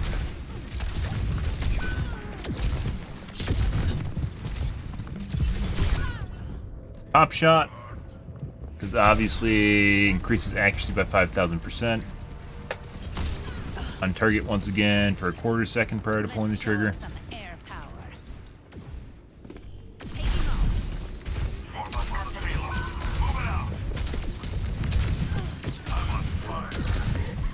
Oh yeah. Justice reigns.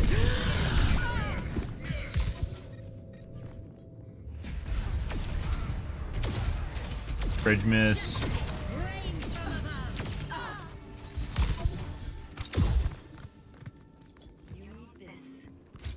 The skies await. A Mercy here somewhere. AFK. Cool.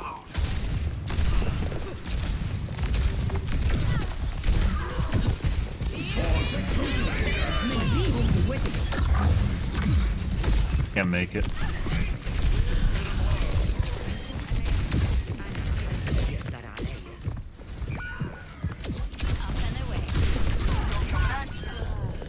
So it looks like both the DPS are cheating, and well, the McCree is definitely cheating, and Sojourn, not Sojourn, Larry, is also cheating. Personne n'échappe à mon regard.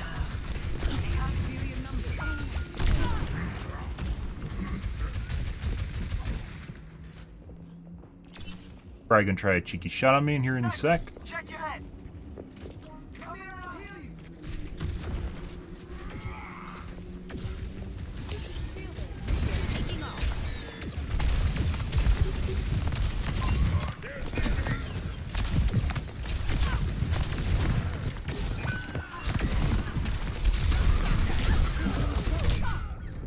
Oh, I'm just hitting headshots now.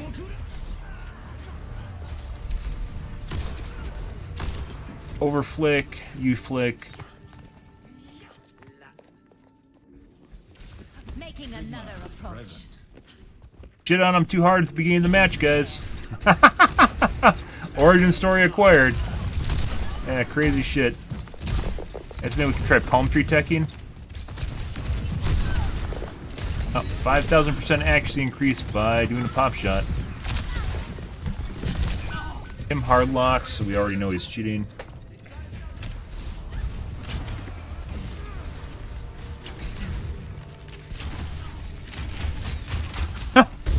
Uh-huh.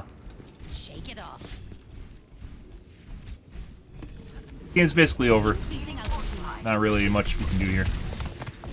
You can win against one person cheating, guys. 2 people get sketchy unless you got someone on your team. 3 people, there's like nothing we can do. So.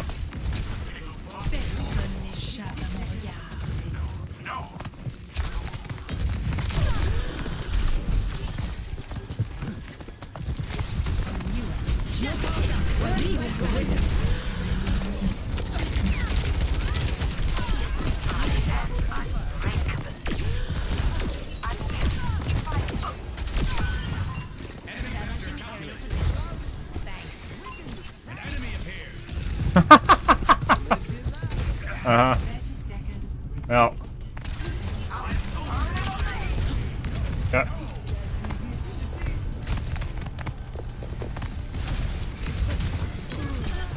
Now, stutters are back.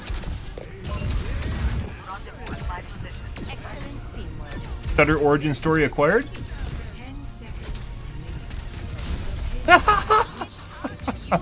Oh, that's fucking hilarious.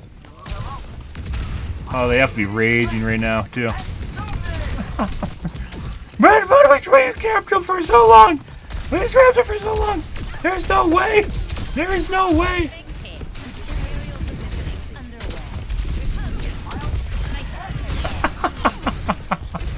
The Widow has poor reaction time, too. Like I said, that's the fucking Widow just like sits there for like a second on you prior to actually shooting you. Hey, buddy. Oh, he's dead.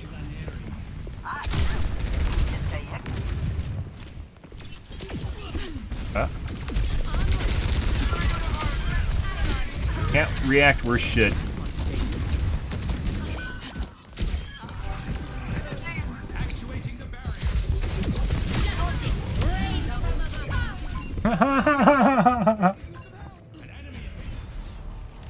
Fucking hilarious. It's like one of the things that still works against cheaters is because they have humanization, is like getting close to them and like being able to outturn their fucking aimbot, like the lock radius. How like the deviation between their mouse and when they like go let go of you. Unlock. Basically like aim assist. Only aim assist in like COD, for instance, you get close enough, it's a hard lock. Ah, that's kind of weird. So we started doing good and now we got this shit. What do you suppose that is, guys? That's kind of weird. This is why I think we need to reformat my computer, is because of stuff like that. Where we had no problems with this throughout the entire match, we make a comeback here, and then all of a sudden I got like these fucking micro stutters, and then like a fucking giant ass stutter out of nowhere. Kind of crazy, huh? Huh. Holy fuck.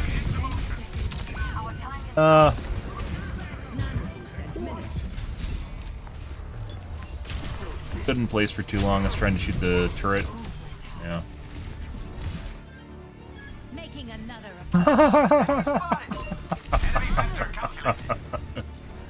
Oh, that's hilarious. Feels like I got a virus or something. Definitely feels that way. We won this!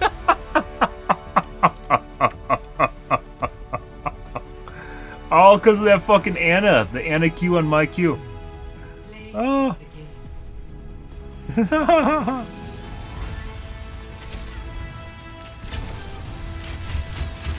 Just like fucking hardlocked you.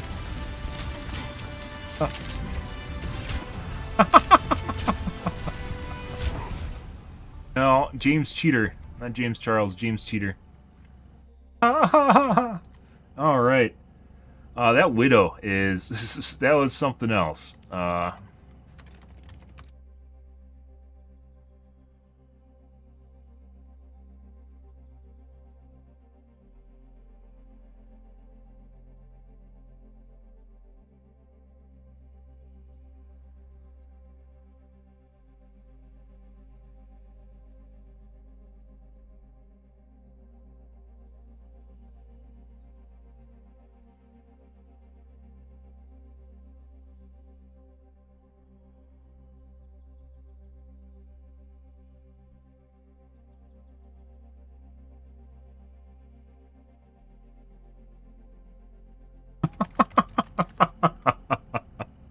You can't make this shit up. This gets better and better. Oh, Tim is hard cheating. Good job, Tim.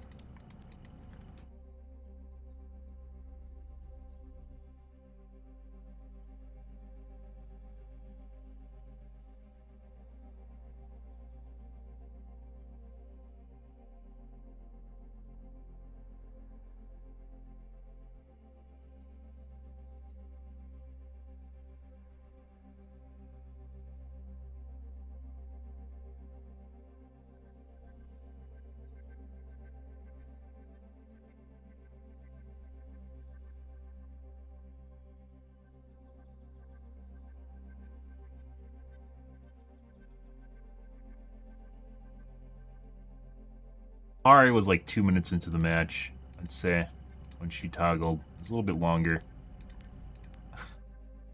We fucking steamrolled their dick at the beginning, guys, and then, oh, hey, look. God is good.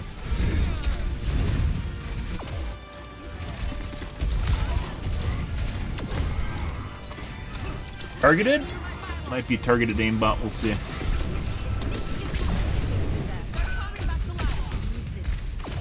Reg miss. Or not here, Reg, line sight miss. 2 minutes in.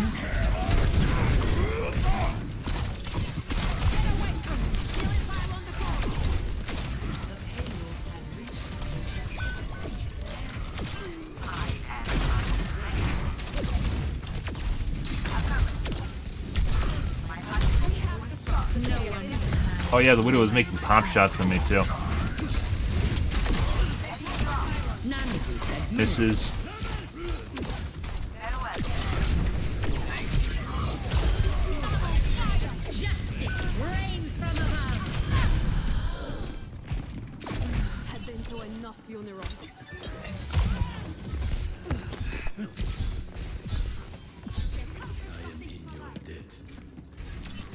Something.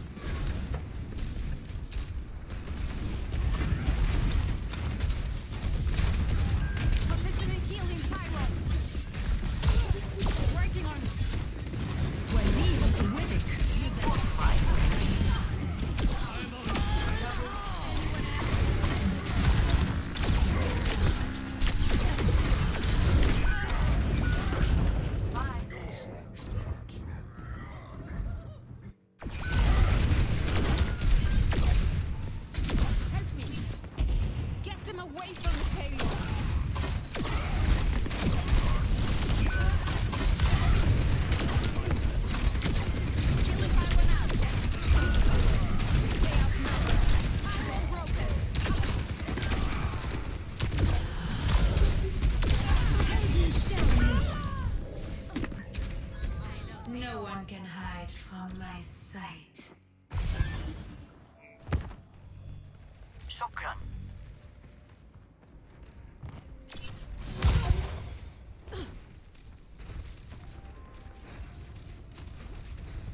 Stay near my pylon.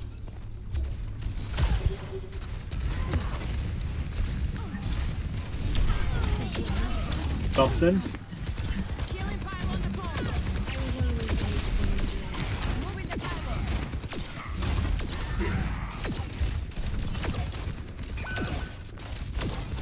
Killing pylon out.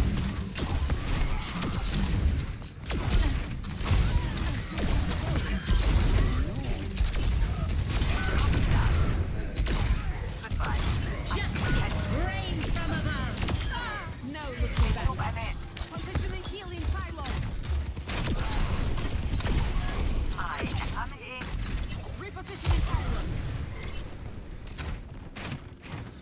Killing pylon deployed. Just marked by the dragon. As planned? Stay near my pylon. Face the sun.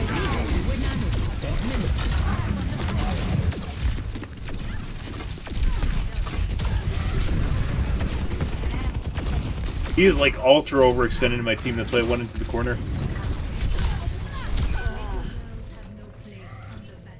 Here's the cheating widow. No one can hide from my sight. Witness the flame in my soul.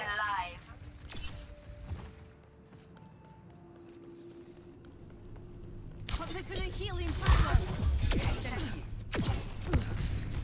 You can't hide.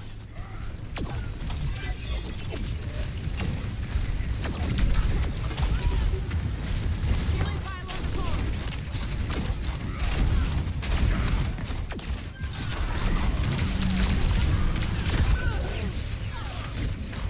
Let vengeance consume you! Team kill. I agree. La. You have my thanks. You're welcome.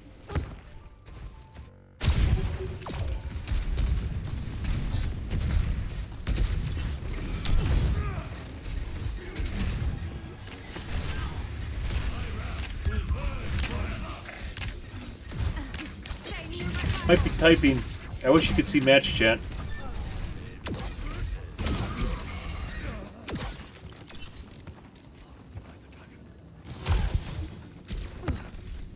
Killing pylon deployed.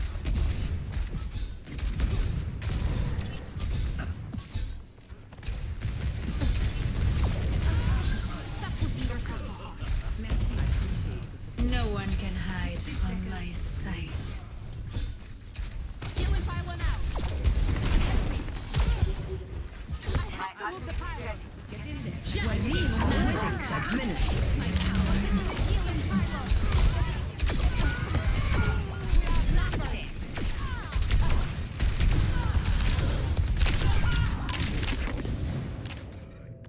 Thanks.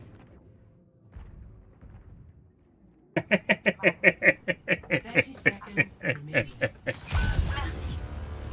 The time is short. Hold strong. Killing pylon deployed. Out of my way. 10 seconds remaining. The payload has reached. Killing pylon out.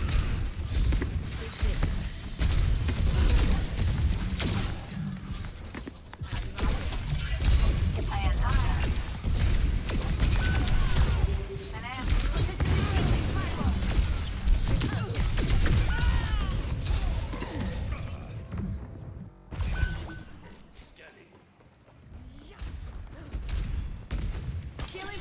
point.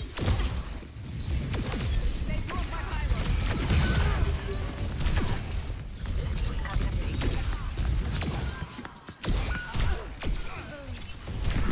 Seems like he has a bunch of hit rate misses. Ah, good old cheating Tim.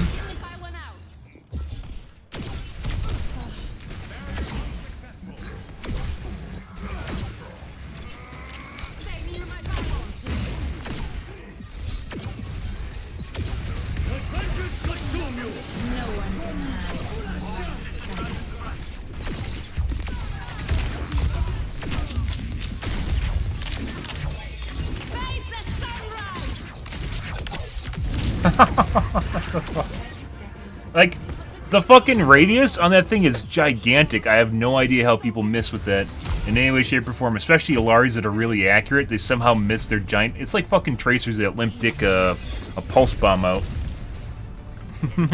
They're super accurate and then they limp dick a pulse bomb. Boop! Oopsie daisy.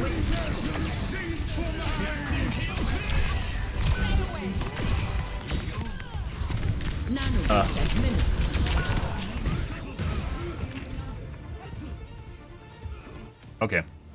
Alright, whatever. Let's restart my game too. I need to take a piss, guys.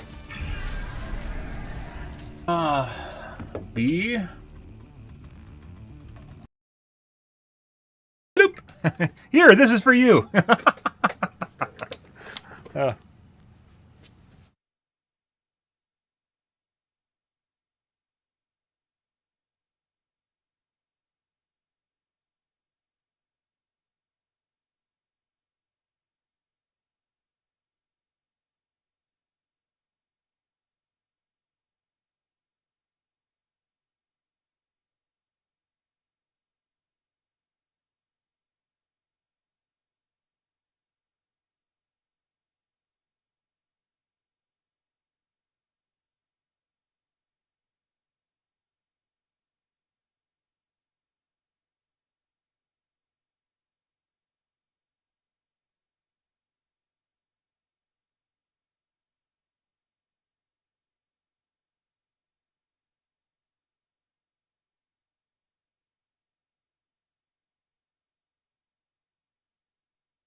Let's see.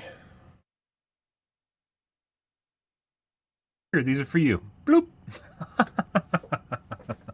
Oh, okay. Oh, yeah.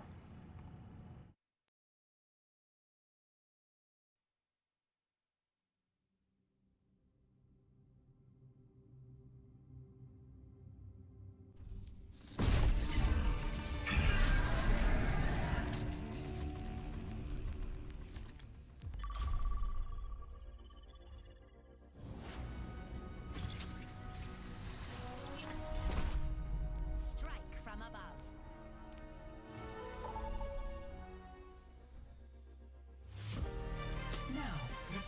defenses. Select your hero.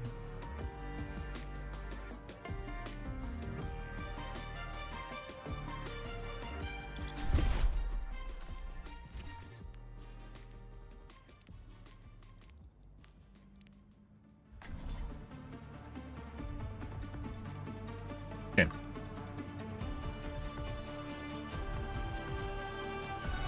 Can strike from above. I am power. En route. Greetings. Yes, forget regulation. After this, Hee hee hee hee hee hee hee. You're a Pharah. I'm a Mercy. Wait, what? Hee hee hee. After the trigger pull lies in place for eternity. Until the shot connects.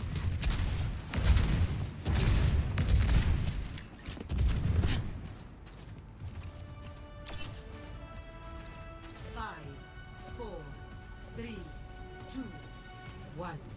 Attackers I will in. not waste this opportunity. Defend objective A.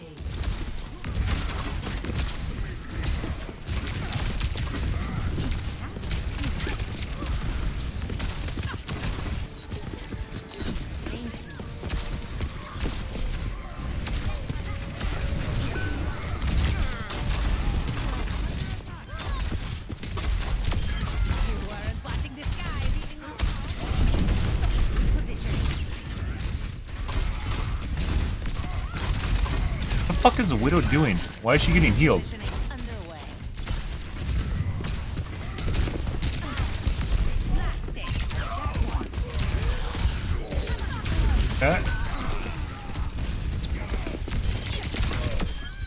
Swish. Excellent teamwork.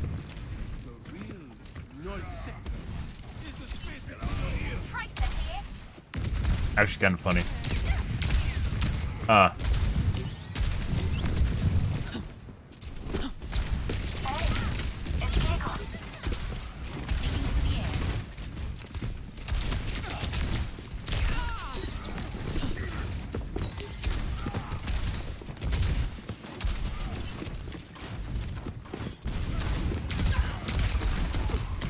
Very accurate bat. Green bouncy cat.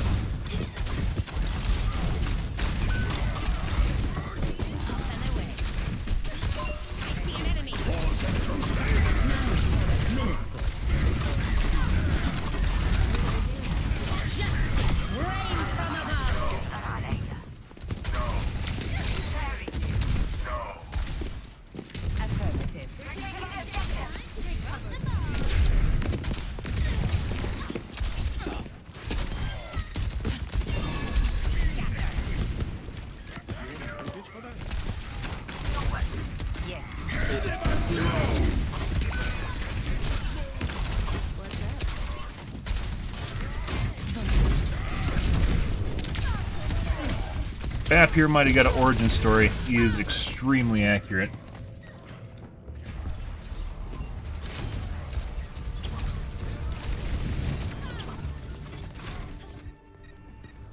Get off. Very weird. Let the kitsune guide you.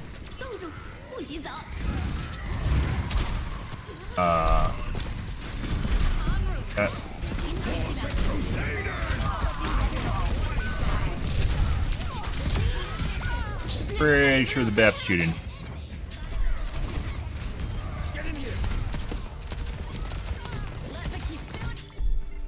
Making another approach. Just on me? Nano boost administered.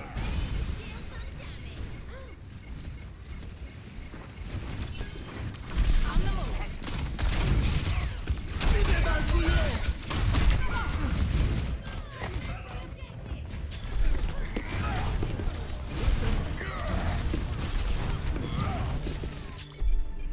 Let's show them some air power. Objective lost. Establishing aerial position. The payload.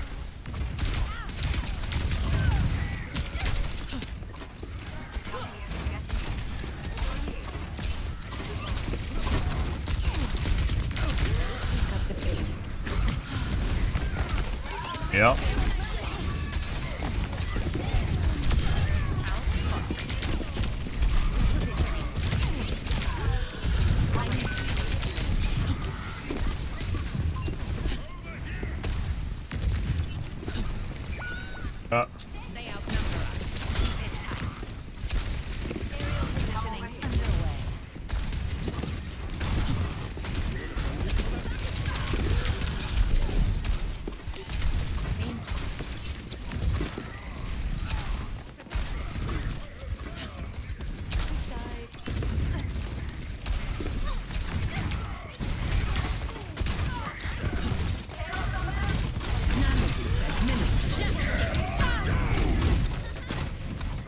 Good. Guy's 100% cheating. I don't want to talk about it. Fear is stored. En route. Ah, their BAP that's doing more damage than all their other DPS on their team.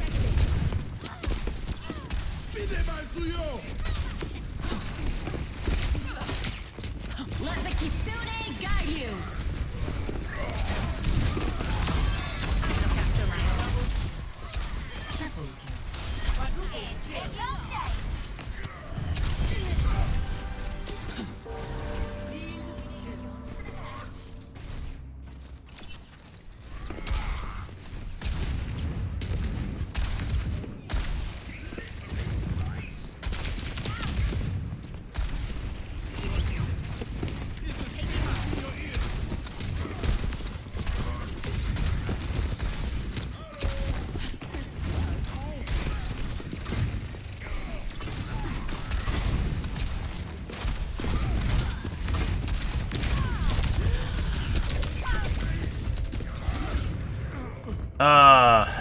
Good.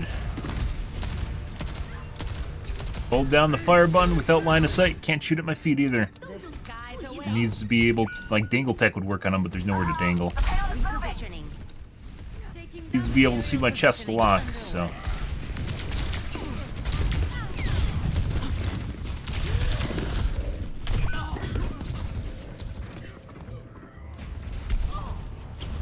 The guy that might be cheating. Let's show him some air power.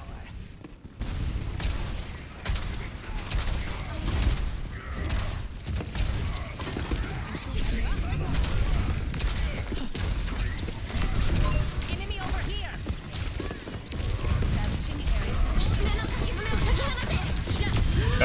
Oh, we'll take one. I messed up my E.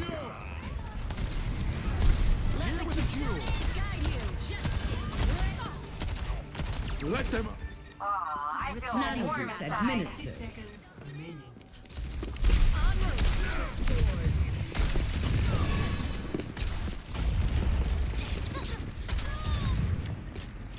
Taking me to the air.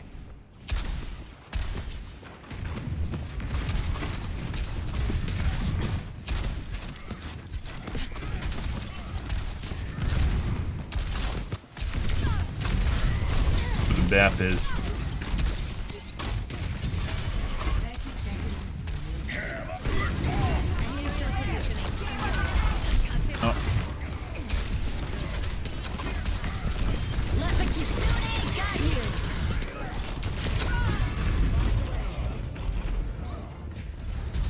Accidental. Like an aimbot? Good. Good.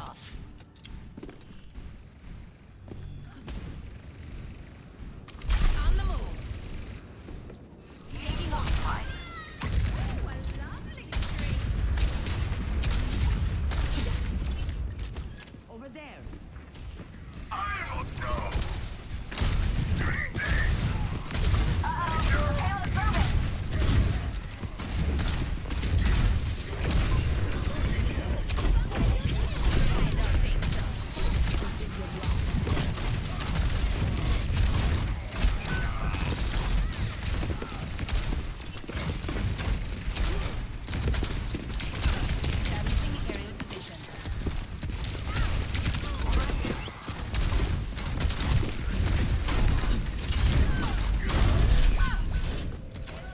Oh, it wasn't the fucking Rhine. What? Oh, holy shit. I was already concussioned. My head's in the game. And desync.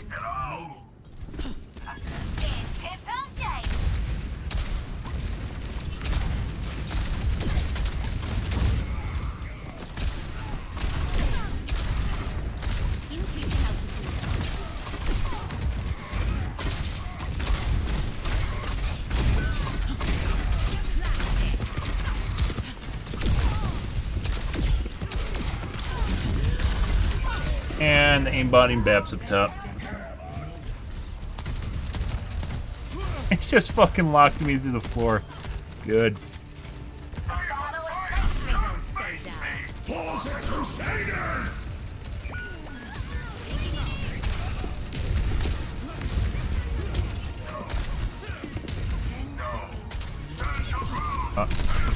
Bye.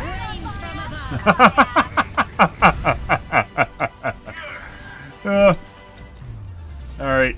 That BAP is 150% cheating. Oh, buddy. And pretty sure about the tracer, but I'm not sure yet. Alright.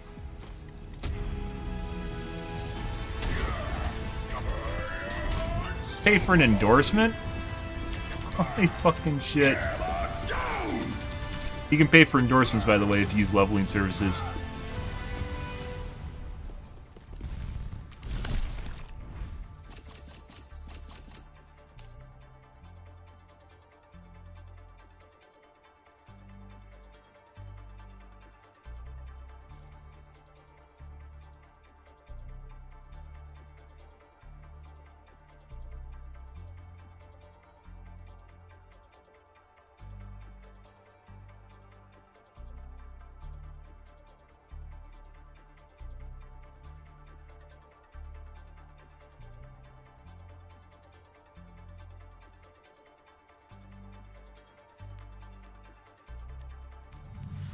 Borderline hard locking. Let's take a look at Tracer.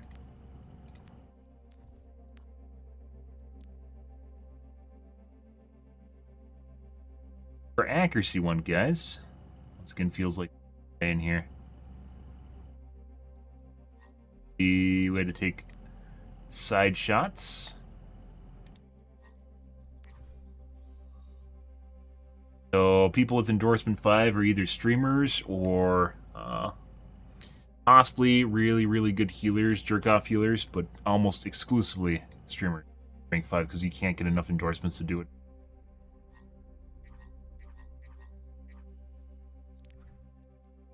Usually, if you're like a really good healer, you get like rank 4. However, you can definitely pay for endorsements. You can pay for an endorsement through a leveling service, cheat service in general. Ready for battle.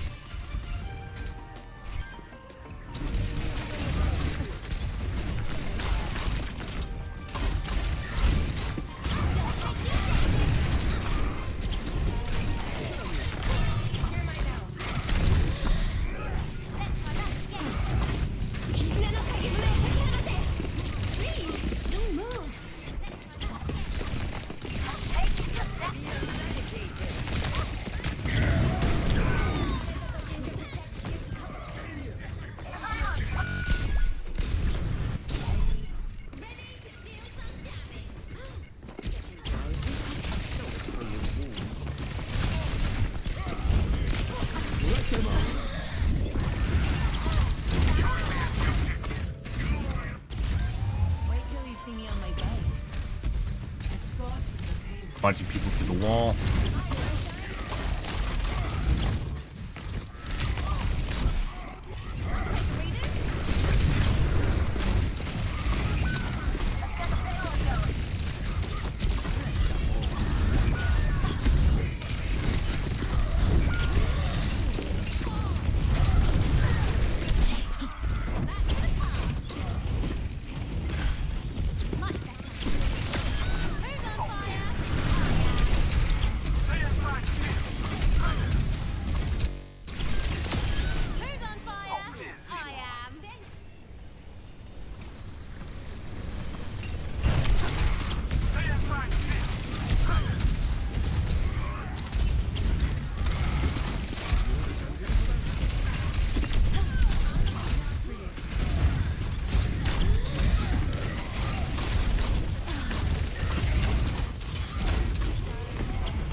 Yeah, trying to shoot him through the wall.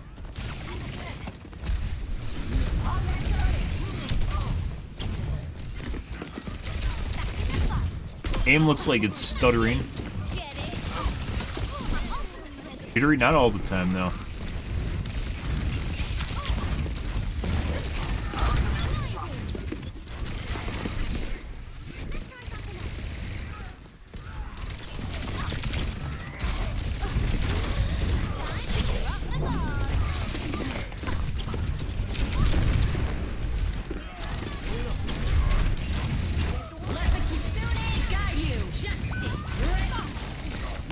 Let them out.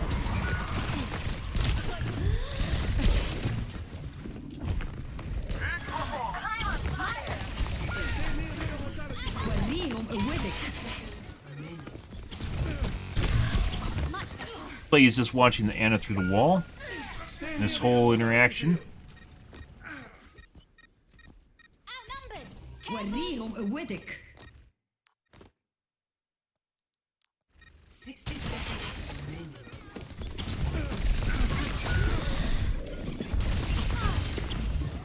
Lots of over aim, to overshoot.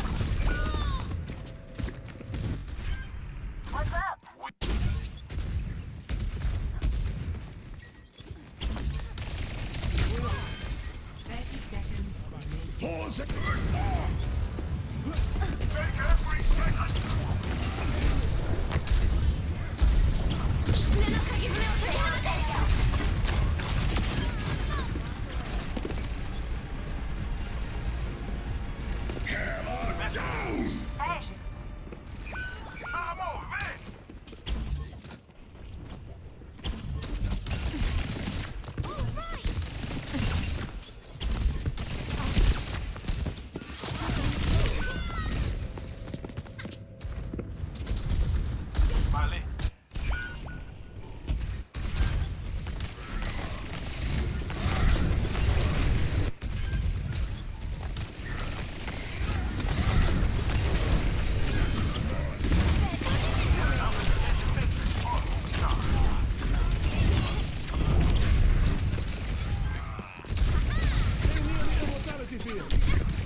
Reaction to me prior to me hitting my jets.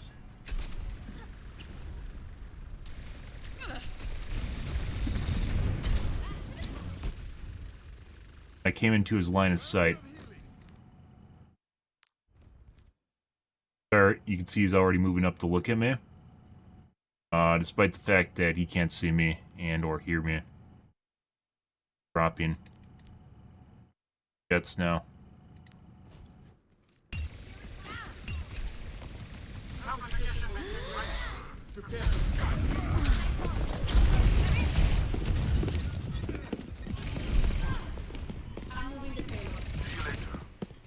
Let them up.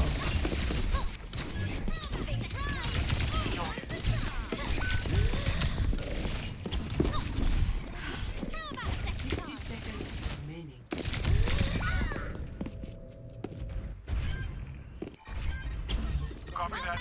Again.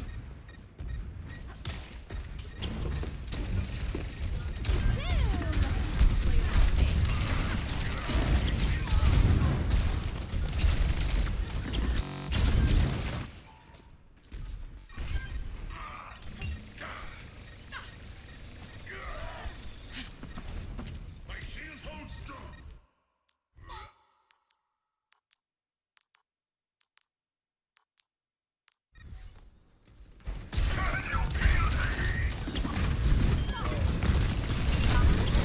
For the Crusaders!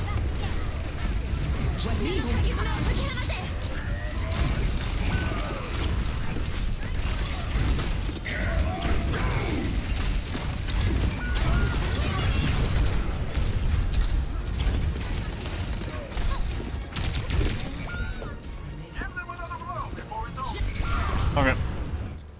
I don't know. That's definitely one you'd have to look at more. It looks like he has a wall hack. Aim looks relatively normal, though. Okay, next game.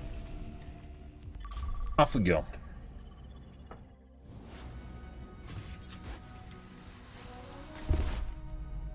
Strike from above.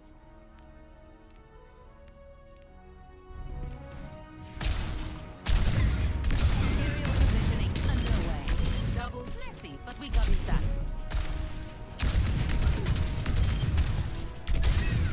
Double heat check confirmed.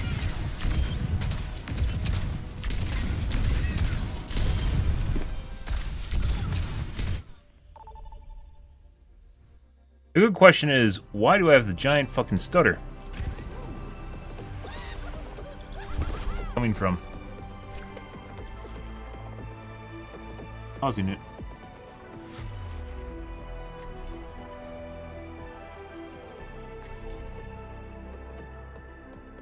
Why does it still exist? Maybe it's a hardware failure? I don't know what it is. Good? Good. Also, why does Antarctic Peninsula pop up at, like, from anywhere from 8 to 10 in the morning? Seems like the only time I get this map is right around now, like 9 a.m. CST. It's one thing if you got a randomized map pool. It's another if you only have certain maps during certain times of the day, which would be dumb. Blizzard would do something like that, so. 4, 3, 2, 1.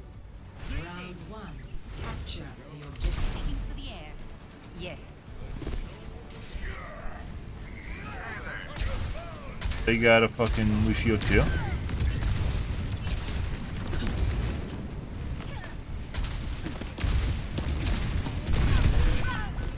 No? Oh, this is a cheater from earlier. Is this a Widow? Free aim at Z height. It's 100% cheating again. Okay, my head's in these. Everyone on the objective. Aerial positioning I think underway. he was playing Widow earlier.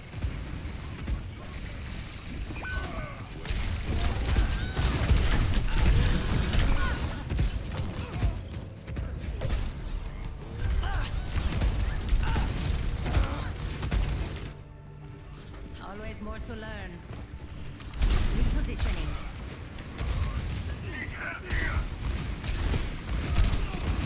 I see an enemy. Taking off.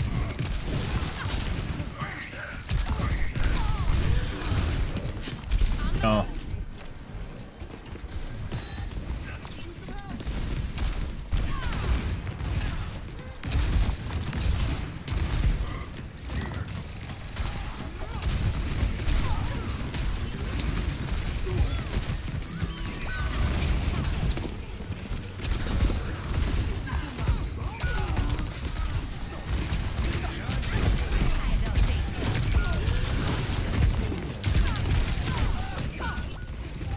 Not help that my actually does not feel on.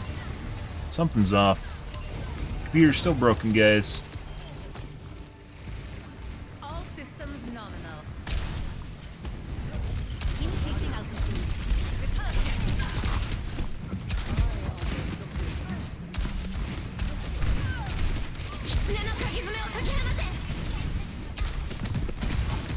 Justice reigns. Excellent teamwork. Time for the reckoning.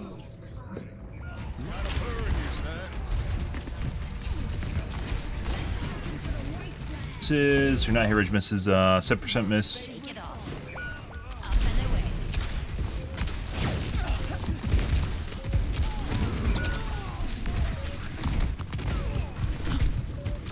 En route. Can't make it in time.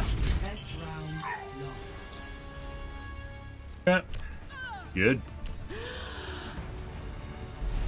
Score. Good. So, cheating McCree. Usual shit.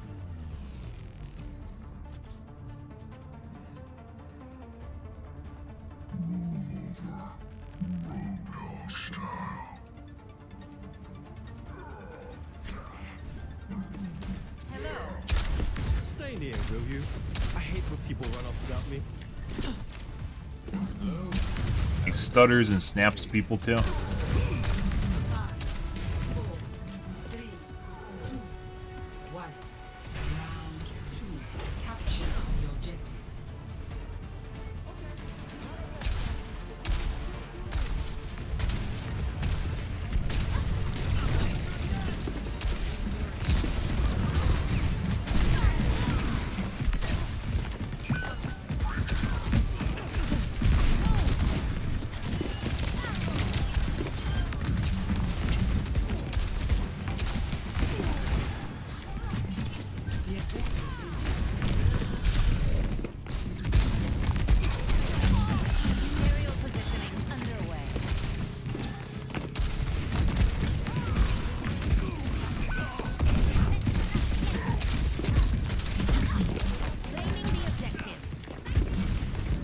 toggled on anymore?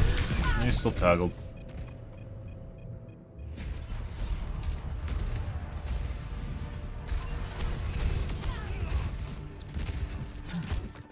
Hostiles on our objective. Making another approach. Establishing area position.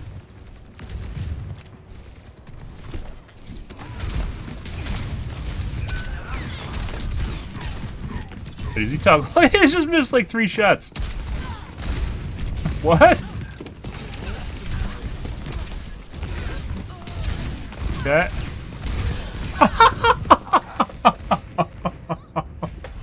Oh.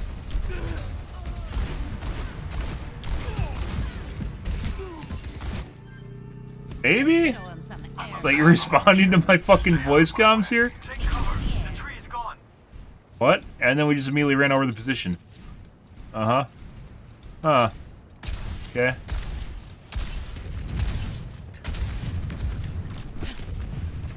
Your tracer's back there with the pulse bomb. Huh?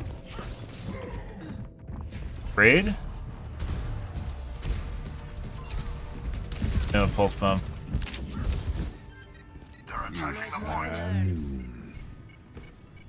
Increasing altitude.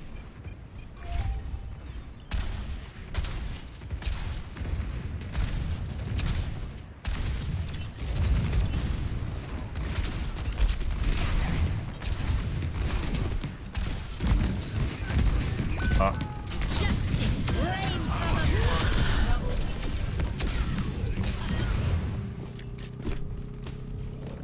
Something for the Health restored. Thank you. Ready.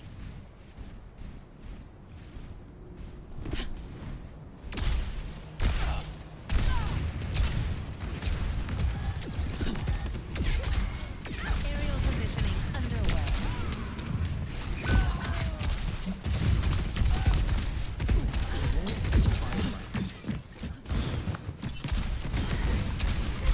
Dispersing.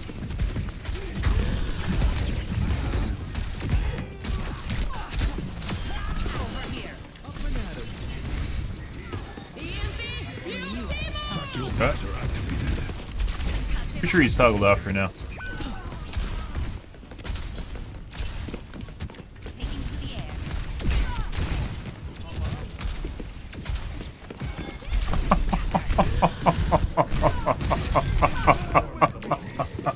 Or he turned it down. I actually think he turned it down.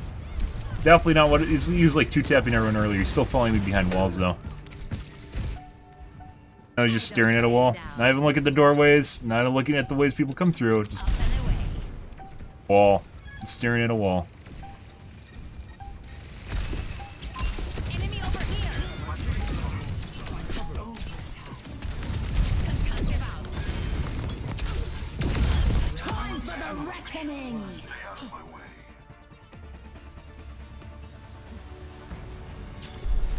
Score. Did he feel bad? I don't know what that is. He's basically borderline rage toggle. I'm pretty sure he was earlier. Rage hacking. It's not really the same thing. Rage hacking is like insta snap. It's very close. There's some humanization going on there, but it's basically rage hacking. I only hope one day to return the favor. If they ever need help, we're all screwed.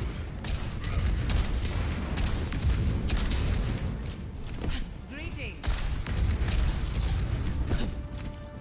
5, 4, 3, 2, 1. Round 3.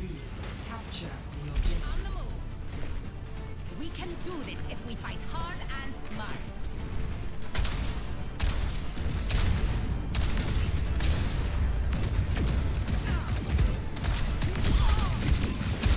Over here.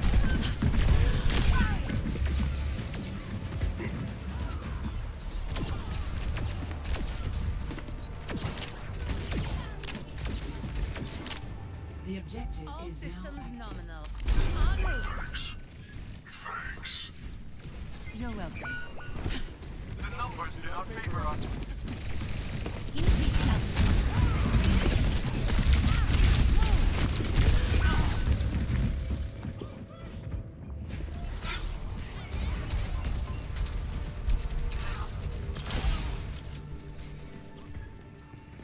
Returning to battle. On the move.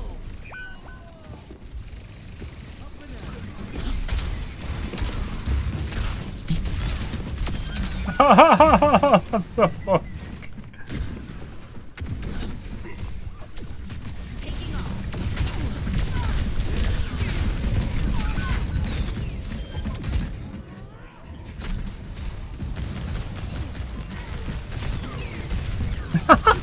He's just our Lux. He just our Lux between targets. Just like I show up, then he snapped the fucking piggy, then he snapped back to me. Good. Yep.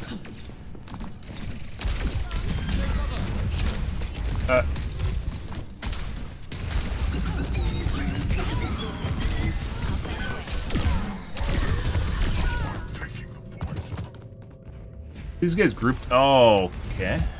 Let's check for grouping. Shake it off. En route. Buddy. I asked. Good.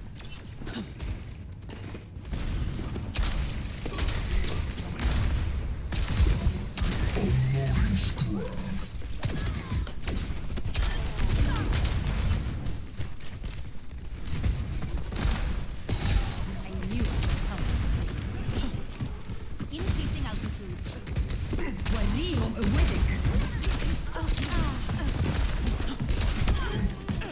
Christ. None of you can stop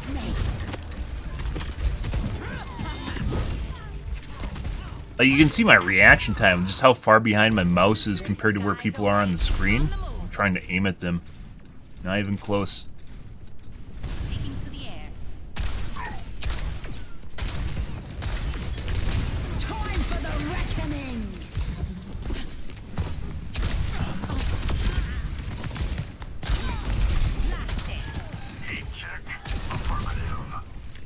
Got him in the booger.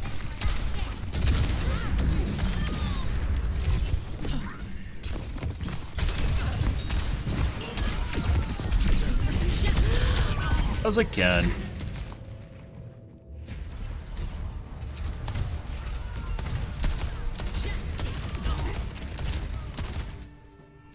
All systems nominal.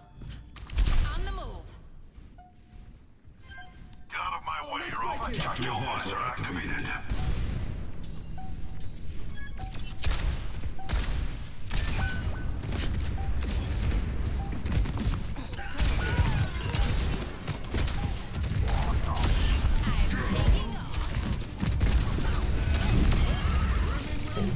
Huh. Weird how much different this match is. Without the guys basically rage hacking.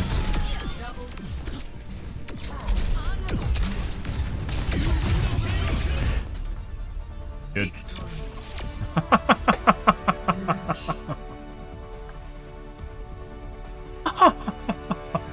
What? Oh, is this just satire? Sarcasm? Not even satire, just sarcasm. No, they don't know he's cheating. I was actually gonna ask why, like he might be saying something in chat. But more than likely he's just being a dumbass. Popping sounds just now? Okay.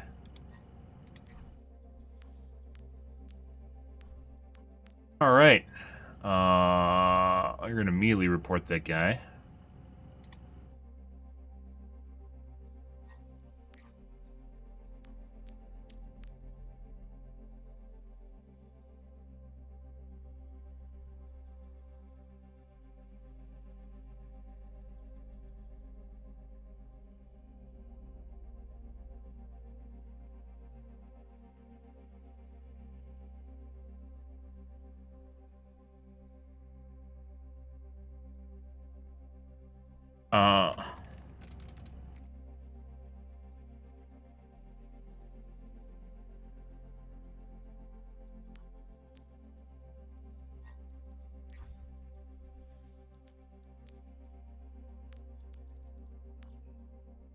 Platinum Diamond. I looked at him earlier.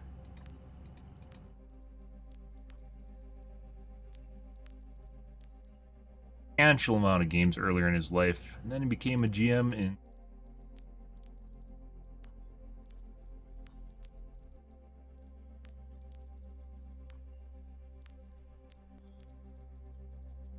weird. When he started doing better, guys, he stopped playing as many games. It's kind of peaked. Or it took all the fun out of actually playing the game.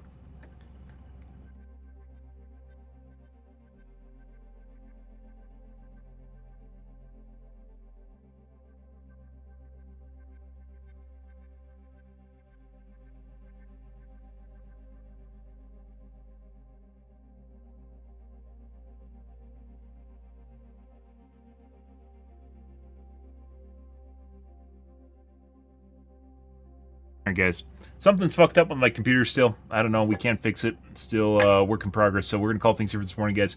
Also, had weird shit going on with my streams. I'm not exactly sure. Like yesterday we were fine, day before I think we had disconnects, or it was 2 days ago maybe. I'm not sure exactly what's going on there.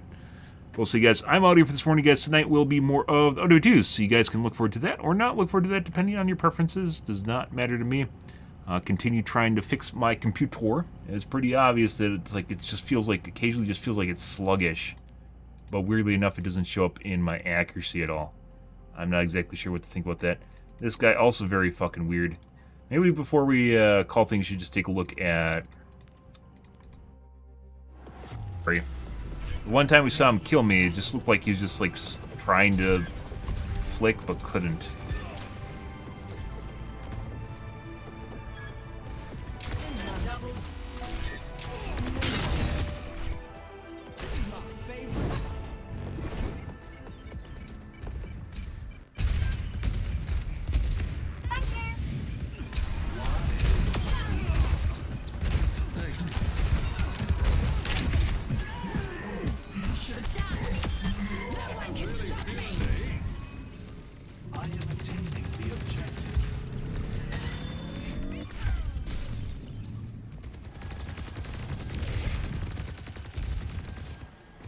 He's watching people through walls right now. So he snapped the soldier through the wall.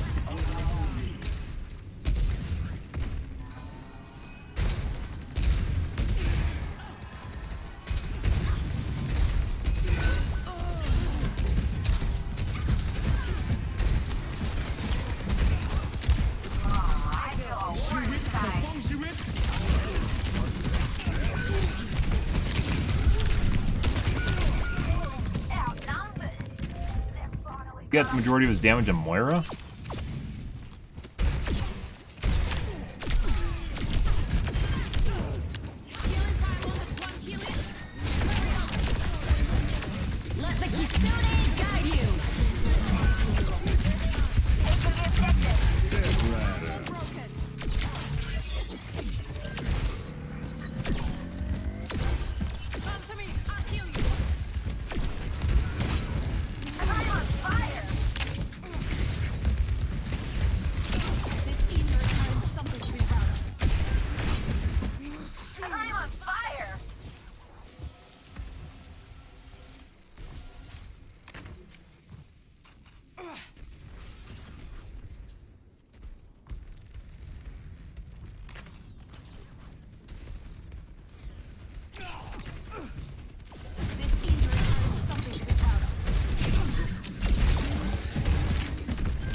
Tracked me behind walls, accidentally snapped the Lucio in front of me.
Oh, I love seeing people try to actually shoot people that are like within like 5 feet or so of their model.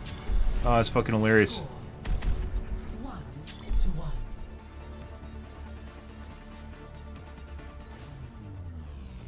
Ready for battle. No mistakes, no mercy.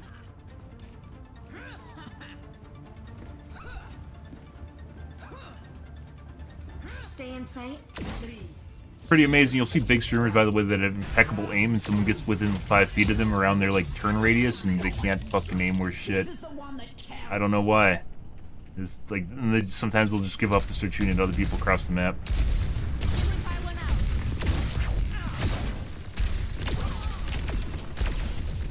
Pretty much because that's when their aimbot disengages, by the way. This is what we saw in the kill cam, which looked weird, just whatever. This guy had a shitload of damage, though. That's the whole reason we're watching him. How he generated a boatload. Maybe it was in round 1 on Moira. Like, even Zen didn't look all that interesting. Snapped the pig through the wall. Looks like he might have a wall hack here.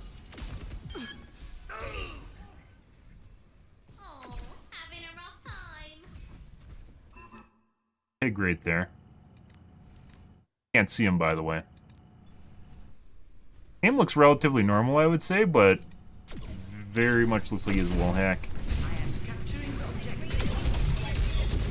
Snap 2 and followed. But if he has a wall hack, he more than likely has an aimbot. Or he has it turned off.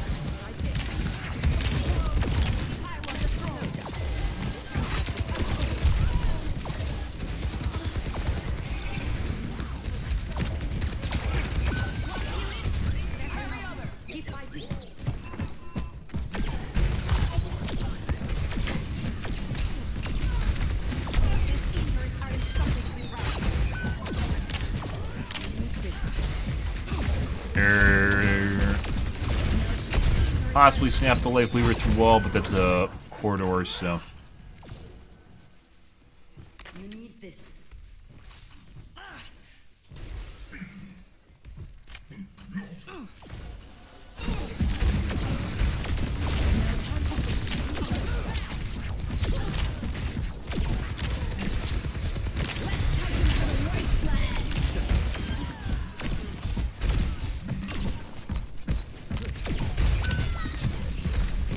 Movement is shit, by the way.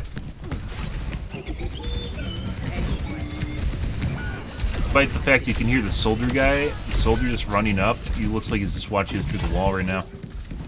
You can hear the soldier right here, right? And he's looking over here. Life flavor again. Fucking he's firing, and he's sitting there looking at me in the life lever. Not even looking at his teammate. Potato reactions. They're taking the point. Push them out. Positioning healing pylon. And then pre-taps me. It might have been pre-targeting.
Following the pig through the wall. Looks like he's looked at the soldier.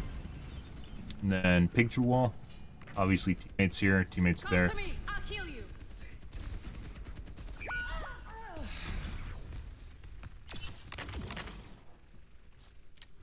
outnumber us.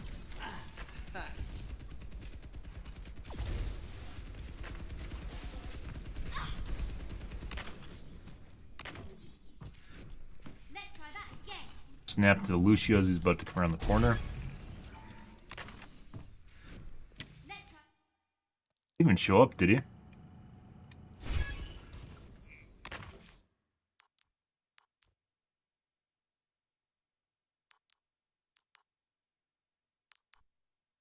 Can't see his name tag or his health bar because he hasn't hurt him, by the way. So even though it looks like, oh, you can see like this show up, no, you can't see him right now because it's not exposed.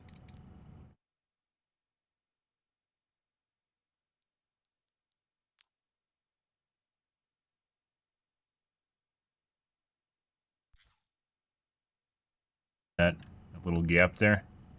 I wish models would change color depending on whether or not they have line of sight or not. And see him. Barely.